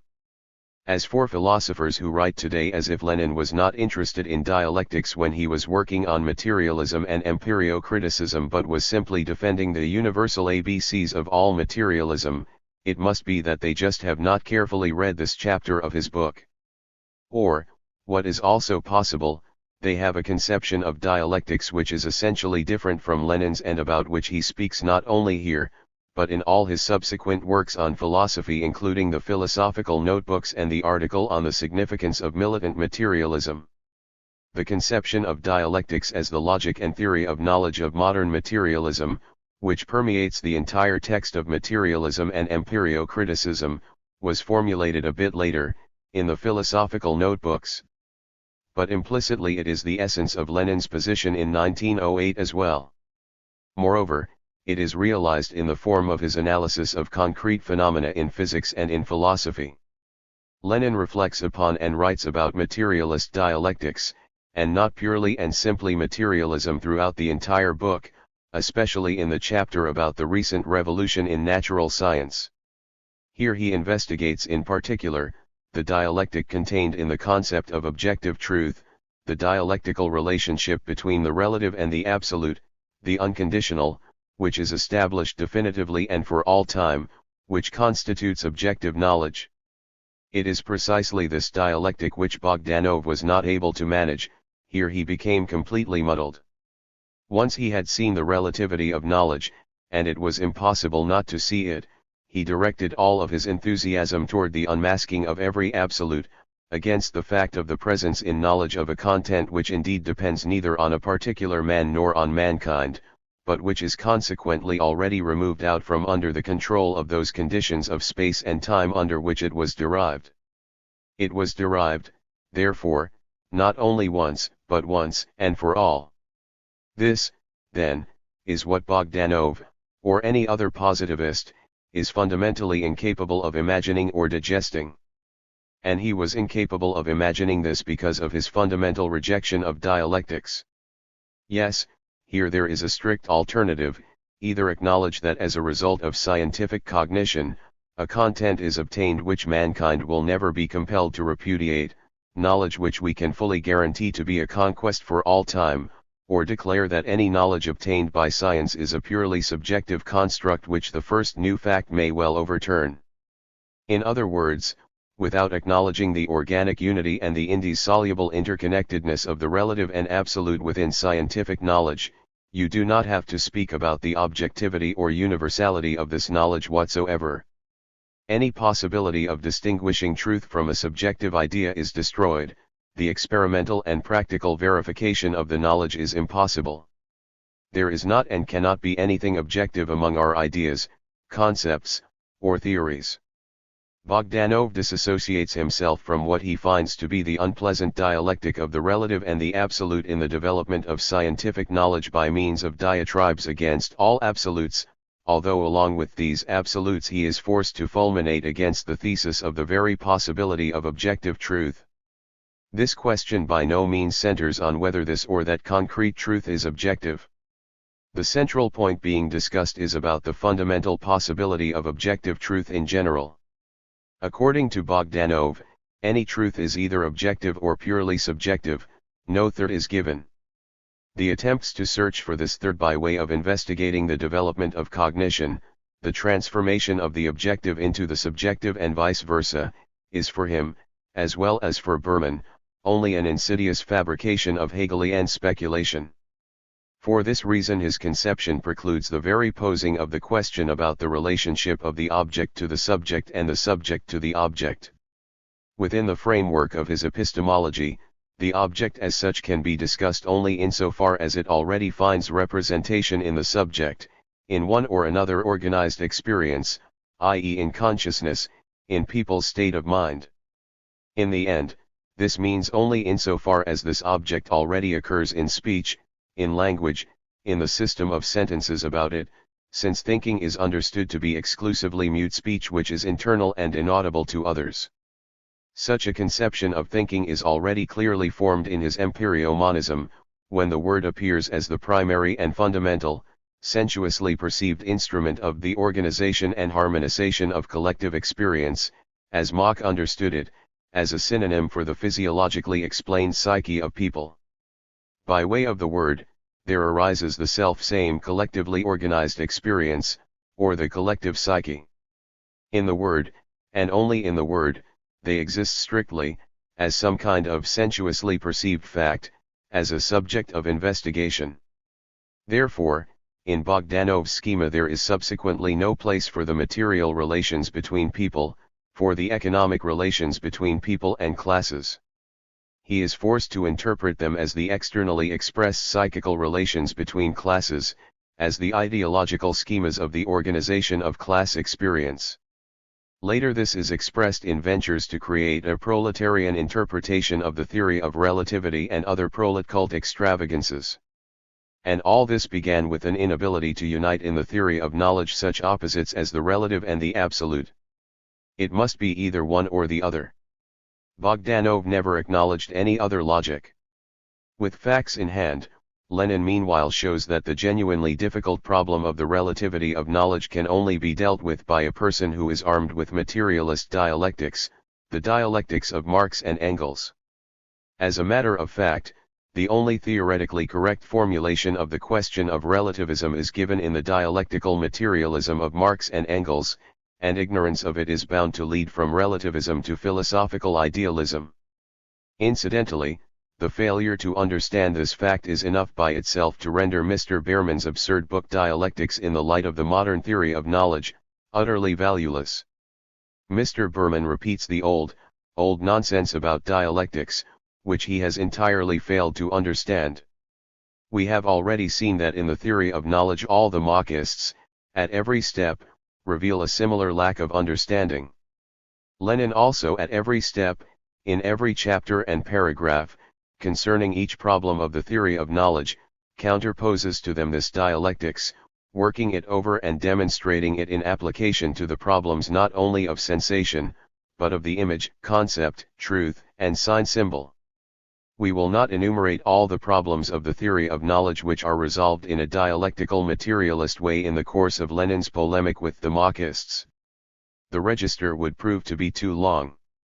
In his book, Lenin says, here is the materialist dialectic in the theory of knowledge and in logic, in the resolution of absolutely concrete epistemological problems.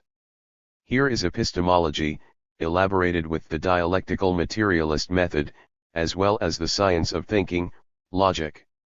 This is the logic of the actual cognition of objective reality, of the ideal reproduction, reconstruction, of the material world, the world of material facts and the relations between material facts.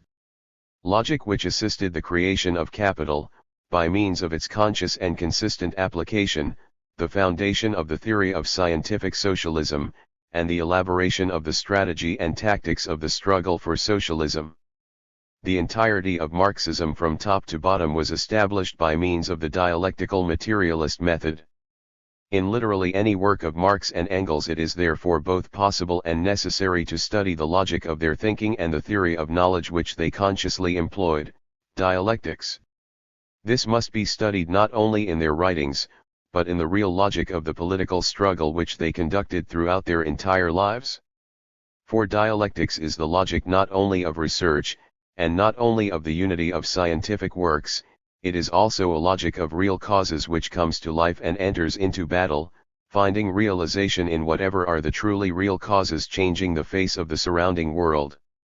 Neither Bogdanov nor Berman understood the real dialectics of Marx and Engels, they simply did not see it. And they only began to search for it, in order to refute it, among the statements about dialectics which can be found in the writings of the classics. This meant first of all, of course, among those fragments by Engels where he popularly explains the ABCs of dialectics, the most general propositions. Berman's entire criticism of dialectics, for example, is reduced to demonstrating that the examples, which Engels introduces in order to illustrate the correctness of dialectics, can easily be restated in different terms, without using specifically Hegelian terminology. Berman proves nothing else. In general, there is no mention in his book of any actual dialectics, either Hegelian, or much less Marxism. His book deals exclusively with words and terminology which, he says, Engels and Marx unwisely copied from Hegel. By rummaging around in the Hegelian lexicon and diligently explaining what is meant in pre-Hegelian and post-Hegelian logic by the terms identity, contradiction, negation, opposition, and synthesis, Berman triumphantly proves that Hegel and his imitators use these terms in an extremely unscrupulous and completely uncritical manner, i.e. in various meanings and in different contexts. All this, he says, is because Hegel treated formal logic with contempt, continuously lumped together contrary and contradictory judgments, and so forth. After he had calculated that with Hegel the term contradiction has 6 different meanings, Berman triumphantly decrees the one solitary sense in which this term must henceforth be used. That is nonsense and nothing else. Whosoever uses this term in any other sense, and particularly in the ontological sense, will be excommunicated from Marxism and from modern science in general by the Machist logic and theory of knowledge. Let the reader judge for himself whether this absurd little book by Mr. Berman, which sets forth such old nonsense, deserved special and serious refutation on Lenin's part. Lenin felt that it was neither necessary nor even possible to specially examine and refute Berman's arguments against dialectics for the simple reason that the latter generally never dealt with any actual dialectics whatsoever. For Lenin, dialectics was the method of scientifically cognizing objective reality, while Berman was concerned with the verbal expression of the psychophysiological states, experiences, of any biological organism, i.e. he was not dealing with the same thing. To get involved with him in a debate over the details of his argumentation would mean to reach a prior agreement with him regarding the very subject of the argument, its boundaries and limits, i.e. with all those general Machist premises from which he proceeded. But Lenin had after all already smashed to smithereens these self-same premises by counterposing to them the dialectical materialist form, as it is concretely applied to the examination of epistemological problems. Lenin counterposes to the Machist diatribes about logic and the theory of knowledge, the dialectical materialist, and not simply materialist, conception of the essence of those problems which genuine scientific cognition runs up against. He shows that dialectics with elemental force intrudes upon the thinking of scientists precisely as the logic of thought which alone allows them to find and grope their way to a truly radical escape from the crisis embracing natural science, the cognition of nature, and physics in particular. Lenin sees the task which the 20th century has placed before philosophy to be the careful elaboration of dialectics as the logic of scientific thought and as the genuinely scientific theory of knowledge capable of helping natural science to find its way out of its crisis-ridden state. The Machist logic and theory of knowledge suggest to natural science only imaginary and purely verbal means of resolving the disagreements, conflicts, and contradictions that have arisen within it. This is because the Machists see the actual presence of contradictions only within the verbal, terminological formulation of knowledge, but not within the very essence of the makeup of this knowledge, not within the attributes of concepts, for a concept in the language of dialectical philosophy is not the meaning of a term, but the understanding of the essence of the matter. For this reason materialist dialectics orients the thinking of the scientist toward a sharp and clear explanation of contradictions and thereby directs the search for a completely concrete way to resolve them in a new and more profound, i.e. more objective, knowledge. Machist logic is nothing more than the purely formal harmonizing of the verbal expression of whatever knowledge is at hand. It is incapable of pushing it on. Its way is purely nominal elimination of contradictions which have already appeared in concepts, at the expense of the verbal manipulation of signs, symbols, hieroglyphs, and at the expense of forcible changes in the historically developed names of things in science. Positivism is unsuccessfully working on the technique of such an elimination of contradictions even to this day. As a theory of knowledge and logic, positivism has therefore played and continues to play what is essentially a retrograde role in the development of science. At best, this has been a conservative role, but more frequently it has been out-and-out reactionary, because the formal apparatus which it elaborates is fine for many things, but not for a critical analysis of the modern, i.e. that which has been achieved to this day, level of knowledge, and not for revealing the contradictions, and still unresolved theoretical problems, contained within this knowledge. The attitude of every form of positivism toward the current state of scientific knowledge is essentially and fundamentally apologetic. Where an actual crisis has matured in the development of knowledge, where concepts, schools, and tendencies, but not terms, are essentially coming into collision, positivism sees only uncontradictory peace and tranquility, only the movement forward. It has neither the ability nor the desire to examine this movement in all its real and dramatic complexity, with all its contradictions and zigzags, with all its roundabout and often even backward maneuvers and evolution. For this reason the positivists are so fond of speaking in the name of modern natural science and even in the name of all modern science, although they actually always speak only for one or another kind of tendency, current, or school, which they accept and portray as the universal standard of science in general. And at all times, their orientation is not toward the essence of the matter, but toward the terminology which is peculiar to it and to the manner of expression.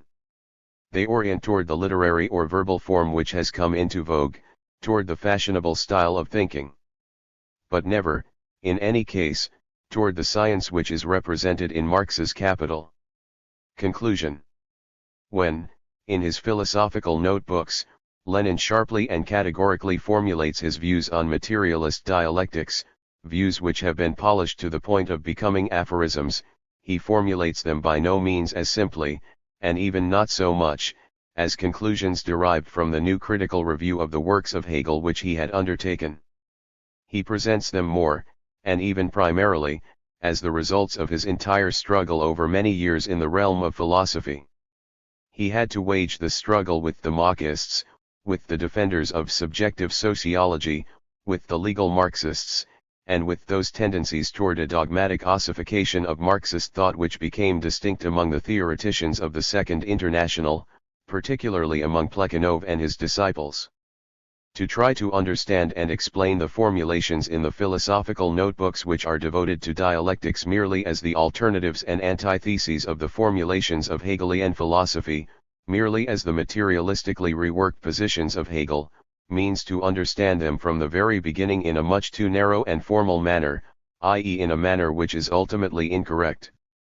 Similarly, it is impossible to understand the content of materialism and empirio-criticism if the general philosophical positions developed here are seen only to be the result of the polemic with the subjective idealism of the Machists, if they are seen only in the context of this argument. In such a case, the documents which represent two crucial stages in the development of Lenin's philosophical thought appear in a false light. Hence arises the legend, according to which in materialism and empirio-criticism Lenin defended only the general axioms of all materialism, while supposedly not paying any particular attention to dialectics, while in the philosophical notebooks he conducted a special study of the problems of dialectics. And that is why the basic propositions of these two crucial philosophical works must be considered only within the framework and boundaries of the corresponding investigation. Outside of these limits, Lenin's fundamental positions prove to be not only insufficient, but even inexact. For instance, the conception, of matter which is elucidated in materialism and empirio-criticism is supposedly one-sided and only in its epistemological aspect.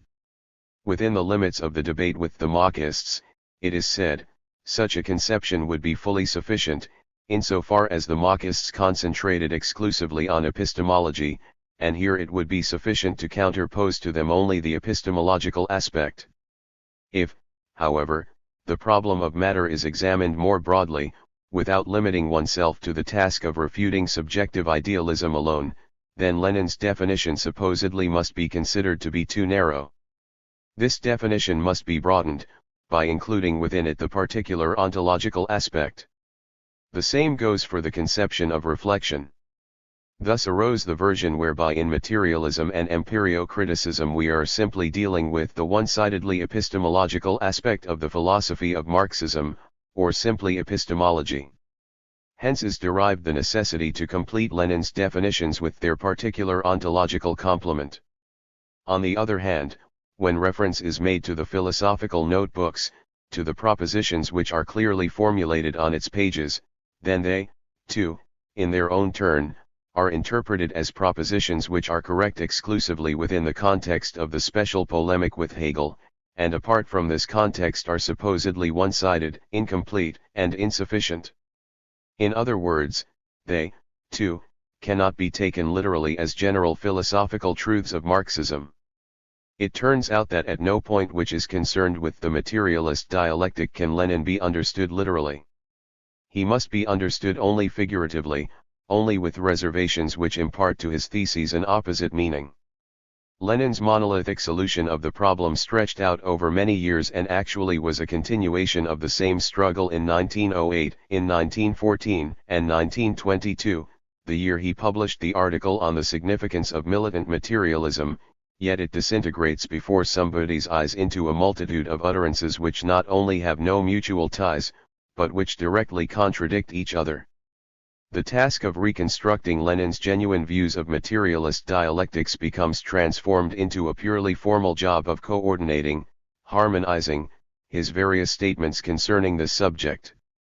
This is what happens when Lenin's actual conception of the essence of materialism and dialectics is detected in neither materialism and empirio-criticism nor the philosophical notebooks. At one time Berman and Bogdanov read corresponding statements in Anti-Düring and Capital, but they were unable to tie them together within the framework of a unified and consistent conception, for they saw formal logical contradictions between these statements. In addition, they had earlier driven into their heads an anti-dialectical understanding of logic which is reduced to the fact that logic is the science of the specific forms and laws of thinking, which in turn is understood as a purely subjective process, immediately given to the logician in the form of the movement of words, terms, and sign symbols.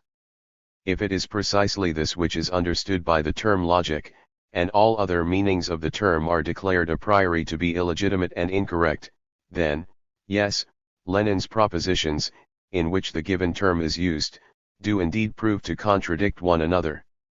However, Lenin understood logic to be something else and never considered the interpretation described above to be the only correct explanation. Following Engels and Marx as opposed to Mach and Berman, Lenin always understood logic both as the science of the forms and laws of development of the actual thinking accomplished by mankind and as the subject of investigation by the specialized logician who was resisting him, in the form of the history of all human culture, science, technique, law, art, and so forth. In other words, as an investigation in the form of the historically developed forms of collective, social, consciousness, cognition, test. These are synonyms. Laws which are independent of will and consciousness and which act in cognition with the force of objective necessity, while finally forcing a way through into individual thinking. These laws are for Lenin his logic laws and logical forms. These are not those methods which are consciously applied in practice by this or that person, this or that historically given association of thinking individuals, not those specific laws of thinking which are by no means studied either in philosophy or in dialectics, but most of all in psychology. But in reading Lenin, all the words he uses must be understood precisely as Lenin understood them.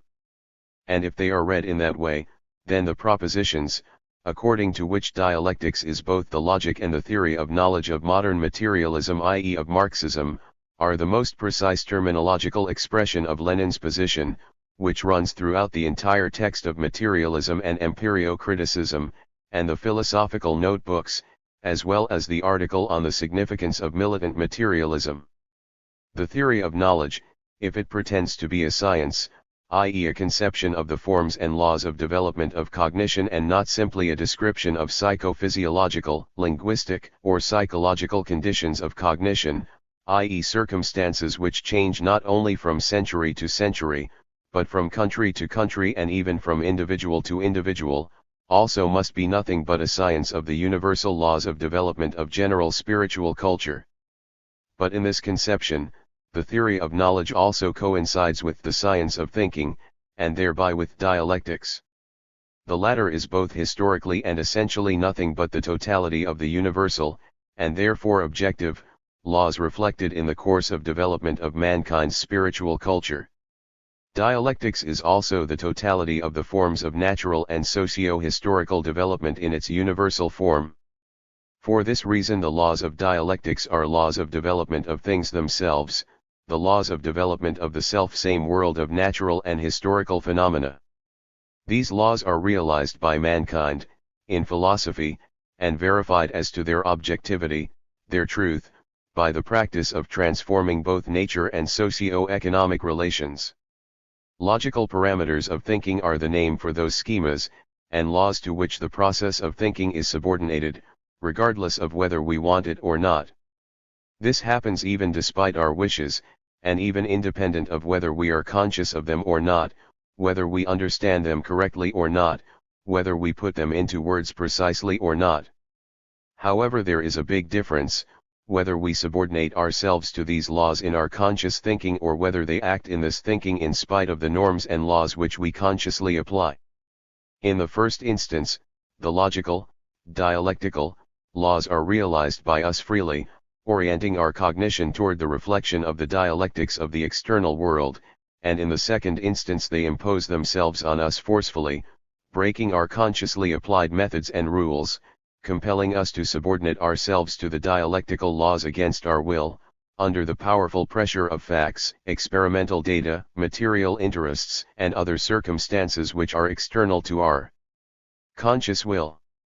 In analyzing the crisis of physics, Lenin demonstrated the extreme importance of the fact that, in their own field, at every step, scientists, and especially those who, like Mach, are inclined to philosophical reflection, are forced to think not only in disagreement with the logic and theory of knowledge which they consciously advocate, but in direct opposition to all its axioms and postulates. And, as long as he is thinking as a physicist, even Mach forgets all about the principles of the economy and simplicity of thought, about the ban on contradiction and so forth. Through this gap between consciously advocated epistemological doctrine and the real logic of thinking, dialectics spontaneously, i.e. despite will and consciousness, works its way and penetrates into scientific thinking. Hence a paradoxical phenomenon arises: dialectics becomes the actual logic of the development of physics even under conditions where an individual physicist in his conscious logical orientation remains a positivist, i.e. an anti-dialectician. Forced, indeed, to think dialectically, he does this, however, with extreme reluctance, resisting, showing opposition and even trying to justify the involuntary course of thinking in their own, as before anti-dialectical, terminology, in the positivist system of logical and epistemological ideas. Lenin proves that to be consciously guided in cognition and in practice by dialectics, which is understood precisely as logic, as the theory of knowledge and practice, is preferable and more useful for natural science than, after long opposition to it and against one's will, to subordinate oneself to this logic as if to the elemental force of the process into which we are all drawn and in which we all participate, whether according to our own free will or against it. Lenin understood perfectly well that this is the same relationship which exists between the spontaneous workers' movement, which is pushed slightly in the direction of socialism, by the powerful pressure of the entire accumulation of objective circumstances, and the theory of scientific socialism, which is actively introduced into the consciousness of the working class from without, by theoretical consciousness. This conception, which both economism and Menshevism lacked, has the most direct relationship to Lenin's resolution of the question about the relationship of the theory of knowledge to that real cognition which is carried out by the natural sciences. In his attempts to defend Machist positions in the theory of knowledge from Lenin's criticism, Bogdanov recalls one episode from the polemic between two political fractions of the Russian Marxists. The Bolshevik and Lenin once said in the book What is to be Done? That the working class is incapable, independently, without the help of the socialist intelligentsia, of raising itself above the ideas of trade unionism and arriving at the socialist ideal. This phrase escaped completely by accident, in the heat of the polemic with the economists. It had no organic ties with the fundamental views of the author. This did not prevent the Menshevik writers from concentrating their exultant polemic over the next 3 years on Lenin's statement, with which he supposedly proved for all time the anti-proletarian character of Bolshevism. I even vaguely recall, perhaps I am mistaken, that they wanted to erect a monument to Lenin for the fact that he had buried Bolshevism among the Russian workers. Isn't this clear? Lenin's position, which fundamentally separated revolutionary Marxism from all forms of tailism, is considered by Bogdanov to be an accidental phrase.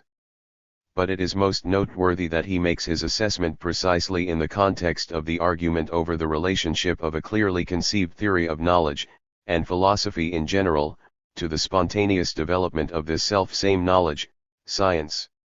Everywhere, he says, there is the same accidental, and fundamentally incorrect, statement, for according to Bogdanov, the working class is capable, on its own, of elaborating a truly proletarian worldview, without the active assistance of any of the intelligentsia there, and natural science is also capable on its own, from a self-analysis of its methods, to elaborate a scientific epistemology without the assistance of dusty epistemologists.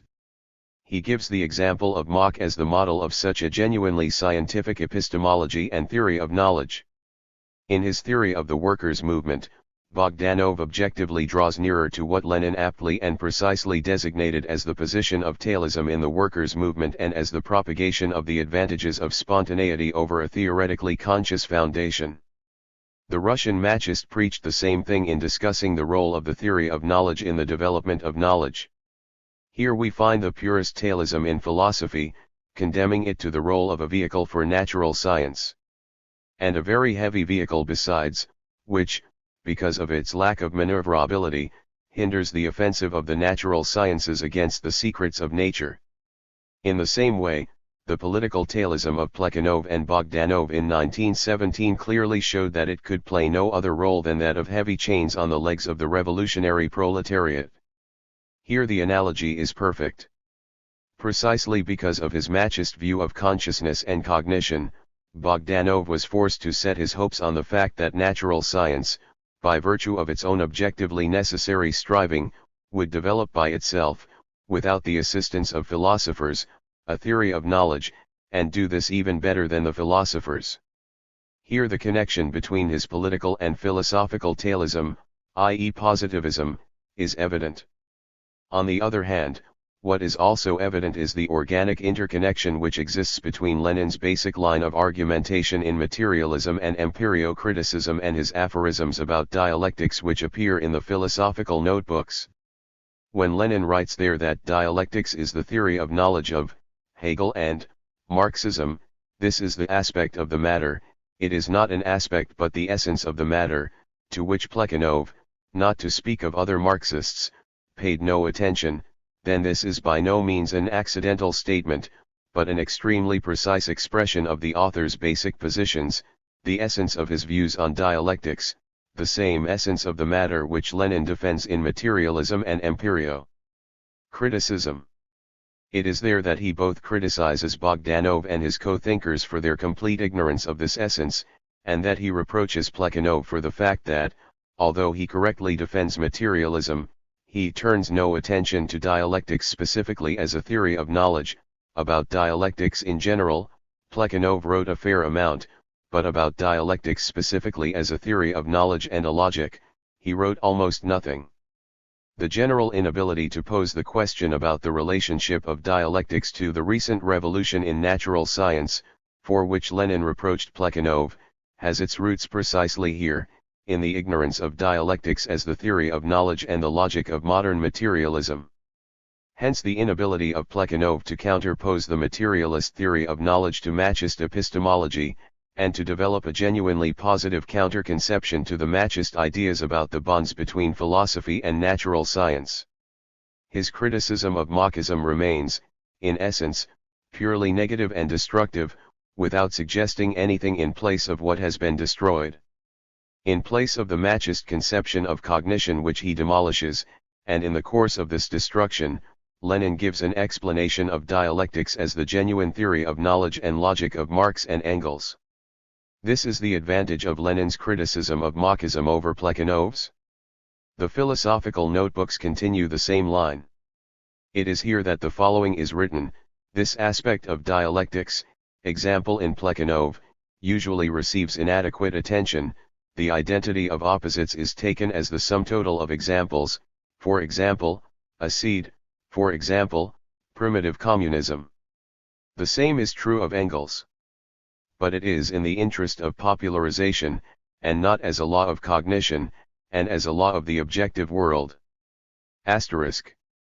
Ever newer and newer examples, confirming the correctness of universal dialectical propositions about development, can be introduced without end, but the essence of the matter consists in revealing dialectics as the system of the laws of motion of cognition, which reflect the universal laws of the objectively developing world. Dialectics is not the totality of purely subjective methods and rules applied in cognition by any scientist. The scientist actually knows the methods and rules of scientific cognition better than any specialist in epistemology. The scientist need not learn these methods and rules from philosophy. From the materialistically explained theory of knowledge he can on the other hand learn something else, the dialectical conception of the logic of scientific thought, which, according to Lenin, is a synonym for dialectics. The reader who has not understood from the very beginning that materialism and empirio-criticism deals specifically with this question, will understand virtually nothing in this work, or else he will understand things incorrectly, he will misunderstand them.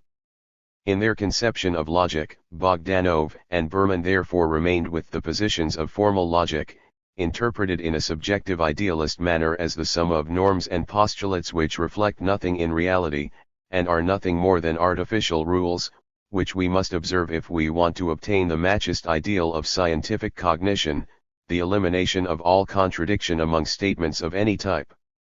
Both men, and all subsequent positivism, therefore remain, in their conception of the theory of knowledge within the system of ideas of introspective psychology, i.e. with the notions, essentially, of archaic psychology translated into the language of physiological terms. Of course, after such a verbal translation from one language to another, these notions appear just as before to be subjective, even though they find the verbal form of materialistically and objectivity interpreted ideas. A similar method remains the immutable conquest of every type of positivism even to this day. For this reason materialism and empirio-criticism now continues to be the most timely Marxist work in the field of philosophy, where until now the front lines have run in the war of Marxism-Leninism for materialist dialectics, for the logic and theory of knowledge of modern scientific, intelligent, dialectical materialism. This is the war for militant materialism, without which there is not and cannot be a Marxist-Leninist world outlook. Revolution is revolution, regardless of whether it occurs in the socio-political organisms of an enormous country or in the organism of contemporary scientific development. The logic of revolutionary thinking and the logic of revolution are one and the same thing. And this logic is called materialist dialectics. Materialism and empirio-criticism teaches this above all else if it is read in the light of the entire subsequent history of the political and intellectual development in Russia and the entire international revolutionary movement of the working class. History has clearly shown where the path of Lenin has led and is leading. It has also shown the crooked pathways of revising the principles of the logic of revolution from the point of view of positivism. Nowadays matters are far different from the beginning of the century, when very many scientists were hypnotized by positivist demagogy. Now an enormous number of scientists, and not only in our country, have become conscious allies of Leninist dialectics. This alliance is broadening and growing stronger, despite all the attempts of the ideologists of positivism, which cannot be ignored even today, to prevent this. Such an alliance is invincible, and the duty of philosophers is to widen and strengthen it. This is the heart of Lenin's testament, and the main lesson of his brilliant book. From this point of view it is necessary to read and reread it. It is alive, just as the scientific cognition of nature and society is alive and will continue to live, just as the international communist movement is alive and will continue to live, bringing scientific socialism into realization throughout the world.